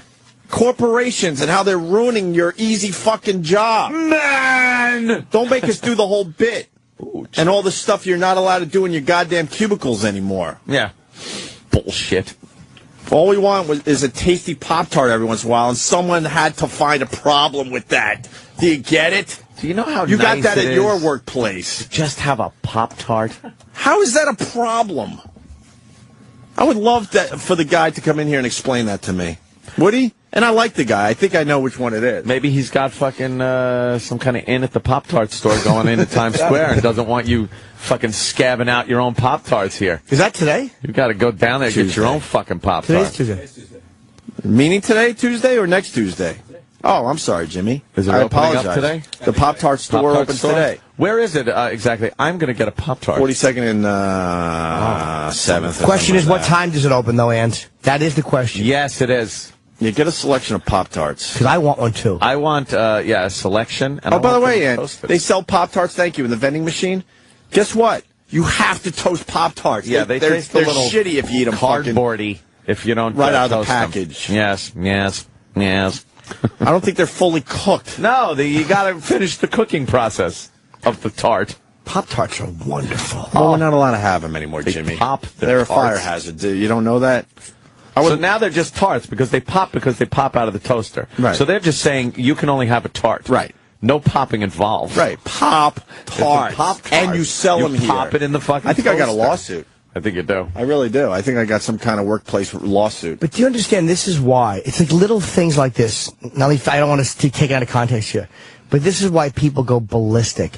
It's not Pop-Tarts with Dave Mustaine. It's the ridiculousness of the workplace. Workplace. I hate that term. Workplace. But the work environment has become such a fucking culture of no, you can't do that. You're going to get in trouble. Right. It's fucking any individuality, anything that you're just going to do for yourself is frowned upon. Not allowed. Thank you. That's why I want to bring this up. I don't part of the collective. Guess what? I'll survive without a fucking Pop-Tart, but it's a bigger issue. I've been watching this shit happen in radio for a long fucking time, and it's getting completely ridiculous that now they're taking toasters out of a lousy glass office, by the way. Yeah. It's glass. A glass fucking office because someone feels like they got to justify their job. It's not a fire hazard. I don't agree with that in the workplace. I don't agree with that in the workplace. Right. Thank you, Jimmy. Thank you. Gervais. It's all they're built on is saying no, no. Yeah. And I'm going to tell you something. Why are we trying to make each other so goddamn miserable? Most people's jobs, including ours, you could do it in half the fucking time, okay? So people have a lot of time to kill at work, and now you make them miserable. That time with that killing of time, they would check their fucking Facebook, so you're not allowed to really check your Facebooks at work anymore. No. You would pinch a hiney of a broad walking by. You know how many man hours are being lost? Man hours in the workplace? No man hours are being lost. Most people could do their jobs in half the fucking time, but someone feels like, well, if I'm going to pay you such and such, you better be here from 9 to 5. Why, if the guy could do his job in 4 hours? Why does he have to be there from 9 to 5? Find something else to do. It's because everyone is emasculated, and the women too. Everybody has no power over anything. Everybody is a completely powerless nothing. So what they do is, in the little places they're allowed to exercise power, they do. The offices have become patrolled by a bunch of people who are traffic cops, wannabes. Like, they want to have some kind of influence. Right. And they don't know when to say, it's all right. They never know when to say, you know what, that's all right. You know what I ask all the time? I ask, is it good for the company? Oh, very That's what I ask. Is it good for the company? Not the office, no, right? Where is it? Office space. Even yesterday, like when I went out for that guitar, right, coming back in, the guy at the lobby, like the security guy, had to let me know that, what I was carrying was considered freight, but he was going to give me a free pass this time. What a guy. A guitar? Isn't he a great guy? Because he needed to be able to exercise that power, because that's the only power that he has. So he had to exercise it. Remember our old building? If you're walking out with a big box of your own fucking stuff, that was a major problem. Freight. And they wouldn't allow you to walk past the fucking security guy with a box of your own shit. Got to be the freight elevator. That is why people, like, again, we're getting to this flight attendant, but it's like what happens is that's what happens. A lot of people snap with a gun. A lot of people don't snap violently. They just yell and scream and walk out. You get told no constantly by people who really love telling you no, and they won't admit they love telling you no because they're just fucking pussies. Yeah. It's so irritating. So I know when someone's telling me no because they have to, and when they're enjoying it, and when they want it. You know Most the difference. Most of the time they do it because they're enjoying it. They're on a little power trip. But can't post Pop-Tarts. It's like that guy. Like, he didn't have to say it. Like, if he was going to let me through, he just didn't even have to say it. He could have just let me through. Exactly. But he had to let me know. He's doing you a favor, Danny. Sure. Now you owe him something. Yeah, he let you through, so he doesn't have to say anything. He just could have just let you through, but he had to say, by the way, that's considered freight, but I'm going to be a good guy. God forbid you forget your security badge around here. Ideas. I look at the guy, I'm like, you see me every fucking day. Obviously, those guys in the morning are the worst. Obviously, it's 5 in the morning. No one's thinking straight. I forgot my badge at home. And then you have to go through this whole thing. They got to sign you in, and it's unbelievable. I just say good morning, and then I beep my badge, and I walk No, I'm saying through. If you forget your badge. Oh! Ooh. Don't forget your badge. No, it's always on my bag. You'll be late for the show because it takes a good 15 or 20 minutes to get in the system, even though they see you every fucking day. Oh, fuck that. Instead of just saying, okay, I see you every day, obviously, you're not fired, you just forgot your badge at home, no problem, make sure you have it tomorrow. That's the end of conversation. Never. Where's Kenny? I want to know more about the toaster. Kenny's a security guy. I want to see what this is all about. Kenny, please speak freely because we're asking you for the radio show. Great toaster controversy going on. Yeah, what do you know about What do you know? What's the word on the street? What's the word in the fucking lunchroom? I only have second-hand information because I was told by the executive producer the toaster dilemma. Yeah, let it be known that he gets half his shit wrong. So, where is he? Did Steve talk on the air yet or no? Yeah, he did, Jimmy. How funny is that? Jimmy doesn't even know. He was right next to you talking about the toaster thing 5 minutes ago. He couldn't have been more than 2 feet away from you. I'm sorry. Oh my God. Dude, I really... That is fantastic, because what he said was that unimportant. I don't know why, but I feel rage, and I felt rage since Danny started talking about his situation. Like, I'm so fucking angry, and none of this affects me. I'm reading this thing about Islam. It's none of my fucking business. I don't deal with these savages fucking beating and shooting women in the head for being pregnant. I didn't get shot down for a fucking thing, but I'm enraged. So angry at it. All right, hold on. I hear you. The phones are lit. Kenny's standing by. Matt in Ohio. I don't want to lose Matt's thought on this. Go ahead, Matt. Hey, guys. I just wanted to agree with Jimmy when he said we live in a world of worms or whatever he said, or offices are full of worms. It's like that Glenn Ross quote. I think it was Al Pacino said, yeah! I can't see over my desk. Men. What did he say? Yeah, what's Ricky Roma? We are not in a world of men.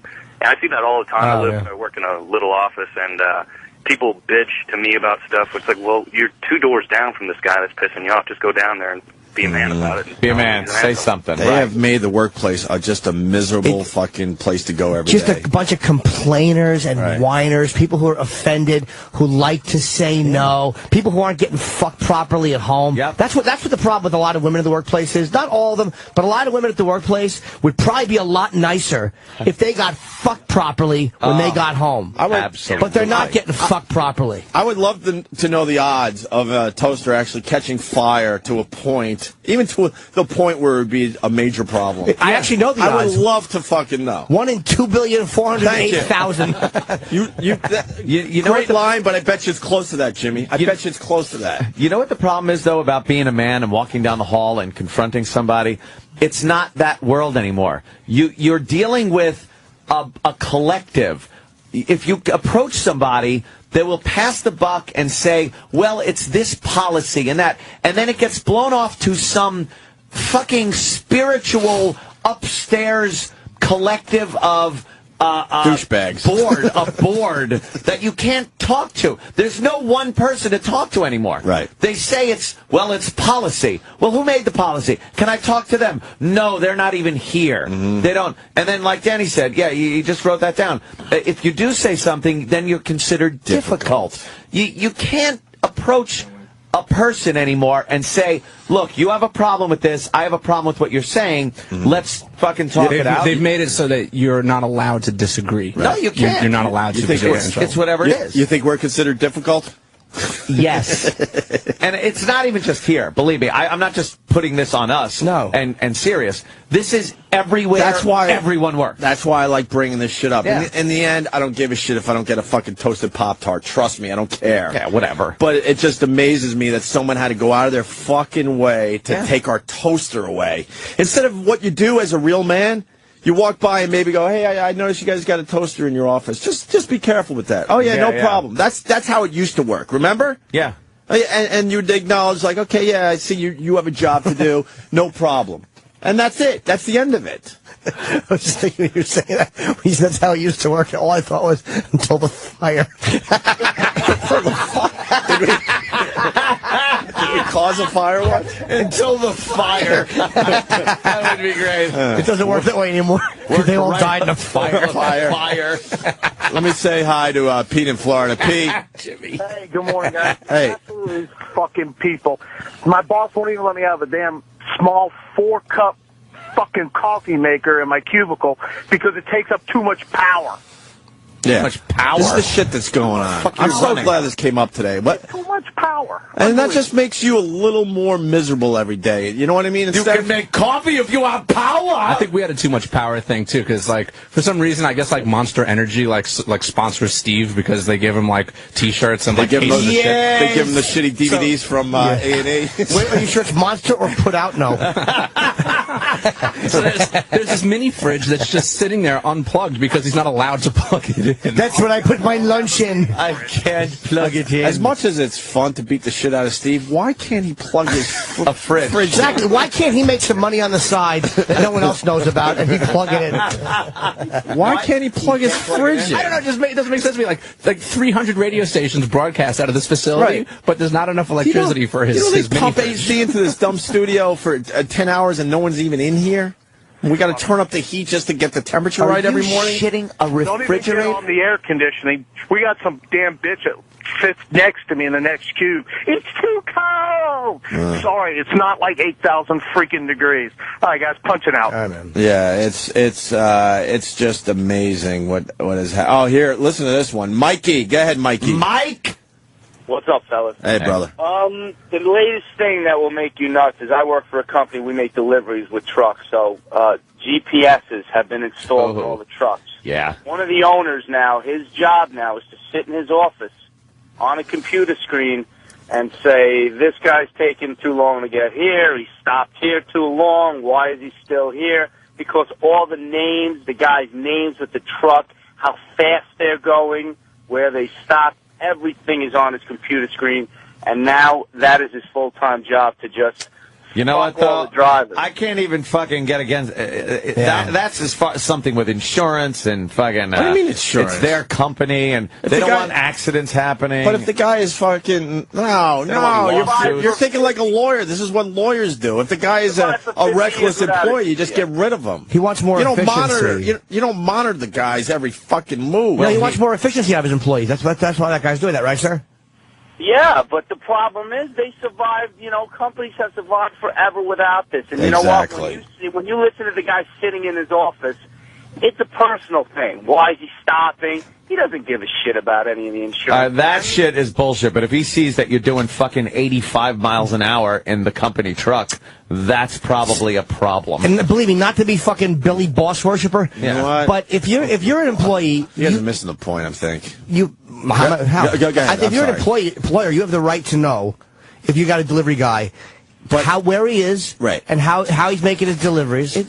There's lines. It's always put into place, seeming like they're doing the right thing, but I guarantee this fucking asshole is beating the shit out of him because he's 3 miles over the speed limit. I don't doubt it. And stopped at a fucking Dunkin' Donuts to get a cup of coffee. Why'd you stop at fucking Dunkin' Donuts? There's a line, though. There's a line between... But that's the problem, is what I want to get into it. They always take it too fucking far. You're right. Right. But there is a line. I understand why they would put something like this in place. Yeah. Sorry, Ann. There is a line, though. No, that all right, this is okay, this isn't. You don't just wipe everything out. Right. Nothing's okay. That's our company policy. We're dealing with the same thing with the fucking toaster. Stupid toaster, exactly. If we had a fucking flamethrower in there, right, I could understand them having a problem. Right. It's a toaster. On paper, I say, well, all right, you got to make sure there's no fire hazards around the fucking workplace, of course. But we're talking about a fucking toaster that toasts Pop-Tarts. Was it under kindling like you got wood? a new bit with that flamethrower with the Pop-Tart, Yeah. What's that, sir?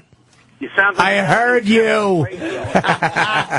My Can't believe you walked into that. My point is that a lot of this stuff is put in place with good intentions. I get that. I get why employers do that. But then you got the douchebags that are running the new technology that have to do the power trip thing that you mentioned, Jimmy. Yep. Drives me and take nuts. it way too fucking far. This guy got written up because he had the wrong shoes at work. How do you get written up for not having the right shoes? Exactly. Neil Armstrong, you're on the air. All right, that would be plausible. Steve in Vegas. Steve. I had the wrong shoes. They didn't match my purse. I'm not allowed to wear high heels. Yes, I was wearing the wrong colored shoes after Labor Day. Labor Day has nothing to do with me. I put forth no labor, although I look like I'm going into it. Steve in Vegas. Sorry, Steve. Jesus. What did he do to you? A lot of labor jokes. You got lazy, fat, and gay all in one fucking swap. Steve, go ahead. All right. I've been working for this company for about 2 years. I'm a good employee. I was in a rush one day. I left the house wearing the wrong kind of shoes. I got to work. I had, just like an office space, 4 managers come up to me, tell me what I did wrong, and at the end of the day, I had a write-up waiting for me. Now, why did you forget your TPS shoes? reports. And what do you do where the shoes matter? I'm a bartender. I was just in a rush that morning. I accidentally put on my sneakers as opposed to my work shoes. And it's so who cares? It's one of those fucking things that obviously it happens, but who cares? The guys had to go out of their way to bust your. Is someone going to sit at that bar and look at your sneakers and get up and go, "I'm not drinking here"? No, we look at cleavage. No. Do you have nice cleavage? Yeah. What are you doing tending bar anyway? There should be a hot girl. Fuck you and your cock. Do you bartend at a gay bar? No, if I did, I'd be making much more money, though. Oh, sexy. Funny now. All right, brother. Let's go to Steve in Jersey. Steve. Yeah. Hey, how you doing? Oh, we got a Mythbusters thing coming up. This is a good topic right now. Let's keep with this. Steve, go. Yeah, I got a boss at a company where I used to work who created all the policies, a small company, and then he would quote when, for instance, you had to take your vacation day as a week, not individual days. And I'd say, well, why? Oh, it's company policy. I said, you are the company. You created the policy. You can change you're this. the company. Nope, it's company policy. Is there anything worse than hearing, I'm sorry, that's company policy? And that's that vague thing you were talking about, Anthony. You can't confront company policy. Right. It's because the guy who made it doesn't want to have a discussion. It's like, because most of them are dummies. Policy. Most of them are dummies. Yeah. They're not, their logic is terrible. So if you sit down with them and you go, what about this and this? And you don't even have to yell at them. They fall apart. Because they're morons. Right. Right. And instead of being made to look stupid, they just go out to company policy. Company policy, unfucking negotiable. Now, we're going to get back to our toaster, but first, Eric has a little Mythbusters observation. Ooh. Eric in Georgia. Hey, good morning, guys. You guys are missing the point. No, I'm just kidding. Oh, damn it. Hey, I was thinking that was about horrible, just kidding. And I was watching Mythbusters this weekend, and they were out in the desert shooting a propane cylinder with a 30-06 and couldn't get a flame. Yeah, they couldn't get a flame. And we can't toast Pop-Tarts. Can't toast Pop-Tarts. Because that's a fire hazard. And when you want to stay online, of course, that doesn't get fixed. Anyone that was asking about the Wi-Fi update? Yes. What happens? Booted again. Jimmy got the new codes to put in so he could stay on the network. No new codes. Oh, well, whatever it was. Just they should have fixed something. Yeah, they should have fixed something. And you got knocked off again, did you? Yeah. Yeah, thanks. Yeah. Why wouldn't I? Let's go to Alex in Brooklyn. Alex. Hey, guys. How you doing? Hey, Alex. Yeah, I had a place I used to work at, and they used to be real Nazis about time. You'd get in the morning, and you'd have to walk straight to your desk. You couldn't even go to the kitchen and get any coffee. And, like, for example, when you had to go to the bathroom, we had this little application. You actually had to time your login. And actually, one time, I came into work with a really upset stomach, and I took a long time in the bathroom. My help desk manager actually came to me and was like, hey, spent a little bit of time there in the bathroom, you know, what was going on. He started asking about my fucking shit. So, after a while, I was just like, fuck this place. I ended up quitting anyway. What kind of job was that? Were they keeping track of how long you're in the bathroom? In a toity. He made German films. Support job. I basically answered phone calls and helped people with their computers. Yeah, there used to be a big problem if you walked into the bathroom at this other place I worked with a newspaper. They were fucking they'd look for you because they knew you were going to spend more time taking a shit if you had a newspaper. Because you're going to, peruse the stories. Right. They want you in and out. Right. Here, listen to what happened to this fucking guy. We're almost done, I guess. Ray in New York. Ray. Oh, you can call me Ray. Right. But you brought it up. I know. Okay. I get mad at myself. I know you're right, Anthony. Shut up. You didn't have to get mad there. You just didn't. If you didn't bring it up, you wouldn't be mad at yourself. It's very confusing. I know. Right. I'm an idiot. Right. I was at work the other day, and my girlfriend just got into an accident. She texted me letting me know. Is she okay? Yeah, she was okay. What happened? Where'd the whore hit? She just got into a fender bender, and it was some black lady. She drove off, hit and run. Oh no. So I was at work, and I called her. I was like making sure she was okay, and my boss sees me, and he just gives me this dirty look, and so then next day he calls me up to his office, and is like, all right, there's a no phone policy here. I'm gonna have to write you up, and yeah, I got written up. It was bullshit. You told him your girlfriend had an accident? What's that? Did you tell him that your girlfriend got in an accident and he didn't care? Yeah, I told him that, and that's just horseshit. I know. That's just horseshit. As a boss, you realize, okay, obviously, you want to make sure his fucking loved one wasn't beheaded in a goddamn car accident. Extenuating. All right, well, Kenny, back to you, the toaster. What have you heard by secondhand information? I have really nothing to add to the story. All right. But one side note. Remember that thought. That rules. One side note, I was once told by a company executive not to stir things up on the air. Stir things up. It's our radio show. Wait, someone told you? This is why I can't work with those guys. They don't even understand how a radio show Someone works. told you not to stir things up? Or on the... Did they say on the air? Yes, on the air. They said, come see that executive, and they'll take care of things. Don't stir things up on the air. People love this shit. So if you're fucking up and we bring it to everyone else's attention on our show, they love it. Wow. because they can relate to that. That's mind-boggling. It really is mind-boggling. They actually told you not to stir shit up on the air. Yes, and I'm a about good stuff company that's going man. on around here. I'm a good company man. I want my contract renewed in 2 months. You're a good company man. Yes. You're a regular good man. Yes. Do you realize bringing up the toaster thing just gave us a half-hour radio, and then all these people out there are relating to the horseshit Nah, they but you deal should with? take care of that behind the scenes. Are you fucking kidding me? This is why I could just you don't have the skill set. Politely, I will say hi, thank you. Can you burn the latest fucking Silver Sun pickup CD for me? Thank you. Have a nice day. That's the relationship I want with you, because you guys don't get this. I don't even know who you're talking about. And I know exactly who he's talking that's about. That's annoying. That someone would tell you how to behave on the air. Don't stir shit, shit up on the air. No place. It's about giving an interesting radio show. How about we tell you how to act in your office? Don't sit there. Well, don't be so harsh, Ed. Yeah, that's what I'm saying. Don't sit in that chair. Move it. Move your desk. If we don't stir shit up on the air, we have no radio show. Look at the phones. Everyone deals with this shit at work. They're lit. Everyone deals with this. They're lit. Wow. I know somebody. If you're that sensitive, you shouldn't be working for this channel. Work for a music channel. They're not going to fucking beat you up for being someone that might not have a skill set for this type of fucking format. I know somebody in a past life at another job that used to walk around the precinct with papers in their hands just to look like he was doing something. Yeah, of course. Was that called Kenny? I don't know. I don't know.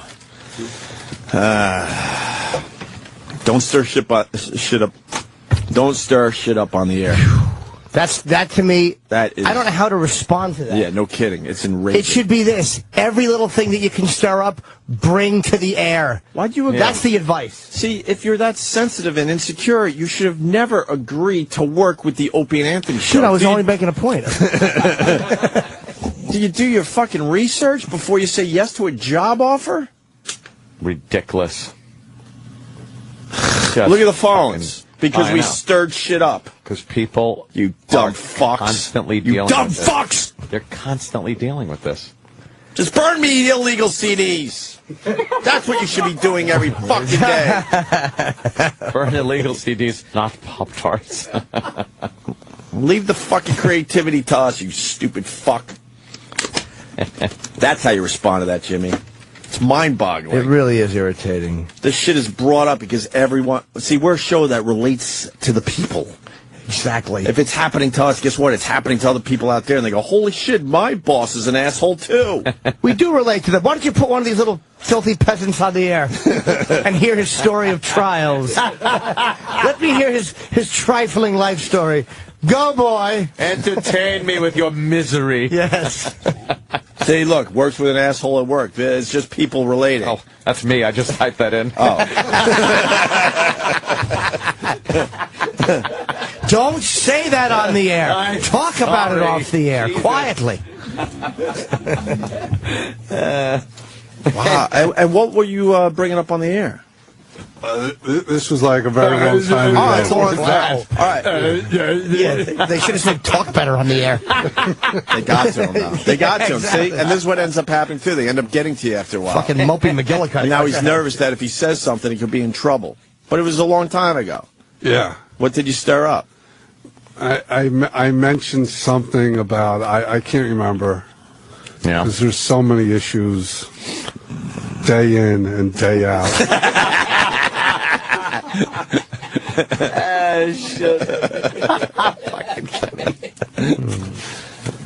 How about these idiots down the hall get my fucking toaster back?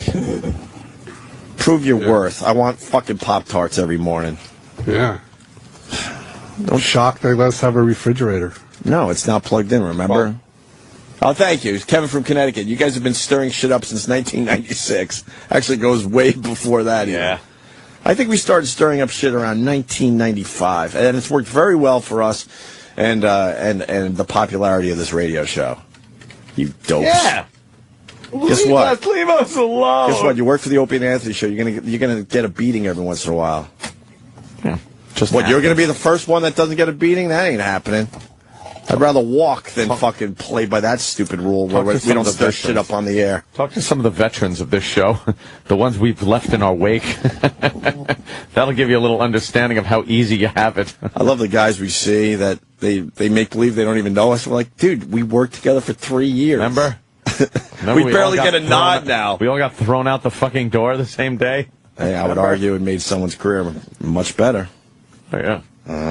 So don't be that bitter toward us. It's the Opie and Anthony Show's Best of O&A. We'll be right back. Don't go anywhere. Ideas come when people of different backgrounds get together. I'm Carrie Peltz. Join me as we take you inside the 2014 Aspen Ideas Festival with guest speakers Tony Blair, Robert De Niro, Sally Krawcheck, and more, discussing the ideas and issues that challenge our times. Building American jobs. Renewable energy. How we will feed 9 billion people. The Carrie Peltz Show at the Aspen Ideas Festival throughout the week on Sirius XM Stars 106 or listen on the Sirius XM app. If you're in the market for a fantastic franchising opportunity, one that is redefining the earnings potential of one of the longest-standing business models out there, Retro Fitness gyms are great investment opportunities. Do I need to work inside my gym? I already have a job, and I'm really looking for an investment opportunity. Retro Fitness is a manager-driven model. They'll train your full-time manager to run your club, and they provide all the proven systems and tools designed to keep you in the driver's seat. I'm looking for something turnkey. From real estate site search, construction, and project management to club operations, training, and marketing, Retro Fitness has been value engineered to help you jump from startup to profitability as quickly as possible. I'm looking for something that's hot right now. There's a huge demand for high-value, low-cost gym memberships, and Retro Fitness has over 100 gyms open already. With a proven brand like Retro Fitness, you're poised to meet the burgeoning demand immediately. Let's go Retro! Get started building your own gym empire today with a Retro Fitness franchise. Details at retrofranchising.com or call 201-867-5309. Have you ever wondered how you could make a difference in someone's life? What if you could help hundreds or even thousands of children? You might think it impossible, but it's within your reach. Right now, today, students in the U.S. rank 32nd in world math skills. It's time for our children to catch up.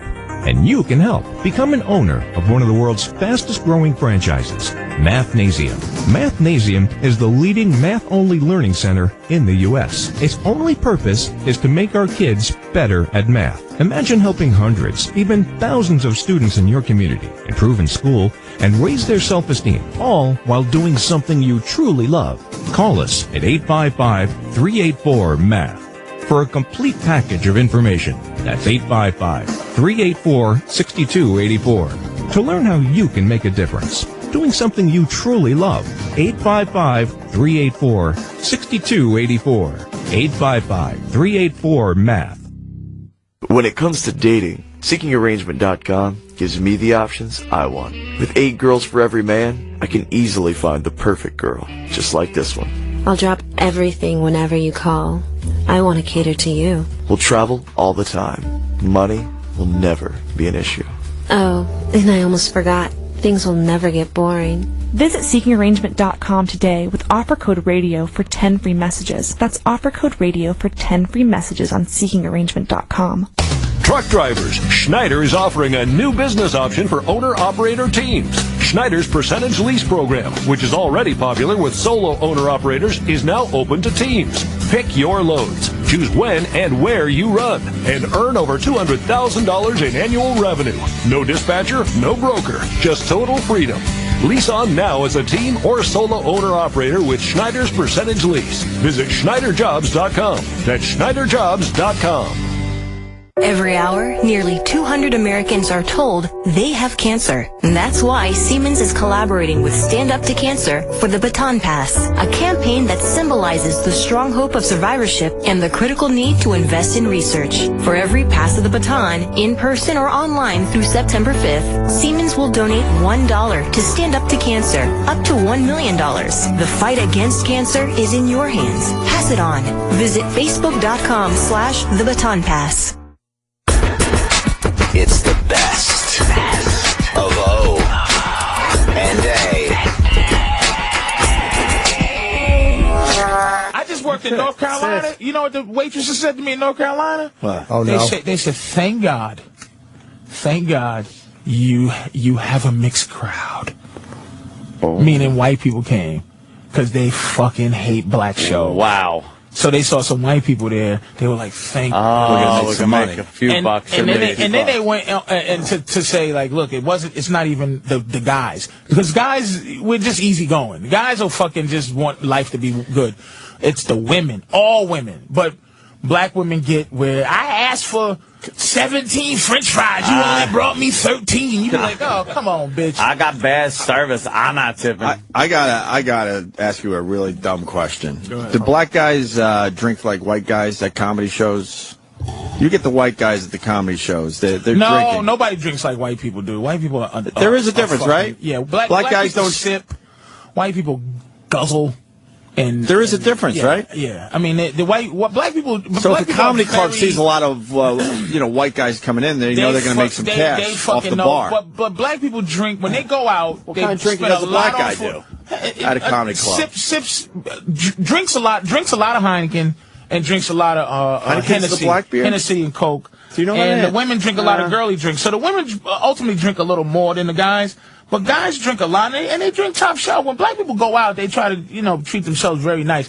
But white people drink shots, and they get drunk. You know what I'm saying? Black people do get drunk, but we become drunk. White people are, like, immediately to go somewhere, they got to be drunk. White people are drunks. Let's be honest. It's just a different culture with drinking. We got to deal with the crime. It's not. You know what it is? Someone way to get through it. That's even more depressing that black people act that way sober. Drinking away your sorrows. We don't have as much fun doing things. Like, we don't have fun drinking. Drinking is it's a process. Yeah, and white people have fun. It's a process, right? White people are a lot of fun. That's one thing I tell black people. White people are a lot of fun. White people do a lot sexually, a lot of fun. Black people love fucking, but it's fucking. It's like if you watch it's like, I got buddies, white buddies like, oh dude, I put a baseball bat in her asshole. It's like, what? But it's like funny. And they'll send you a picture and go, look at the culprit in the corner. So it's the girl's smiling, but he really showing me the baseball bat and the bitch that he shoved her. And it's fun. But black women, they love fucking, but it's not a lot of baseball bats. There's got to be a little respect. Not a lot of peeing. There's respect. A lot of fun. Not a lot of no fun. smacking, no choking and shit. It's like that. You ain't spanking her hiney. I saw a porno and the bitch was like, don't be trying to throw me around. Oh, really? Can you spank a black girl's hiney? You can if you're just being forceful. If you like, bam, she don't do that. There was a time I used to do a lot of when I was really getting deviant in my day. I used to. Once you figure out certain things, you learn how to, you get into the little spit thing, you know what I mean? Like, I just like girls something about girls doing things they ain't supposed to be doing really sexy. So, I used to just spit on my face, and no, I can't. I said, do it, go ahead, do it. So then I'll just spit on their face, but like on the cheek. Oh, shit. On the cheek, and then I'll just lick it off. And once that happened, you can feel her filth coming along. Her filth is coming alive. You can feel that she's just like, oh my God, what just happened? Now she's just once girls get opened up to that filthy thing, it's that is such a beautiful fucking thing. Matter, Jimmy, you don't like that? Not the licking it off part. But that's just it helps him with the dignity part. Patrice just grossed out Jimmy for the first time. I'm a guy, though. Picture a guy spitting in someone's face. You said the girl spitting your face didn't bother me. Right, but a guy spitting in someone's face, I'm like, hey. All right. So, I wouldn't like that. Blacks don't drink because they end up shooting each other. No. We shoot each other sober, dude. That's at the block party. That's clarity. That's at a block party. Shooting is a weed thing. Oh, fuck. Chris and Houston. I knew it would get to this point. Go ahead, Chris. Jesus. Hey, Patrice is full of crap. The blacks sip on the drinks because they don't want to buy extra drinks, man. You sound rich. Like, stop. Yeah. Like, it's a cultural thing. It's not a money thing. It's just we don't guzzle drinks because we don't drink to get drunk. It's social. It's just a social thing. White people drink to get, some white people drink to get drunk. You never see black people playing the game where there's a fucking funnel and a hose in a bitch's mouth. Like, it doesn't happen. That's why I asked you the question. It seems to... Drink!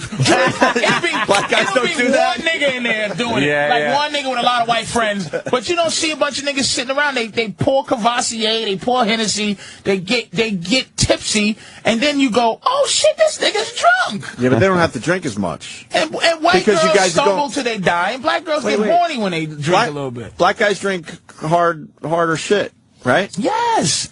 We don't have fun with drinking. You're not going out and drinking 18 beers. Yeah, or trying to guzzle a tequila. Liquor, it's a different culture. Stop. You sip it and enjoy it a little bit. Yeah, kegs and the whole thing. We're not. You never did a keg party. No. We're just such a white boy. When I do my cookouts, the liquor I have, because I got mixed crowd. I wouldn't know. I buy the gym. Thanks. Oh, man. You never got invited? Come on. Maybe once he sort of invited I think he invited you. Sort of. I think I got a sort of invite. Yeah, you coming? Yeah, I got one of those. You coming? I would go to one of your parties. I'm going to invite you next time. Cool. I would like to invite check that you. out. I just don't believe it. And I know you're weird about it. I would go, though. I just don't believe it. I don't believe it, but I'm going to. I'm going to do it. I'm going to surprise you. And here's what I like about Ant. You coming, Ant? Nah. I'm busy that day. Why? But I make sure for my white customers, I have Jim Beam. Jim Beam. For white people? Here's something that's been in my house. And white people? Listen, yeah, this is what I know. There's a lot of white. Here's what. What do you think I drink? You did the drug thing earlier. Wait, let me go around the room. What do you think we all drink as white boys? I want to tell you what no one drinks is Bombay gin. It's no one drinks Bombay gin. No one drinks Bombay gin. They drink Bombay Sapphire gin. That's the difference. Shit. I think I had Sapphire because I asked the guy with the top. I have Bombay Sapphire gin. It's been there 5 years. No one fucks with it. No one has touched it? Okay, vodka. Black people and white people love vodka. Yeah, vodka. That's an easy Black one. people love vodka, cranberry vodka, and soda, and white people like vodka straight or a little orange Vodka juice. straight? That's what I saw. Really? Black people love Cavassier, any cognac. White people do the Jim Beam, little whiskey, and for beer, I get dark beer for white dudes, like a Red Stripe maybe, or and Corona for white people. If I didn't make a choice, 2 beers, Corona for white people. You got me. Heineken for black people. You got me. That would be easy, right? And then a whole bunch of I didn't know the Heineken's little the black thing. the drinks, the cooler things. And Right, wine coolers. Yeah, not wine, but the fucking Kind of like Smirnoffs and like the hard iced tea and all that. That goes. Smirnoff the Ice. girlies drink those. You like Louis the 13th? What's that? Is that cognac? Louis Trey. I don't drink. I buy Hennessy and Louis I Trey buy would be huge. Cavassier. I might give him my Louis Trey. Community. That's too much money. That's like $400 for that bottle. Isn't that like really expensive a shot? Yeah, we got that from. Who gave tequila. Sorry. Who gave that to us? I bought 1800 one time. Oh, yeah. Which is the dumbest. I tried to do that cap thing. It's the stupidest. What's thing that? ever. The 1800 tequila. It's just dumb. It's crazy. It's just Why? dumb. Because you can't pour it in the cap. No. It's impossible to do the cap thing. I don't- The thing with the cap, he goes, this is their fucking And I'm thing. confused. What is this? I don't know. This is their thing. It's the big tequila is what's the biggie? Cuervo. The major Cuervo, one. Jose Cuervo. Not Patron. Cuervo, Patron. That's Yeah, the one. Patron Niggas now. gotta have Patron. So Patron, and then the one under that is fucking 1800. And you put this 1800 shit, and it's supposed to be, hey, what can your cap do? Like, your thing is, my cap can make a shot. Your cap is just fucking a cork. Like, whatever. Yeah. And it don't even work. Yeah, it's You gotta do it the right way. It's horse manure. I don't get it. It's a Pour it on- commercial. you pour never the- seen a commercial? You just pour the No. bottle upside down, pretty much, and it fills the cap. But how do you take the fucking You gotta do it thing? real quick. You gotta do it. Oh, it's a whole thing. It's stupid I got you. shit. Wow, I didn't know this. But Anthony is look at you, all right, buddy? This nigga's nodding like a junkie. We almost. I'm so goddamn He's so tired. tired. This nigga. I'm like, This nigga. I can't even tell you like What, you have a late night? No, I actually didn't. I had such a busy weekend. Oh, fuck that. I was nodding like a junkie. Jesus. I was driving and like friggin' all weekend. How you gonna get home, man? I don't know. It's gonna be tough. That Escalade could careen off of some You walls. better ask somebody to drive you home. Watch dude. me. Take a cab, dude. I didn't even notice he was nodding. Oh, Are you man, going back to the island? I did I once. can tell he didn't close his eyes. I should've- One eye just got went- bigger. No, I should have. I should have known because Zan stretches when he's tired. And remember he did the stretch I've been thing? stretching like crazy. Yeah, usually that's it's his. the Monday that's morning his tell. fucking stretchies. That's nigga. Anthony's tell. He's tired. Ant's got TV tonight. I know, but I got to go home too. Why? First to work out, Oh, okay. and then I got to come back into the city. So there's a lot of driving. I'm gonna have to nap. Fucking money, dude. Oh yeah. Remy Martin. How much? I never even heard of Louis this the one. 14th. Well, this is the that back- 13th. is that Black back- Pearl. But is that back from actual Louis the 14th time? Dude, I don't know. No, I never heard of this shit. Louis the Price is $100 we got a grand. bottle of Louis the 13th from which comedy this club stuff. took care of us? I don't remember now. That's Caroline's not Folly. That's the cognac we I don't- have. That's about Caroline's always takes care of us. $1,700. I think it If I was bought $100,000 liquor, you know what I would just stick my finger and everybody lick my finger. There you go. I wash my hand. Here, you take a lick. I got a question for the cognac people. My Louis the 13th I've had for 10, 12 years because I don't drink the shit. And it's gone through some temperature changes. Does that fuck it up? I don't think so. It's been in really hot basements. basements. $2,000 bottle of liquor now? Easy, Yeah. yeah. They Oh, say the the bottle looks all classy. They say the empty bottle is worth like $500. Something like that. Mine isn't Have open. you drunk it? No. No, it's mine's unopened. sealed. I might give it to you for your friends. I don't give a shit. Oh, shit. I don't need the money. Here's how much I don't drink. I'll fucking just put, hey, Just I have to some, try some. And I would only invite people who understood that this is Louis the 13th. That it's real I bet good you if I shit. poured shots for all of us, none of us would know If why I catch it a was. nigga putting Diet Coke in the Louis, I'll smack the shit out of you. He's mixing it up. Did you just put Cooler Ice? I guarantee fucking- we pour shots now. One of us in this room would be able to say why it's tasty and good. I And probably would hate it. yeah, it's like over Like $100. cognac is A lot of these restaurants weird, cost man. $100. $100 a shot for that shit. $100 a shot for Louis the 13th. How good could it be? That's what I'm saying. And I bet you we What sip was your that drinking shit. choice when you was doing your thing? I was broke. Some. No, it's a gargler of choice. That and Laboris. No, I would drink Ripple? He had Ripple. any type of beer, a lot of grain alcohol because it was very cheap. We would have $5 to drink. Like you had no money, so you had to buy the stuff. Fuck, yeah, moonshine. That's what it was, yeah. But I didn't like it. It was terrible, but it got you loaded. You're a tequila guy. No, I hate tequila. I'm a Captain and Coke, Jack and Coke, Oh, fucking shit like that. fucking whiskey. Yeah. All right. Or Captain Morgan, spiced rum. That's great with Coke. Although over the weekend I would have vodka and cranberry. I like that shit. I have good. a lot of wine. Wine goes too. Wine. I got a lot of wine. And you're a wine guy? Yeah, I like wine. You're not a hard liquor guy. Nah, I'm not really. What's your hard liquor if you decided to? I stopped really drinking heavily when I hit 30. When you were drinking heavily? 30 was the cutoff for me. What was this? What did you stop? I just drank a lot of beer. Anything? I was a shot guy, I did under the occasion of being at your house. I did have a fucking. yeah. Stout. I had to. Yeah, Guinness. I had to. You were hysterical. I had to bop You had down. one. You're just sitting in that chair like, yep. Jägermeister, all that shit. Enjoyable. It was very enjoyable. It was very enjoyable. I haven't been back since though. Let's all get drunk. I think I'm gonna have a party on like a Labor Day weekend party. I might call it off and come. It's gonna be like I might call off my thing and it's gonna be a. You said your party's gonna be when we're not away. A 2-day one. Well, it's Labor Day. Gotta have something. I'll be there. But I'm gonna do like Saturday and Sunday, Now, like 2 days straight. Can you be selective, or the people you just let anybody crawl in? No, I can be pretty selective. Oh my bad. At times, yeah. Only one I can deal with. I might be able to deal with Pat Fumanaki, but I'm not gonna fucking. Big A? I'm gonna puch him in his pool. I'm gonna push him in your pool and watch it start sizzling. Wait till you meet the new one, Ira. You got to get Ira to your house. No, I don't think Ira's going to be coming over my house. Ira. Hey, let's go to Joe. I got to know about my cognac really fast. You know what's great, though, before Joe, real fast? Yeah. Patrice telling me that I was nodding was like the car weaving and almost hitting something. You wake up and go, holy shit. Because now I'm awake. You were gone, dude. Patrice was the wall that I almost hit. Was he nodding? nodding? I saw him because I nodded. One eye kind of went like, what the fuck was that? I'm going to miss that. And his mouth was getting ready to... Yeah. And you're not a one-word answer guy either. No. You just went, Unless you say, who's the problem in this country? That's still 2 words. In person. Problem? Yeah. Joe, tell me about my cognac. Oh, that cognac, man. I mean, Louis Trey is, they put about 1% out of a barrel that was aged, like a couple hundred years ago.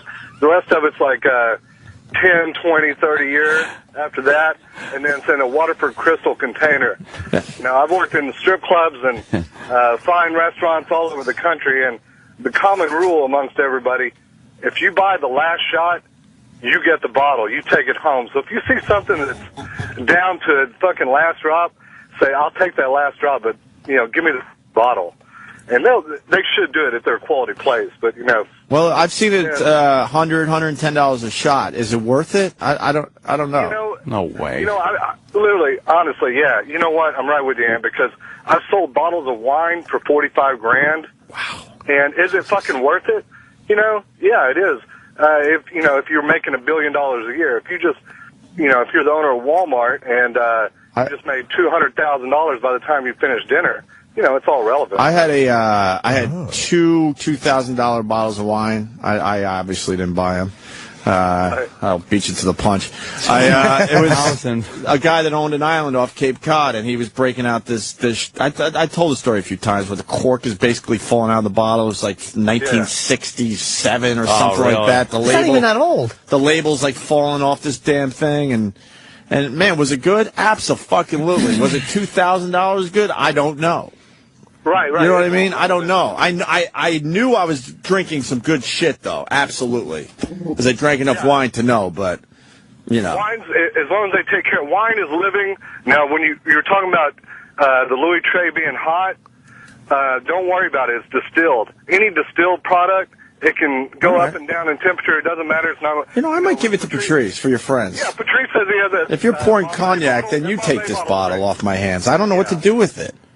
It's an impressive. I'm going to really do an injustice to this bottle. You ever see his friends, fucking Will? What's Louis? Have some salmon and do a I shot. might start pouring over a bitch's head. Yes, bro. What's a Finger fuck yourself. This is Louis the 13th.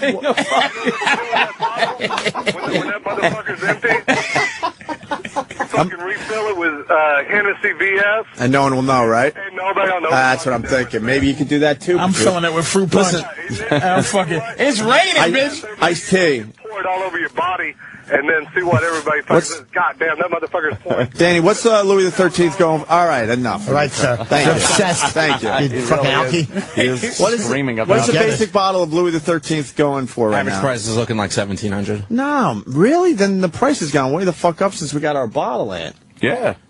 I was offered $1,000 at a liquor store for it once. Wow, really? Because I was just casually talking to the guy. He goes, I'll fucking buy that bottle right now for $1,000. So I remember that. $1 grand? That's a long time ago. I don't know where the fucking guy is anymore. That's a bargain? He's somewhere out on Long Island. What? That's a bargain? I guess he thought he could make money off it at the time. So now you're telling me it's pushing almost $2,000 for this bottle? What is that? Wow. I got that one right there with the box, the red box. Yep. Right there. Yeah, that's mine. Well, this is a small one. That's the 50. That's a very small bottle. But I think what you have is probably the 750 mil. Maybe mine is the small. No, I don't think Well, so. show it No? the box. Like nothing. It's that one right there. With the weird box. Dance, bitch, for this Louis the 13th. $2,000, motherfucker. $2,000 fucking dollars. Come on, you want it? Crawl. How much is that? 17. Almost 2. I'm opening it up. I'm like, all right, hoes. Yeah. Look at what Bring on the bitches. They wouldn't even know. No, they wouldn't know. There's probably not most that many people bitches wouldn't that would know. even know. Meanwhile, not many guys would even Most know. people. It's Louis the C.K. It's just cum. Yeah, just come with freckles on it. That's what gives it the color. Fucking freckles. Are you serious? Really? So this is... It was given to us years ago. It was very nice. Man, a long time ago. I wanted to say it was Rascals before Might they have been. closed. No, right? No. I have no fucking idea. I think it might have been, though. Do you still have that bottle of the Sam Adams triple bock fucking. Oh yeah, I got that too. Still. What's that? What is this rich shit? That's another thing that it was a special Jim thing. Cook He only made us. like 1,000 bottles. Gave me and Aunt one. A beer? Numbered. It's a weird beer. It's like a shot of that shit will kill you. It's like cognac. Yeah.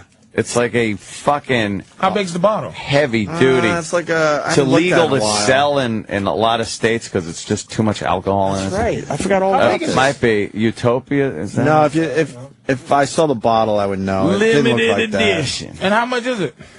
Like 800? Well, look at the might prices have been, online you for know. this. Triple bock. Yeah, it was some kind of triple bock. That's the bottle. Oh, That's it right there. $9.95. Oh, great. Thanks, Jim. Thanks, Jim Cook. You're bragging about a $10 beer? I'm so fucking happy, you pieces of shit. The next story was, Fidel Castro flew in and made a cigar for And me. you know that's it. I've been saving this bottle like it's the most valuable thing I own. Hang on. It's $9 Which makes it $20. So it's a $20 bottle. Come on. Oh, you fuckers was gonna gas up like that. Mine's in a glass case like it's the Mona Lisa. Is that fucking thing like signed and shit? Well, ours was signed though, so throw a couple bucks on it. come Jim on. Cook's Or autograph. take a couple bucks off because it's damaged. Find another How happy one. are you guys? Find another one that looks like that bottle, Put Danny. that shit in your coffee Come cereal, on. nigga. Just eat that. I'm gonna go home and I'll tweet. Millennium. It was the Millennium. All right, what's the Millennium about? That's $8.95. Sam Adams Millennium. What's the Millennium about? That's the one that I know as being like the super expensive. That's the one. Where's the Millennium? It's this stuff, the Utopia. No, we didn't. That's not it it. says It was in that Millennium. other bottle. You guys are so happy. Put in Sam Adams Millennium. I did. did. Oh, but it doesn't. The bottle doesn't look like that, and it looked like the other one. I'm telling you. No, I'll bring I know it in looked tomorrow. like that, but You really thought that was worth something? That $6 beer? It's good. I wish this was Antique Roadshow. Oh, would you be surprised if I told you this was $20? Dude, I'm telling you, that is the exact fucking bottle. 3 bottles, 40 bones, dude. My great-great-grandfather gave me this beer. Well, this shit is... I am going to throw that fucking thing It's out in the not only street. spoiled, but it's $10. I'm going to shake it up and just fucking dump it in my pool. How great is that? I've been saving this thing like it's the most valuable thing I And own. this Tell the mover to be careful with it. Oh, yeah, all that shit. Vintage 1997 is fucking $40. And that's for 3 bottles. For 3 bottles. You know when you move, you always have a box of shit you don't trust anyone with? Yeah, I'll be taking that's the triple definitely bock in that box. Take every the triple time. bock in the car. Don't put it in the truck. Right. Oh, What a waste. What a waste of time. I'm so happy. How funny is that? Oh. We were bragging like, Oh, you fucking wait till you guys. see how much this is. Hey guys, let me open the treasure chest and show you what I got. We got $40 for 3. Oh, we just got the Miller Lite top of the line beer. Miller Lite. We just got Coors, the Coors Special Edition. You know what? Fuck you. He gave you 3 beers. Fuck him. Oh, yeah. Oh, he made it man. sound like he even said. Remember, and he said there's only 1,000 of these That's or something like bullshit. that.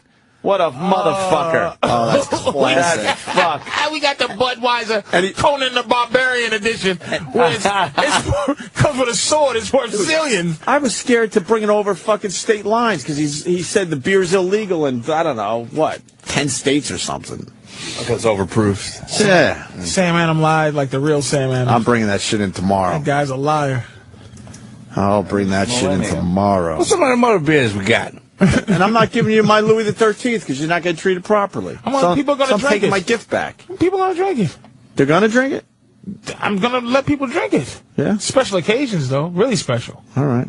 Like this is, but I want to make sure Everything people you've done know. for me, Patrice, I'm giving you my fucking bottle. Thank you. I don't need it. You know what am I going to do with I'm it? going to Google it, print it out, what it is, and then send it out to anybody coming to the house to know what the fuck Louis did. See what excitement you get back. See if there's any kind of buzz on it. All right?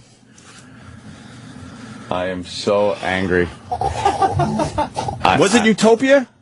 No, it was Millennium. It was Someone's saying Millennium. Utopia is $350 a bottle. Can you put most expensive Sam Adams? I'm just seeing this. No, it's that bottle, Patrice. I'm telling you. A college professor paid you. $4,910 for Sam Adams Millennium beer at an auction for bottle number 1. What bottle we have? Because he signed ours. 3,000. Number 40,000. 3001. Sam Adams Millennium. Is that That's the one that's expensive. And Yeah, but it's that's only not what we have. $600. We don't have Not that, the though. bottle. That's not the bottle. I'm positive. Maybe he changed the bottle. Maybe they changed car, design. It's not right there. Down to the right. Damn it. No. That shit. It's not it either. Fuck. He gave you $10 beer, but you know what? $10 beer is special. Oh shit! pretty much- As opposed to $1.99. I think we're even. He gave us a $10 bottle of beer, and we A destroyed. six-pack is $2.99. We destroyed his business for about 5 his years. name for 5 years. Yeah, Right. maybe it's a good trade. He had a rough 5 years because of us. Now no one remembers. There was a day, Patrice, because of us. The cover of the Boston Herald, all the bar owners pouring Sam Adams down the fucking sink. Why? Front fucking page because of us. Why? Because he sponsored our Dumb Sex for Sam. Right. And he didn't know what he was getting into. Because they felt it was bad. They said it's fine that it's causing domestic violence and drunk driving deaths, but the fact that Opie and Anthony used it as a stunt. But Fucking asshole hardcore Boston bar owners. Hardcore Irish bar owners pouring it down the fucking sink made the front page of the Herald. I would love to. Could you find that? Is there? Nah, probably not. That might be tough to find. I don't know. Oh yeah. Unfortunately, we haven't talked to Jim Cook since, and he used to be a really good friend of the show. Oh wow. He brought us on vacation with him. The Sam Adams guy? Everything. We did fucking gigs at his brewery, which is in the middle of the ghetto. Where at? Oh man, it's in Boston? Do you remember where it was at? Way in the ghetto. In Boston? Oh yeah. Yeah, it was like in the middle of nowhere too. Yeah, it was scary getting in and out. Yeah, that's the bottle. That is it. That's definitely it. He fucking What a prick. $4 beer. Drink that shit when you get home, nigga. Yeah, right? I'm bringing it Down tomorrow. I really thought we had something. I'm like saving that thing. Isn't it in a wood case too? Oh yeah, it's all fucking dollied up. The wood case is worth more. Yeah, that's why I was like, oh, this has to be good shit. Are you fucking serious? It's in a wood case? I'll tweet it later. That was it. Wait, was it this stuff? Because this is different. Come on. That's it. Come on. This stuff is different than the triple. Yeah, but how much is it? I don't know. Wait, hang on. All right, Hope it's even less. It's $2. Come on. I hope it's even less. Yeah, watch. Did ours have 3 M's on it? I think it did. It was Come the on. Millennium. I think Come on, let's roll this dice again. Mike's card is more. Come on, let's do this. Come I on. can't even find it for sale. Oh, see, it's very rare. It's very rare. You can't buy this shit, Fine, right? we're the only ones Look, with it. unopened rare, 3 down. Sam Adams, Millennium, L, Triple M. All right, How here much? we go. Come on.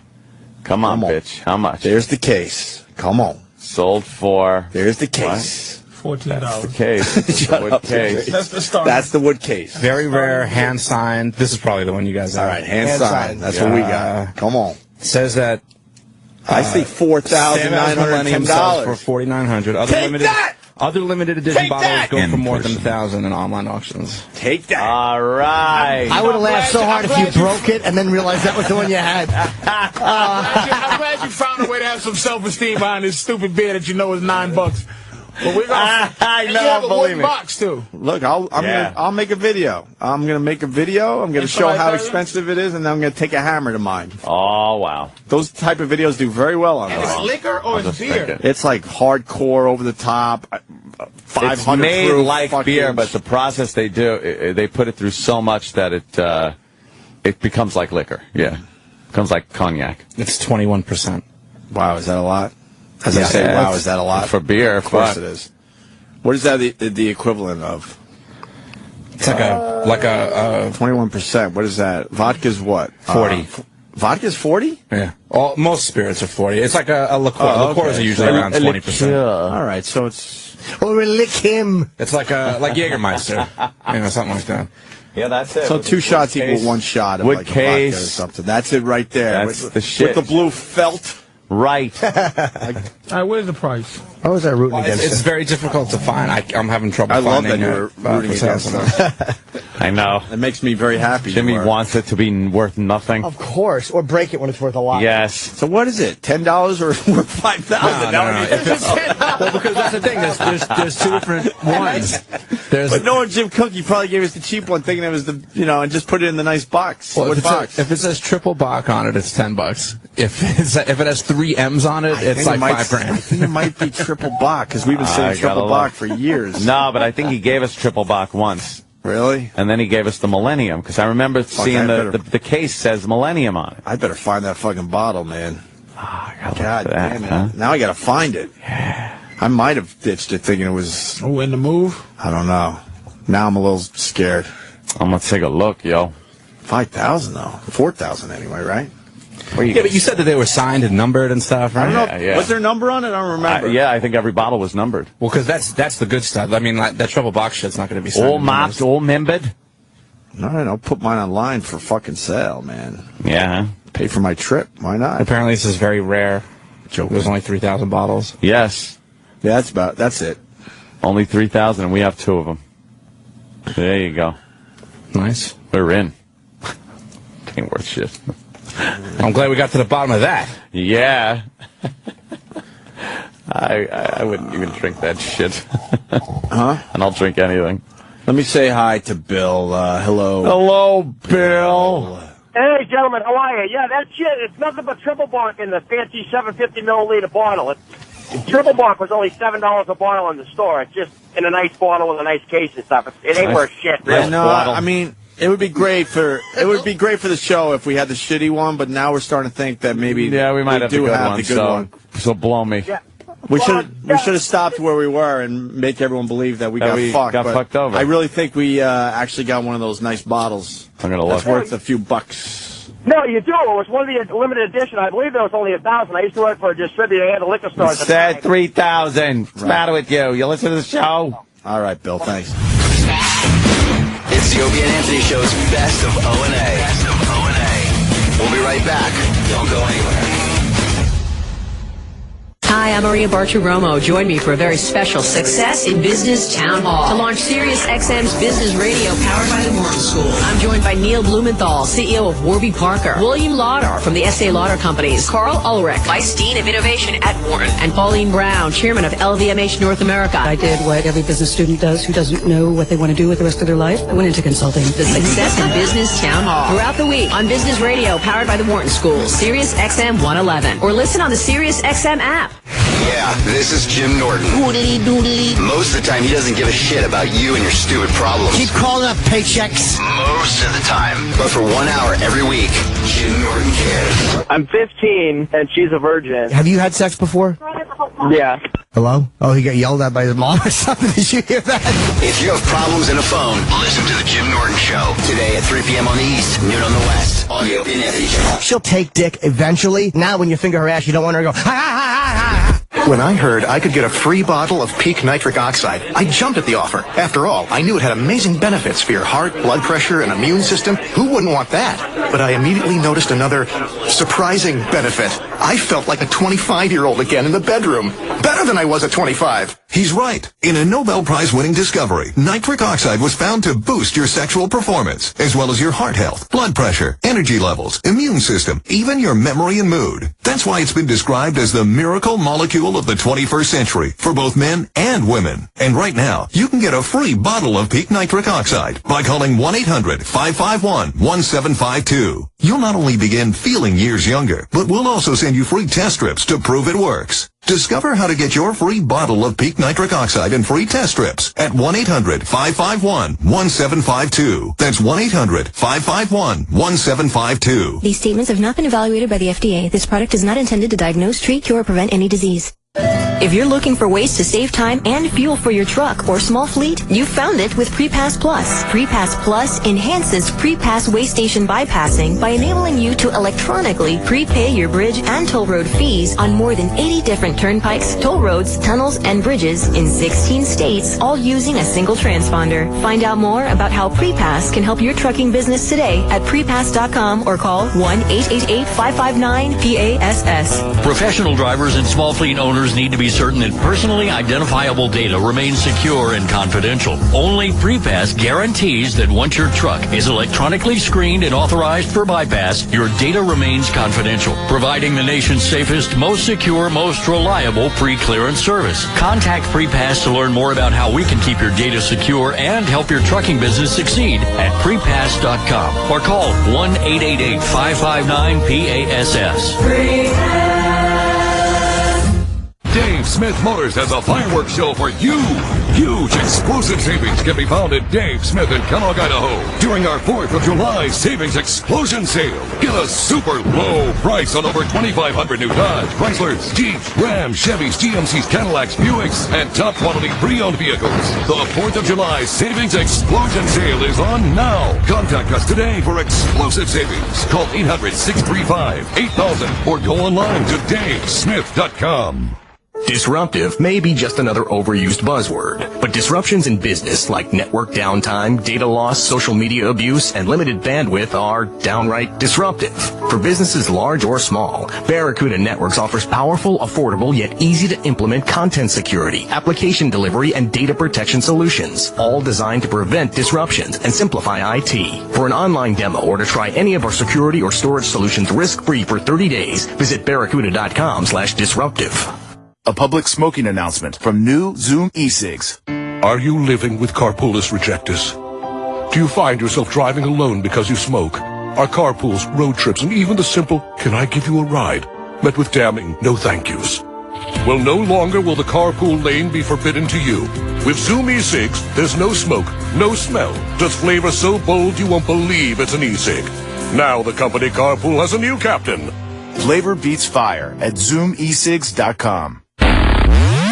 It's the best of Opie and Anthony. That rocket pack thing looks like it could be cool. It looks so dangerous. It's got to be the most dangerous thing you could do on Earth. How many people are going to shoot up and crack their skulls on things that are 10 feet above them? Right. It just looks like a balloon letting all the air out, just going through the sky, like just winging through, and you fucking knock your head into a building. Yeah, a gust will take you right up against the side of a building. Into you'll kill office workers. Right. Jetpack my ass. Two things. The mule kicking the football was a fine movie called Gus. Thanks for everybody on instant feedback. Gus was on a football team, Anthony, and he kicked winning field goals for the team. Yes. And no one saw a problem with this. No one had a problem with a mule being the kicker on a football team. Right. That's the movie. We have the trailer for Gus, or that was another Disney film.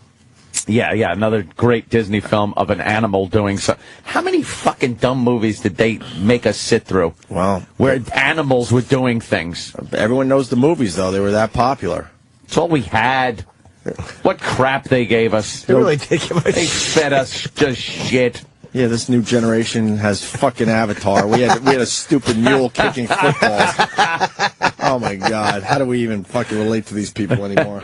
We're fucking. No wonder they hate us, though. No wonder the younger generation has no respect for us. Right. It's what you faggots found entertaining. There you go, Gus, 1976. Was that Bob Crane's last movie? Somebody's saying that in here. Who's that?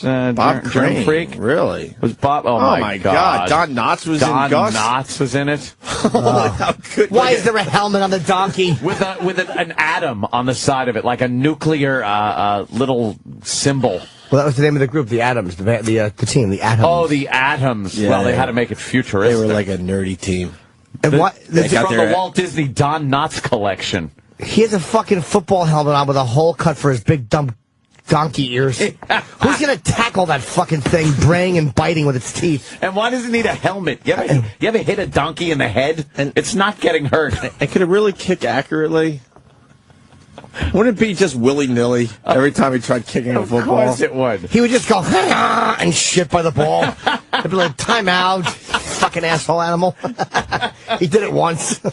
His tail slowly goes up. You see his asshole pucker and fucking prolapse, and little shits come out. You're not far off, because all these movies, there was some kind of catch where they had to give the thing something to do its special skill. Yes. I don't know what it would be in this case. They would pinch its cock really hard. That would kick you. Oh, yes. Is there any footage, Danny? Any footage of the fucking donkey kicking? Oh, who doesn't want to see that? There has to be. Come on. I think even YouTube said, you know what? Let's not put fucking Gus clips up here. Gus. Gus the Mule. Gus the Mule. There was another one some coming fucking...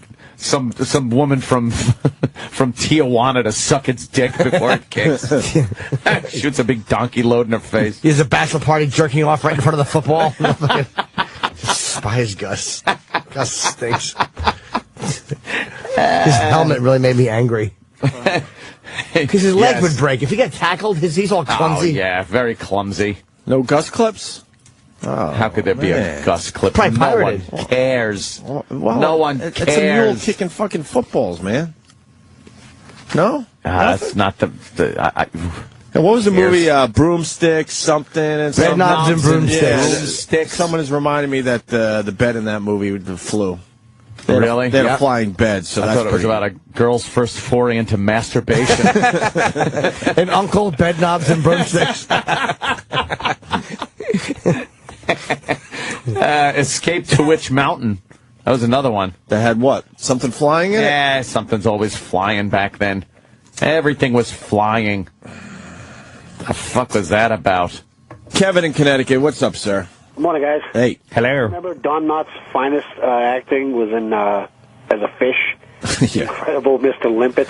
Yeah, he turned into a Don Knotts cartoon fish. How the hell did that happen? He fell overboard, I think, right? But you can't just turn into a fish if you fall overboard. I know! He turned into a fish that looked like Don Knotts. But we need all the we need all the twists in these movies. How did he turn into a fish? You just don't turn into a fish. Was there some kind of chemical reaction or something? No, it was in his own mind. He turned into a fish. He fell in love with another fish, and was he drowning? In the end, he dove in the water, and I guess he became a fish. Oh, really? No, he died. That's not it. Here's the answer. The name is in it. It's Mr. Limpet. He could no longer achieve an erection, and his wife was humiliating him in front of his friends, and she said he had a fish dick. She said old fish dick because it was floppy. His fish was like a little fucking guppy, like a dead minnow. His fish was like a little... His fish. His dick. Whatever. Yes. He turned into Abe Vigoda. Did he join the army? The fish joined the army? I think Mr. Limpet... The fish. Mr. Limp Dick joined the army and became like a underwater fucking like army thing or navy something. All right, let me thank you, Sarah. Let's go to Sean. We're trying to learn a little more about this Gus movie. That's the one I'm obsessed with today. Sean in Idaho. Hey, good morning. Good morning, Sean. Hello. I remember this movie from Wilder when the Disney was on NBC way back when, and the guy who held the ball for the field goals was the owner of the donkey. Yeah. And they lived on a farm somewhere in Europe, and when he said a certain code word, and it kind of sounded like a sneeze, the donkey would kick his leg. And so he brought him to America, and the Adams were a terrible football team, could never score. Of course. So this donkey would kick 80, 90-yard field goals accurately. A 90-yard field goal. Yeah, because they could never make it past third down. So he would make some kind of sound like a sneeze. Yeah. The donkey would kick a 90-yard field goal, and then they started winning. Somebody is saying that the word was oyage. Yeah, that was it. Oyage. It sounded like what the fuck does oyage mean? So the guy holding the ball who owned the mule would have to say oyage. And probably a then the mule would derogatory term. It's an anti-Semitic term. Now, what was the twist in the movie? Because the mule couldn't get away with this the entire movie. Obviously, something had to go wrong where now the team's depressed. Like, oh, fuck, our secret weapon is fucked up now. You know what it was? They had to paint a Jew's face on the football. And oyage meant kick the Jew in farmer language. And the other team objected. Walt loved it. The guy hung up, and oyage was the thing. Okay. Oyage. But all these movies fall apart because something happens. Like, you can't say oyage anymore or something. Well, you look then they have to figure it out. The original Nutty Professor with Jerry Lewis. Right. It started wearing off. Remember, he was Buddy Love. Sure. And he would be singing. He would be singing about the black magic. And then he would start turning it back. Started going, his teeth started growing. And he turned back into the professor. And then he was Buddy Love. Get out of here, you broad. He was, smoking cigarettes and drinking. And then he turned back into the professor. Was he an ass as the professor? No, he was a complete bumbling fool. With buck Couldn't get a teeth. chick. Didn't he have buck teeth and all Buddy that? Love was just fucking out anything that moved. Yeah. And yeah. He had the big buck teeth. Horrible and he walked glasses. around just talking about his formulas. Oh, and you want to know the twist? Stella Stevens was in that one. She was the babe that Buddy Love was like fucking just pounding. Was she hot? Yeah, Stella Stevens was all right for the time. Let me go to Ron in Arizona because he's got the twist in the Gus movie. Because all the Disney movies had some dumb twist. Yeah. Go ahead, Ron.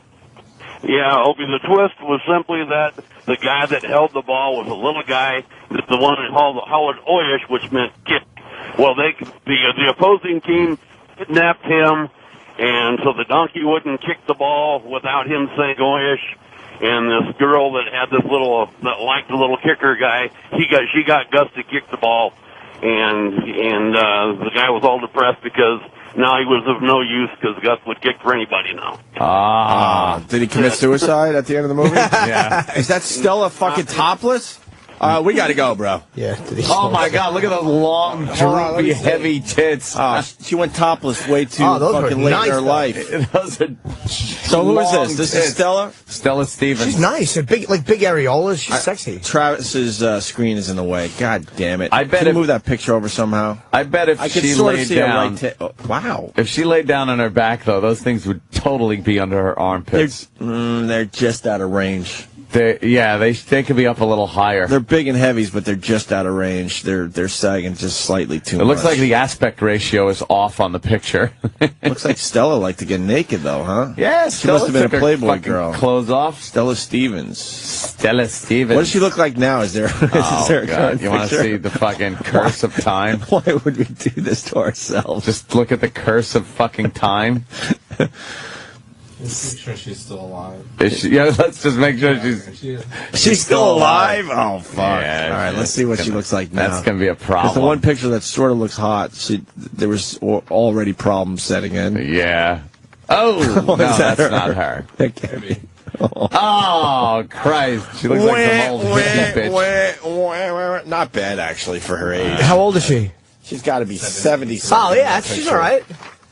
Wow. Would you? Yeah. Oh. No, not now. No, back Why then. Not, man? No. Do the Stella Stevens. For the story. Yeah. I wouldn't eat her pussy after hot lead and cold feet. Look at that fucking ass on her. Yeah, she was buxom. She had a nice ass. She was one of those that totally fit the bill for back then. Had the tits, the wide hips. Oh, and Gus the mule waited for the word to kick the ball, and the bad guys put a different mule in. What? You have to have bad guys in Disney films. They put a different mule in? They couldn't fucking... The bad guys do shit. Were they the Negroes or the Jews in the Disney movie? which was the bad guy? Well, what year was Gus? 70-something. They were almost 70. Maybe not, though. Maybe that was like... Oh, 76. Yeah. Oh, Walt was dead already, right? All right, Dean in Maine wants to talk about Disney films. Dean. You got to remember that Kurt Russell got all his stardom from all the the World's Strongest Man and. Kurt Russell was in all these movies. Yeah, Kurt Russell was in a shitload of Disney movies when he was pretty much a little kid. Right. Yeah, and then you got the Apple Dumpling Gang, and Don Watch, Now shakiest gun in the West. Now, did Kurt Russell make the jump when he went and did used cars? Or was he still doing Disney films after that? When he finally made his big jump. Right. You know, he's had a lot of decent movies. But Escape from New York. Yeah. That was a biggie. Yeah, good movies. But, he was You're bringing back all kinds of memories. Of horrid memories of terrible fucking movies. The bad guys, Anthony, were Spinner and Crankcase. Were they like Booger motorheads? Couch, is that true? Were they like bikers and motorheads? I don't know. Were they the bad guys in Gus? Sounds like a morning radio team. Spinner and Crankcase. Yeah, Spinner and Crankcase all morning. We have outrageous fucking names, but we can't do shit because it's regular radio. I love that. That was the best of Opie and Anthony. Best of Opie and Anthony. Follow O&A online at O&A Show on Facebook, Instagram, and Twitter. Hi, I'm Maria Bartiromo. Join me for a very special Success in Business Town Hall to launch Sirius XM's business radio powered by the Warren School. I'm joined by Neil Blumenthal, CEO of Warby Parker, Pauline Brown, Chairman of LVMH North America, Carl Ulrich, Vice Dean of Innovation at Warren, and William Lauder from the Estee Lauder Companies. The single most important aspect to your success is having really big ears and a really small mouth. The Success in Business Town Hall throughout the week on business radio powered by the Warren School, Sirius XM 111, or listen on the Sirius XM app. Have Have you still not refinanced your mortgage? Well, soon you may be kicking yourself in the head. Hi, I'm Wesley Hogan with Westland Financial, and interest rates have gone up recently and will continue to rise, but they're still at historical lows. So don't delay. Let us lower your monthly payment, consolidate a first and second, pay off other debt, or drop you into a 15-year loan with no closing costs. That's right. Nothing's rolled into your loan. We'll pay for your appraisal, title, underwriting, settlement fee, everything. Do not miss out on this historic opportunity. Whether it's a purchase or refinance, you'll pay no closing costs. You won't spend a dime. Think about it. All it takes is a 5-minute phone call to find out how we can save you hundreds or even thousands of dollars a year. And by the way, Westland Financial now is proud to offer reverse mortgages for our clients over 62. So call us. The only way you can lose money is not to call Westland Financial. Call 888-615-3669. 888-615-3669. 888-615-3669. Lennox Financial Mortgage Corp. DBA Westland. NMLS number 3304. Not all loans apply. Equal housing lender. Hi, folks. This is Alan Thicke. Rule number 1. Don't mess with the IRS. They're cracking down this year. They can garnish your paycheck, levy your bank account, even your home or business could be up for grabs over unpaid taxes. The experts at Optima Tax Relief will work to get you the best deal possible. And they're fully accredited by the Better Business Bureau. For tax help you need, for tax help you can trust, call Optima for a free consultation. Call 800-972-9772. 800-972-9772. Material 4X work gloves from Mechanics Wear are just tough. They're 4 times as tough. Material 4X gloves last 4 times longer than other work gloves and outperform leather.